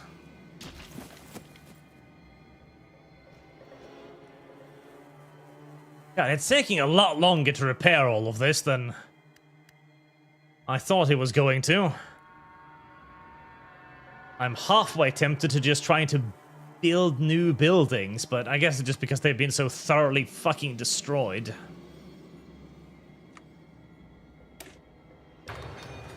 Triumph in the Midwest. The Enclave in Chicago is reporting gains across all the fronts against the mutant menace that plagues our land. Chicago Enclave forces have pushed back the Brotherhood of Steel as well as made gains further into American heartland. Such actions are being contrasted against the actions of the so-called Western Enclave in Nevada and beyond. Leaders of said Western Enclave, President Anderson, was reached out to for comment. I mean... Jesus, that was a massive fucking move too. Jesus, okay. So that shifted... Right. I see. That looks fair and balanced. Okay, well, I guess I have to use that then.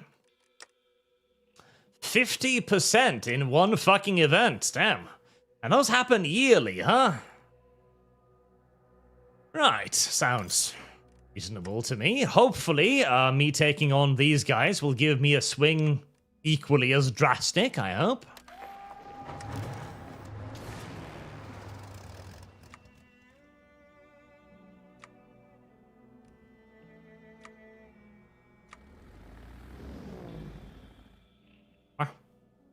Air supply? Oh, you're just moving there first, yeah. Nope, no. Why are you on...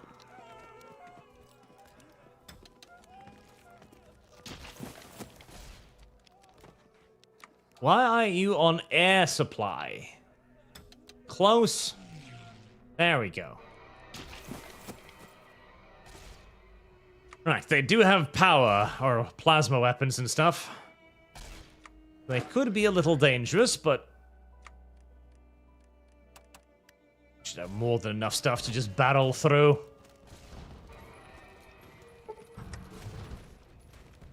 Thunderbird demands tribute. Oh, goody.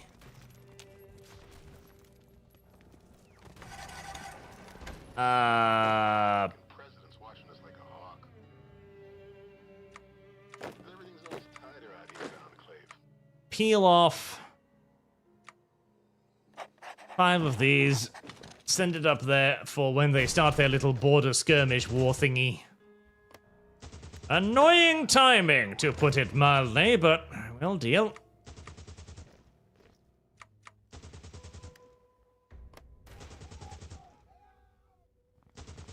I should get to work on some tanks, because that would make stuff like this a lot easier.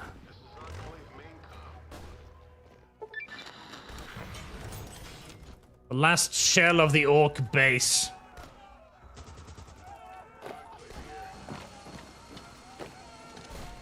And there goes all of the enemy's stuff. These are not the days to be afraid. Listen, I've had enough of you, President Anderson. You better behave, or I too am going to want to replace you with the people from Chicago.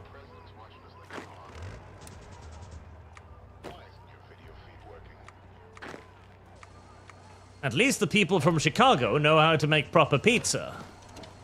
You have yet to demonstrate that skill.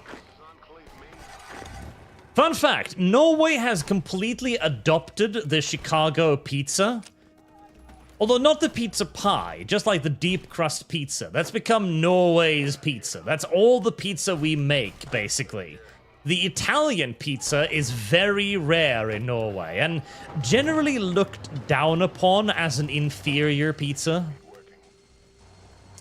As it should be, of course, as it should be.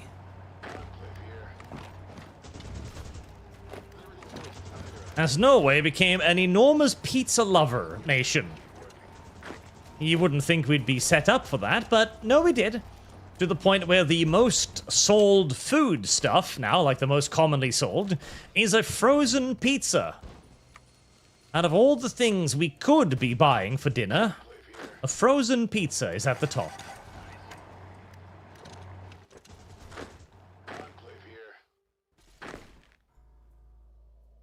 They are fighting desperately to remain alive. They shall not succeed. Ah. Doki Doki was destroyed. That is the best faction in this game, where you play as a Japanese dating sim that has gained sentience and is now attempting to conquer the wasteland and romance Lanius as well. She really, really wants to bang Lanius. She believes that Lanius is the protagonist in her dating sim. That is a funny faction, and I enjoy it. More NCR friends. Who the hell is this? The president? Look. This is Enclave Maincom. Right, let's go for Area 51. 3 of you should be more than enough. Why isn't your video feed working? Ah, I love it so much. Oh! Oh, when... I'm an idiot. I thought you would... Right. Let me reload that one. And so I was like, oh, they're going to send a raid over my... And of course the game crashes. They're going to send a raid over my border. That's what they're going to do. That's the whole little thing. It's like, oh, we're going to come and raid you. No, that was them going, no, we're actually going to invade you. For reasons.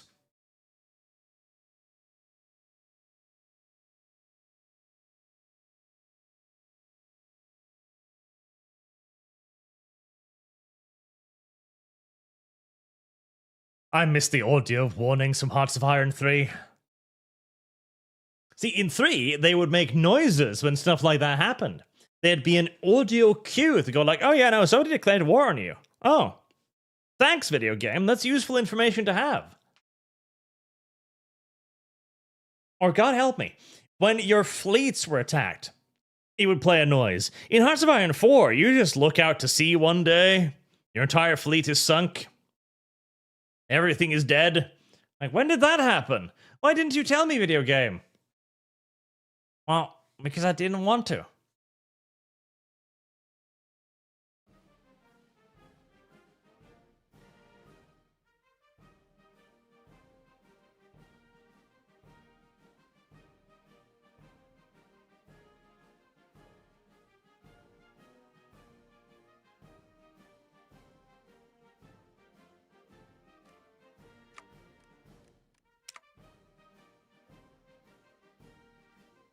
Ba-da-ba-da.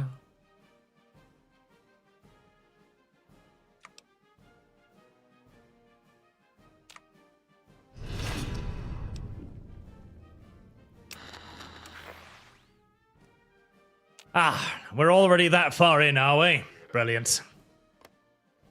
Let's see. President's watching us like a hawk. Have a nice day. Now move it, soldier! Is this salvageable? Possibly. Enclave Maincom. Enclave here. Possibly. I would like to rescue those poor guys stuck over there, though, who were dispatched to stop the enemy raid. Right. Let's get a little bit of a move on there. Who the hell is this? You guys are just gonna have to Enclave here. just chill down there.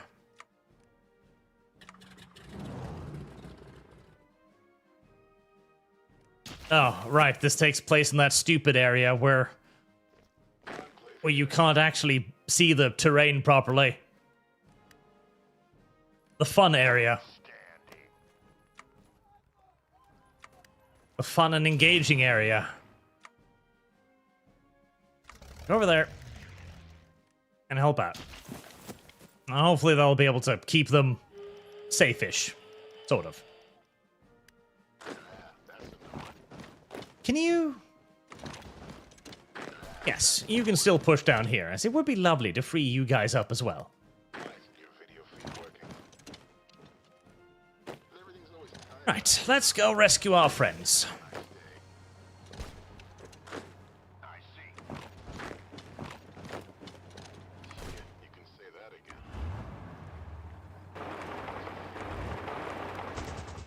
Luckily, the hangdogs couldn't quite believe their luck either, and decided to hang back, as hangdogs do.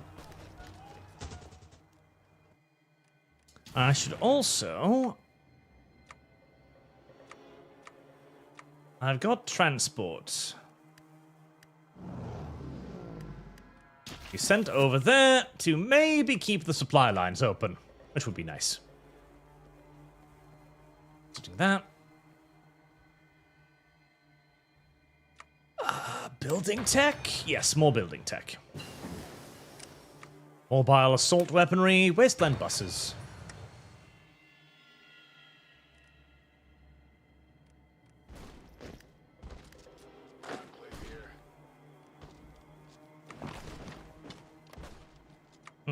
Not sure if it's worth continuing the assaults down south without the vertibirds backing me up. Good power armor. Keep going.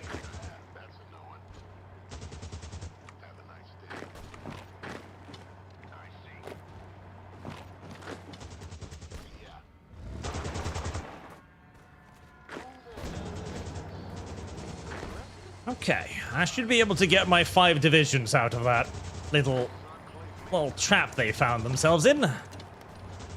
There. Dudes rescued. Now, the potential annoyance is that I'm going to have a little bit of a hard time down here, but just establish a small defensive line. It should be fine. And on the flip side, I have found myself in an intriguing position for a potential little surround maneuver. A very intriguing position. Perhaps, this was a trap all along.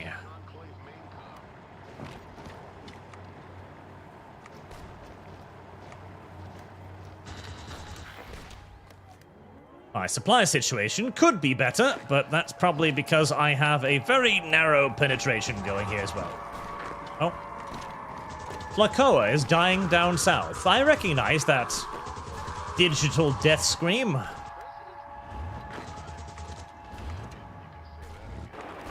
keep them busy in the north. There. Alright, how are you guys doing? Holding on? Lovely. You're just gonna need to sit on your ass there for a bit.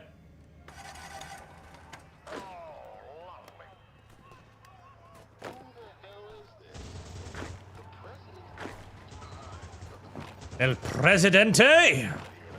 Could it be you? Could it be thou, my Presidente?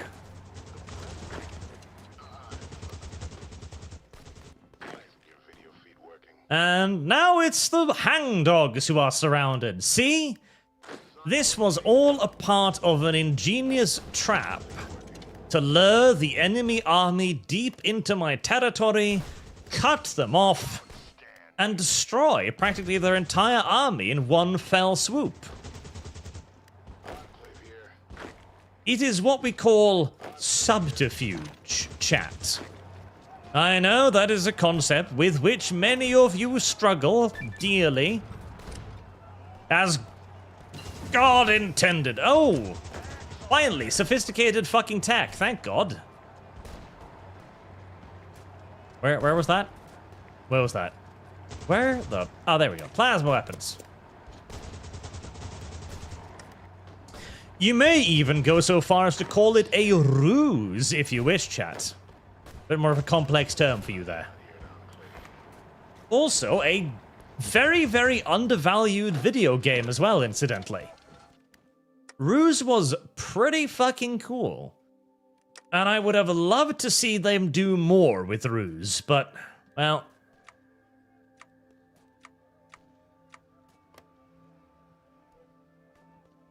Ah, right, demolitions equipment.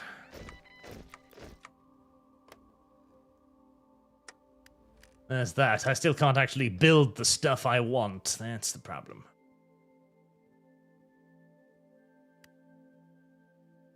Could Could I back down and protect? Yeah. Free up some more protectrons there. I don't need the iBots. Why am I building iBots? The iBots are largely useless to me. There. Ruse had great ideas that were never really done ever again, and see, the problem is, I think Eugene took the wrong lesson from the relative failure of Ruse. Because they looked at Ruse and thought to themselves, okay, right, so this was clearly a bit much. This was clearly a little bit too much in the way of a, strategy game. People didn't quite connect with it. Too many things, too much nonsense to think about. I don't think that was the case. Ruse didn't fail because of the idea of ruses, the idea of needing to play mind games on the enemy. It failed because it was basically a baby version of Wargame, with all of the cool shit that Wargame would eventually do, like the humongous battlefields, for example, still in its infancy. Its graphic was in its infancy and so on. And so people engaged with the ruse mechanic and thought like, oh, this is a cool mechanic, but there wasn't enough game underneath the ruse mechanic to keep people coming back long term. It didn't help either that it was a console strategy game, which I consider to be basically the death knell of any strategy game. Is Dawn of War 4 coming out in consoles, by the way? Do we know? Because if it is, abandon all hope, basically. As you fundamentally need to make so many concessions to the console that you will seemingly invariably end up with an inferior product.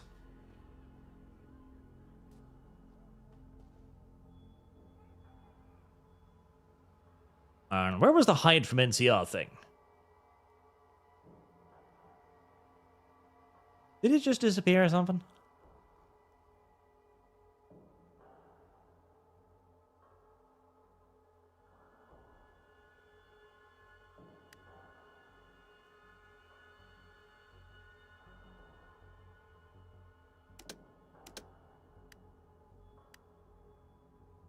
Apparently, I guess. Not war with the NCR, am I? No, good. If I was, I'd be very upset. So they should have kept the ruse stuff. They should have just kept the ruse stuff, rolled that into more war games, and they would have a really, really cool and really, really unique mechanic to recommend their games with. But they didn't. And that is a source of great sadness.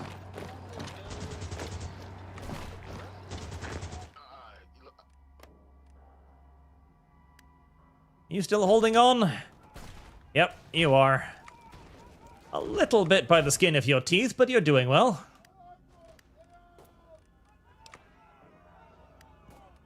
I have free military factories, and I mean, technically I do, but I also don't.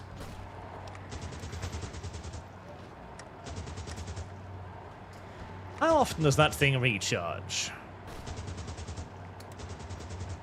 Yes, I apparently need to go and click on that very often or be completely overwhelmed very quickly.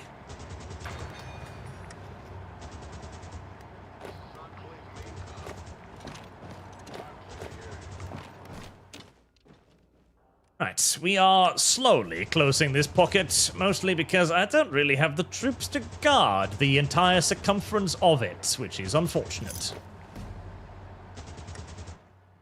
As a quick war would have been a desirable war in this set of circumstances, but quick wars are unfortunately very, very rare.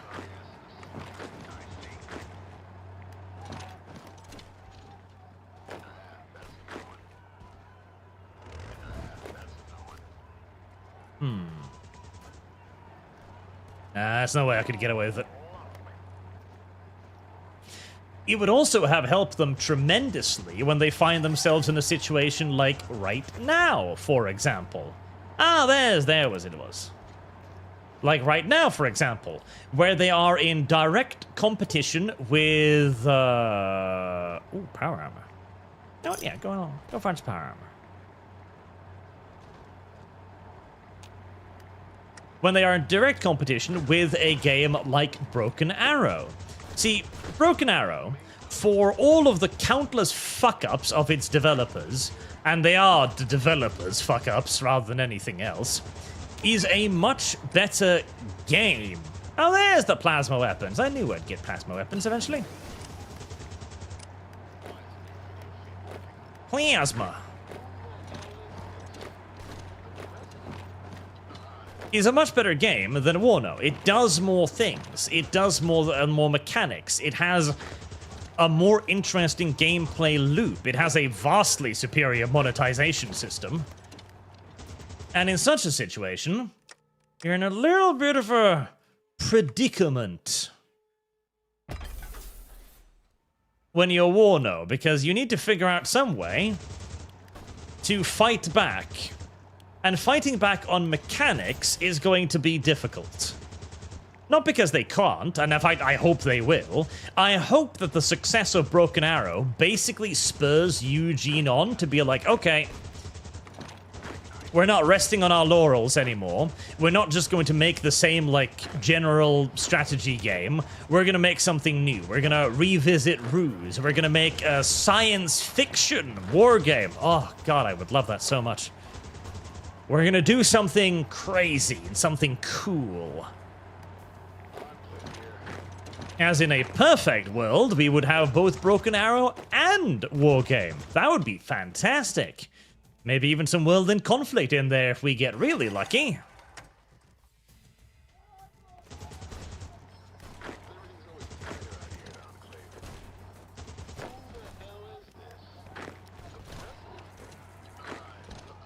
Looks like we've got most of them cajoled to the south. So cut in fast and hard. Well, let's see if we can sweep them all up before they have any chance to reorganize. Then I can finally deal with Area 51.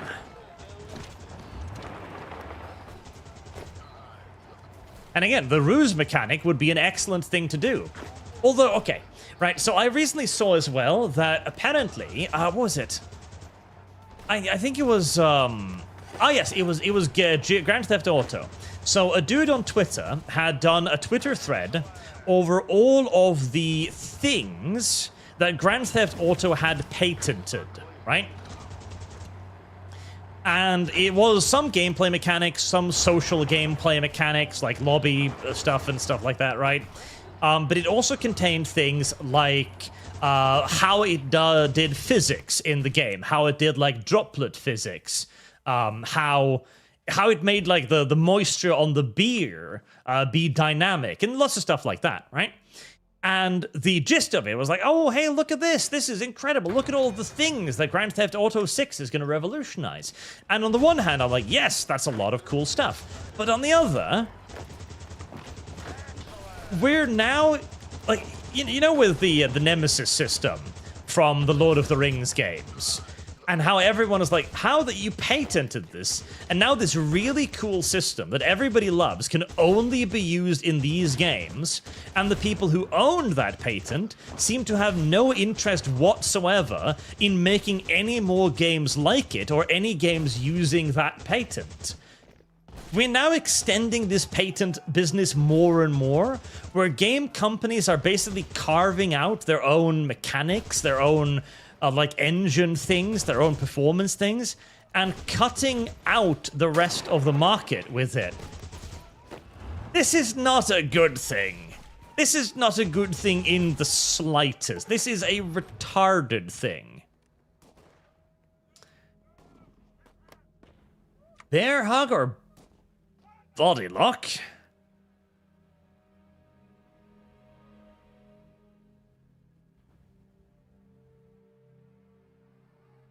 The Intel president, Allgood Murphy, has been making some rather evasive promises and development towards Nevada on the nation's border in California, and shortly threatening to stick the bear's nose where it ought not to be in our business. His most concerning policy promise is to reform the NCR Rangers with the help of a Ranger Mooseman. This new Mooseman doctrine will see the NCR intervening in their neighbors' policies. Ignorant slut. Marina was concerned about the event and willing to take no for an answer. His protest many general staff tugging at their shirt collars. I'd imagine so, yes. Our command officer began drafting up plans that would mitigate the problem. We won't be able to prevent Murphy from sending us Rangers, not unless we convince him New Reno is taken over by raider gangs, but that might be difficult with all of the power armor and vertibirds around. But then he and other espionage assets within the NCR, we can ensure the Rangers that papers here and a few bribe there, and of course our plain old disappearance, we can preemptively ensure that all, if not most, of the Rangers sent to New Reno are ones sympathetic to our cause, or at least willing to sell out to the Enclave. So crazy it just might work, yes. Somehow we will manage to make the enemy's increased occupation of our territory into an advantage. I like it. I like this subterfuge idea that we're hiding from the NCR right next door. That's kind of cute. Right, are we still holding in the south? We are. Good.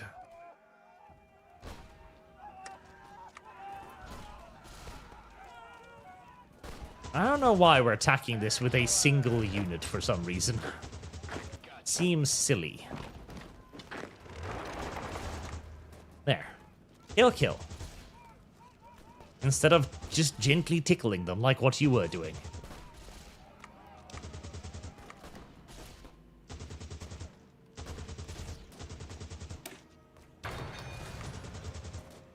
Alright. Kill the mutant. Purge the mutant. Infantry equipment. That's good. Do not fear the mutant, for the mutant is filthy. And will and must be destroyed. Ah, that's why this is taking so long. It's outside of my fucking stupid, arbitrary Air Force range. Right, which one will be the quickest to kill? The fucking president's watching us like a hawk. This is Enclave Maincom. How only these guys? I see. Everything's always tighter out here at Enclave. Right, ship those south.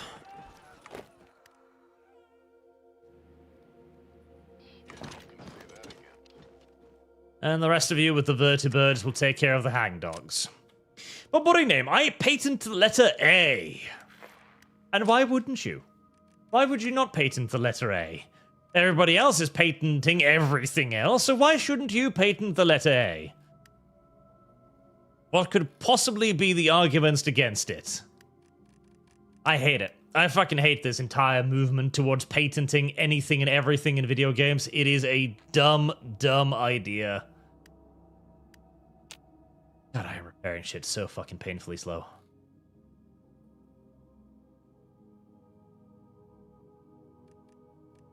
I even have a decent amount of free repair, but...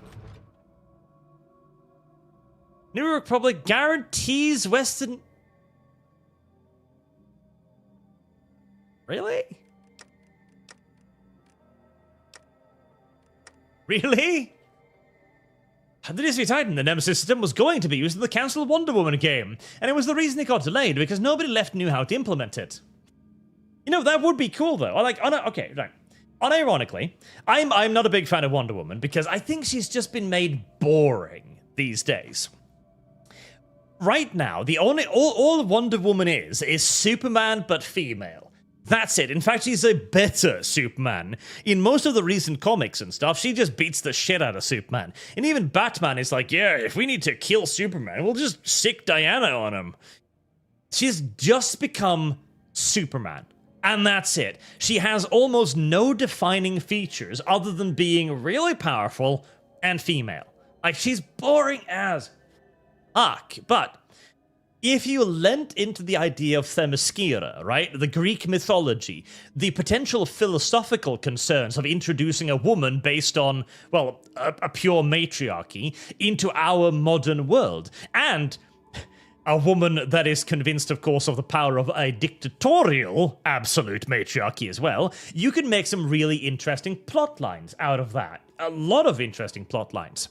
And if you then also introduce the idea of needing to deal with, power struggles within the Amazonian kingdom, trying to balance out the influence of, like, the anti-men movement, or even potentially joining it and so on, that could be very interesting. Building up all kinds of political alliances, and even spiritual or religious ones as well, as obviously the Amazons would be first and foremost a spiritual society, much more so than a democratic or a materialistic, that was the word I was looking for, society. So you could do something really, really interesting with that, but, well, one, it would require some fairly good writing, and two, it would require you to not be afraid of explore politics that might make feminism look really, really bad. Heresy's the question. Warno Xenomorph, Warno Starship Troopers, yes, Kick. Yes, that is exactly what I would like to see. Franklin Anderson was met with a rather interesting proposition. Demand, really, when it was announced that the NCR Ranger, Mooseman, had gone through a change of heart through Allgood. Many had speculated that the bear would become a kinder beast, but the NCR's immediate neighbors, much less Western Enclave, didn't expect the full extent of it. Not only did Mooseman and Allgood write individualized personal letters to all NCR neighbors, they considered their distinct culture, relationship with the NCR, and even what the state of their militaries, economies, and politics were. Although most of Mooseman's legal jargon and heartfelt Allgood sentiment boiled down to "we are guaranteeing your independence from all foreign entities," the promise of the NCR Rangers divisions, trained on the new good man doctrine, Allgood self-given game, named Enrichment Doctrine, nice bonus to have.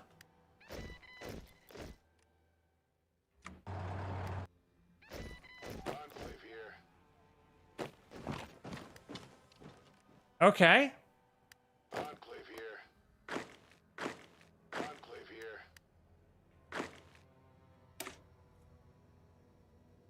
So I guess I just have command over their dudes. Not that I mind or anything, I'm just a little taken aback by how sudden this all was. Oh, dudes. I wasn't aware I had these dudes. Enclave here. Enclave here. Wait, why are you separate? Oh, right, because I need to move you up there, that's why.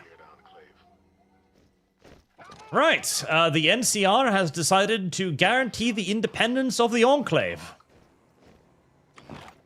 Unusual, but I'm not going to complain. And the idea that nobody there knew how to implement it, I absolutely believe, wholeheartedly, because there is so much lost knowledge in these game companies now, it's ridiculous. And it's largely due to the fact that everyone is now moving over onto pre-made engines. See, back in the day, when all of these companies had their own engines, they not only knew how it worked, they had built it. It had been specifically crafted for the requirements of their studio, their game, and whatever they were doing at that point in time.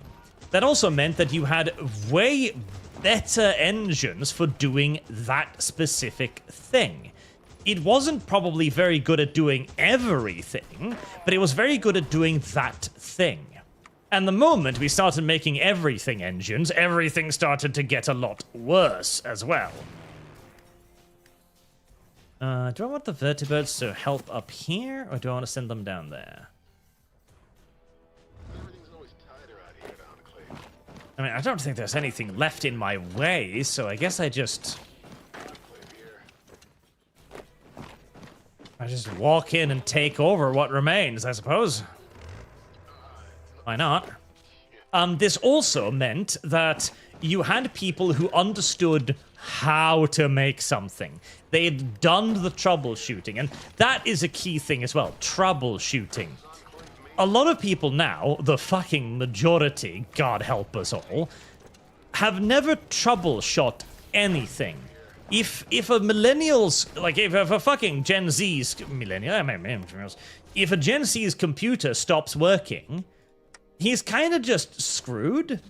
He doesn't know how to fix it. He doesn't even know where to begin on fixing it. It's just bricked now. Whereas, I mean, the amount of times that something is broken in my computer, be it a graphics card, be it drivers fucking everything up, being constant crashing, etc., etc., and I have to fix it. Like, without that, holy shit, what would you even do? Liberation of the 80s. They love us. I don't know how long they'll love me, but... And it's not even that you need to be an expert, right? It's just that you need to understand the process of figuring out a problem. And that only happens when you do actually try to figure out the problem.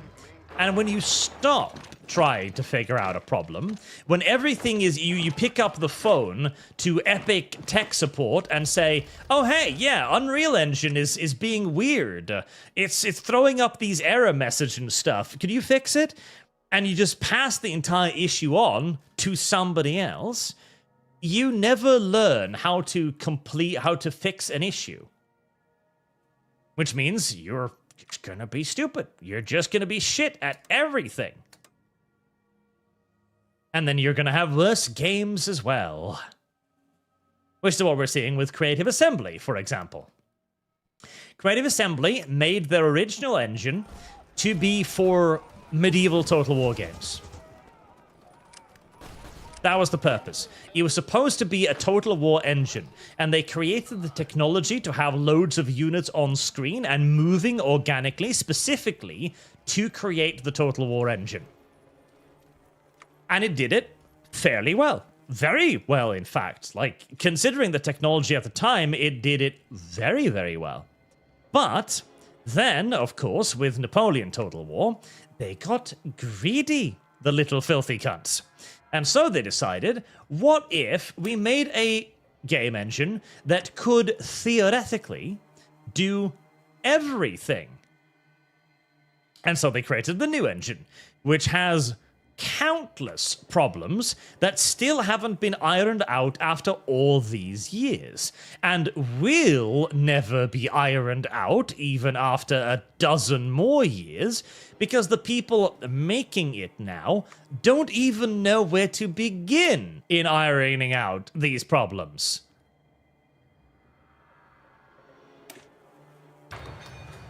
They don't have the skills. And eventually, I guarantee you, their Creative Assembly is going to switch over to Unreal. I guarantee you. It's probably not going to be the next batch of Total War games, but they're going to switch to Unreal. All fine here, thank you. How are you? The NCR Rangers have arrived in New Reno. The mercenaries we hired to keep up appearances let them by without issue, and pretty soon they were right dead center in the middle of the city. Only an unfortunate few among them weren't privy to what was really going on. Leading up to the expedition's arrival, Enclave spies have been hard at work tracking down Rangers who were disillusioned with the NCR. Sympathetic to the cause of America, tied familiarly to the Enclave and are willing to sell out their country for a few caps. The best candidates were covertly transferred to the Rangers' formations earmarked for the new Reno. The overwhelming majority of the Rangers who arrived were prepared to serve the Enclave. When our troops, adorned in Enclave power armor, revealed themselves to the expedition, the few Rangers still loyal to the NCR steeled themselves for a fight. Instead, their own comrades turned their guns on them. Soon after the shock, the Loyalists were all in bindings. The Rangers are ready and willing to fight with us, confident they've secured their good spots in America's future. To say nothing of their combat capabilities, they'll do well to help us hide from the NCR. Shady Sands is already notorious for ignoring issues that plague the frontier, and few, if any, within the NCR are willing to look for problems in a place that trusted Rangers say there are none. That's really cool. I like that. That's a really fun little event. That's a fun little event. I like that one. Sophisticated industry. Oh, and that gave me the Mentat thingy. Yay! Now I can do the thing. No, I can't. Eugenics screening. No, I can't. Wars. Anyways, kill the mutants. I guess this entire tree is just the musings of the president, bothering the poor people of America with incessant radio broadcasts. Now listen here, civilians. The old man is speaking. He's gonna tell you some more about them damn darn mutants. I mean, everybody agrees with Grandpa, but still doesn't mean they necessarily want to hear Grandpa speaking all day.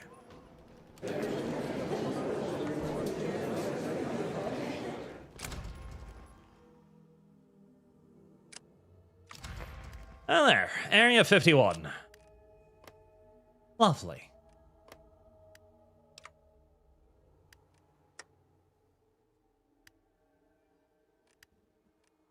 Right, well, my little enclave seems fat and happy, doesn't it?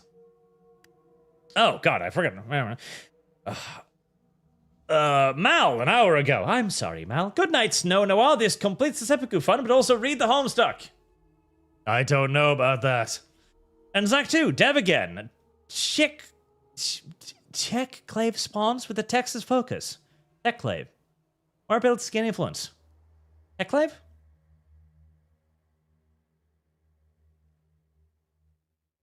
Words. But what I heard is that I'm supposed to be doing the Texas thing.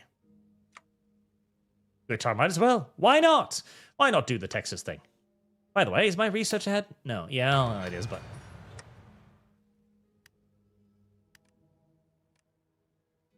My little enclave.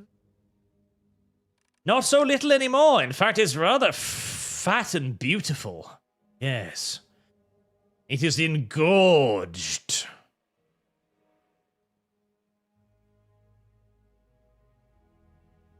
Would construction speed help me repair damaged buildings, I wonder?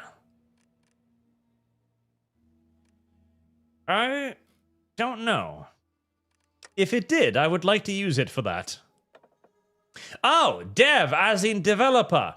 Not dev as in dev. I thought you were talking about dev having built his own enclave, and I was wondering what the fuck that meant. And an image of dev in a pillow fort entered my brain.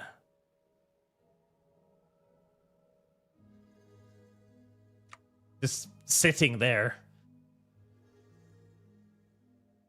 Looking over the top of his pillow fort. Soft attack. Tim's tanks. I have Tim's tanks.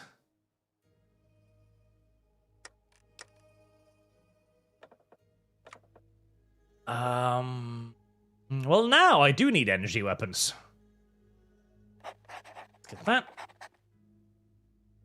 And again, I don't think boats are going to be on the agenda anytime soon, so I'll continue to ignore the boats. Forever and ever and ever and ever and ever. You only need one dog. Building nice amounts of robots.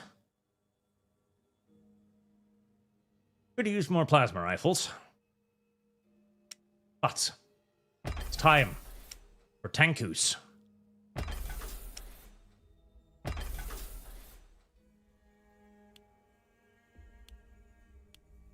Tanku Spankus. Everybody loves the good old Tanku Spankus. And I have barrage balloons. Still not entirely sure what I'm going to do with the barrage balloons. Do I deploy? Apparently I deploy the barrage balloons.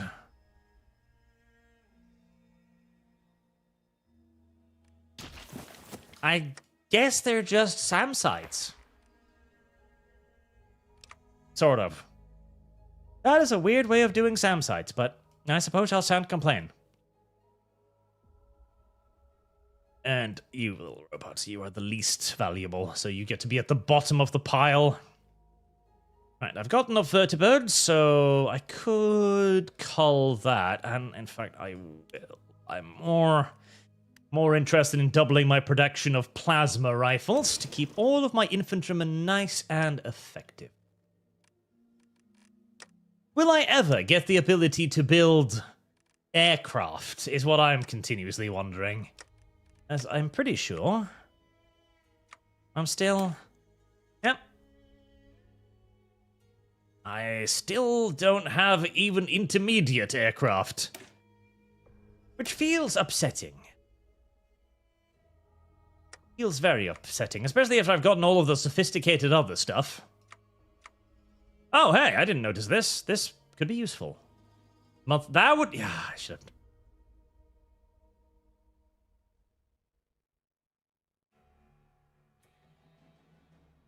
Yeah. I wish I had noticed those two earlier.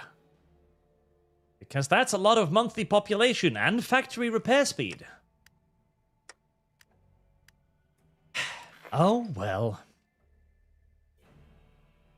I'm sure I'll remember them till next time, as I think we've gotten the Enclave into a nice and solid position now. Surrounded by mutant savages on all sides that might decide to assault my ass at any moment, but... that notwithstanding, we're doing better. The army's beginning to mobilize.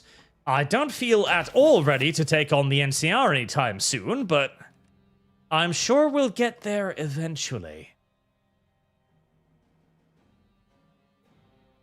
Until next time, chat. Thank you very much for watching, and I hope to see you all again soon. Have a good day, chat.